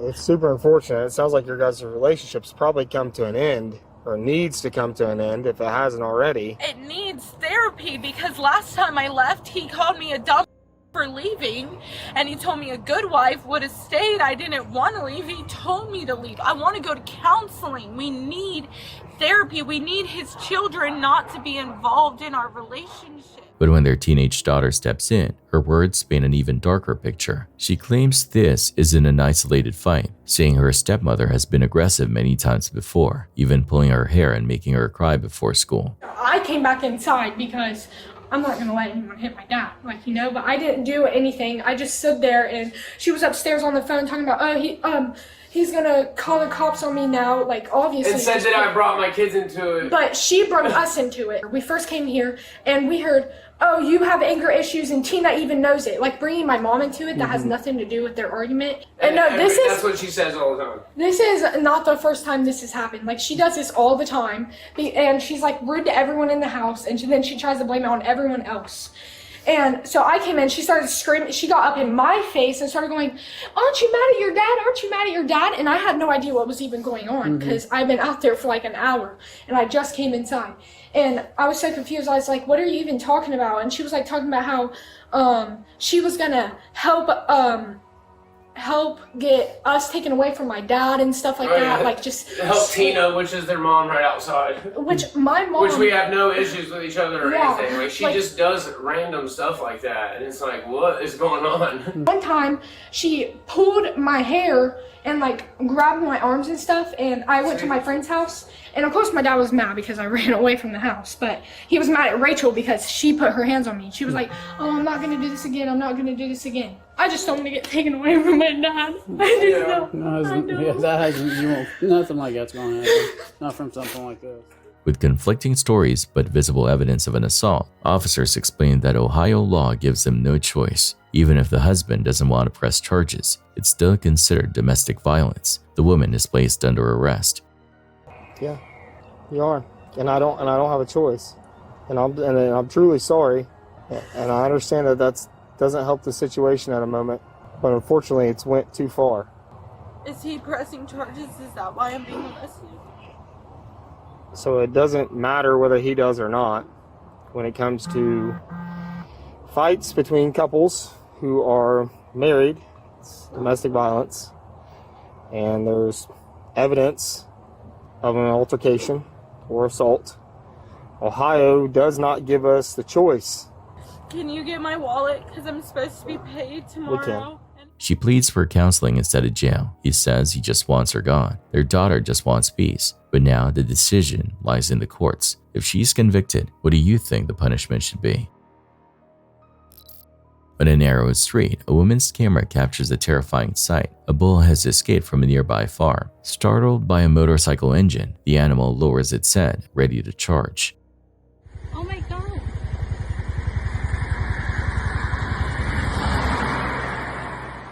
The woman tries desperately to warn others, but by then it's already too late.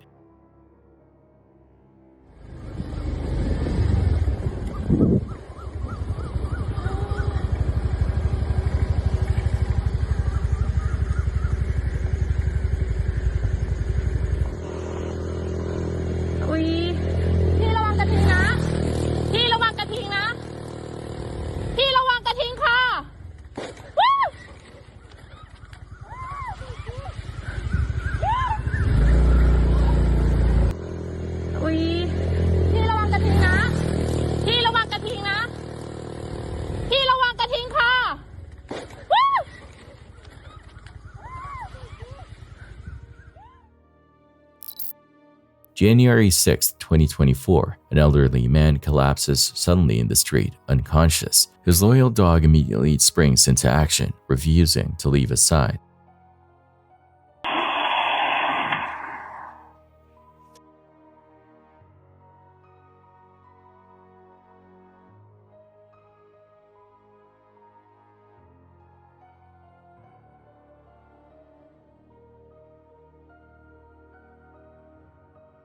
Moments later, a car approaches. The dog darts into the road, barking frantically, but would the driver notice in time or run them both down?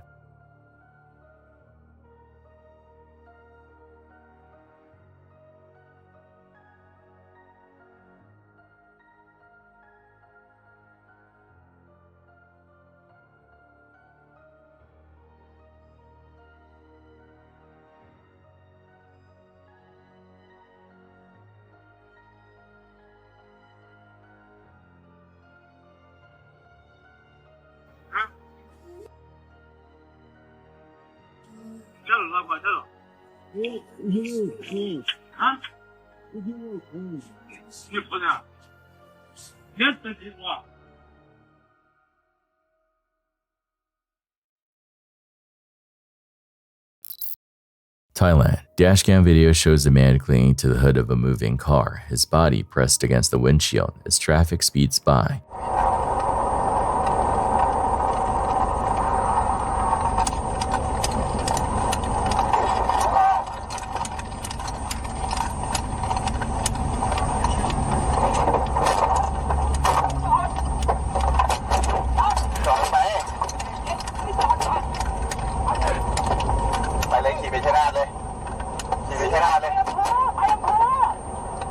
Inside, his ex-girlfriend drives for their new partner, terrified to stop. Onlookers gasp as the car barrels down the highway, with a man hanging on for dear life.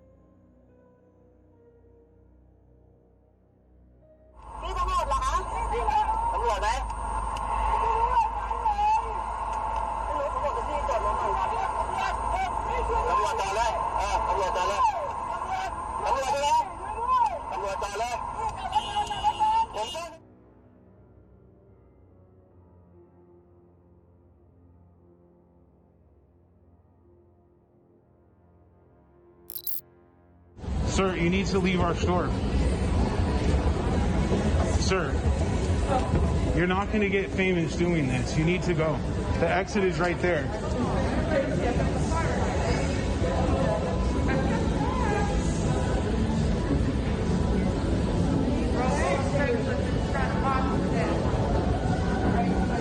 Inside a San Francisco retail store, shoppers were stunned when a naked man wandered in, mask on his face, fire extinguisher in hand. Whoa, whoa, whoa, whoa, whoa, whoa, whoa, whoa, whoa, whoa, whoa. Oh my God. As customers backed away in shock, a bystander suddenly struck him with a metal stand, dropping him to the ground. He tried to fight back, but was forced out as employees locked the doors behind him. No idea. I don't know who he is. I don't know who he is. Oh my God. Yeah. Stay back, stay back, stay back, stay back, stay back, stay back. San Francisco PD's on their way. Hey, let him go, let him go. Lock the door, lock the door. Aiden, lock the door. August 25, 2025, Asbury Park, New Jersey. At 8:44 a.m., officers rushed to a home on Prospect Avenue after reports of a structure fire. When they arrived, the scene was already dire. Thick black smoke and flames poured from the second floor, and time was running out. Then, out of the chaos, an 8-year-old child appeared at an upstairs window. Trapped by fire and choking smoke, there was no way out. The only option was to jump. Anybody in there? Where you at? Come to the window, up in the window. 1005. Push it out. Break it. Break the window. Just break it. Hard, hard, hard, hard, hard, hard, hard. Silver. Unit 103W. Push it, push it, push it. Hard, hard, hard. Come up to me, come to me. Put yourself up. Come on. Come on, come on, come on. Push it open, bro. Squeeze, squeeze through. Squeeze. Who else is in there? You got it. Yo, tell them to come to the side of the house. Come on, come on. Come on, you got it. Come on. Clear the radio. Clear it. Come on. Push. Come on, bro. You got one top. We're trying to get come on, come on, come on, come on. Come on. I got you, bro. I got you. I got you. Just jump. We got you. Jump, jump, jump, jump. Get you through, brother. Come on. He's passed up. With seconds to spare, the child leapt from the window. Below, Officer DeWitt Biggin, Officer John Walsh, and local resident Joseph Dunbar braced themselves, and in one desperate moment, they caught the child midair, pulling them safely to the ground. Anybody else? Do we know if anybody else is inside? The juvenile was quickly rushed to the hospital, treated for smoke inhalation, and monitored for further injuries. Meanwhile, firefighters battled the blaze, finally forcing the flames into submission. The cause of the fire remains under investigation, but officials praise the officers and citizen whose fast action kept a tragedy from becoming even worse. A youngster's life saved in the split second between disaster and survival. Just jump. We're right here. We're right here. Just jump. Jump. Jump. Just do it. Do it. You got him. You got him. Go, go, go.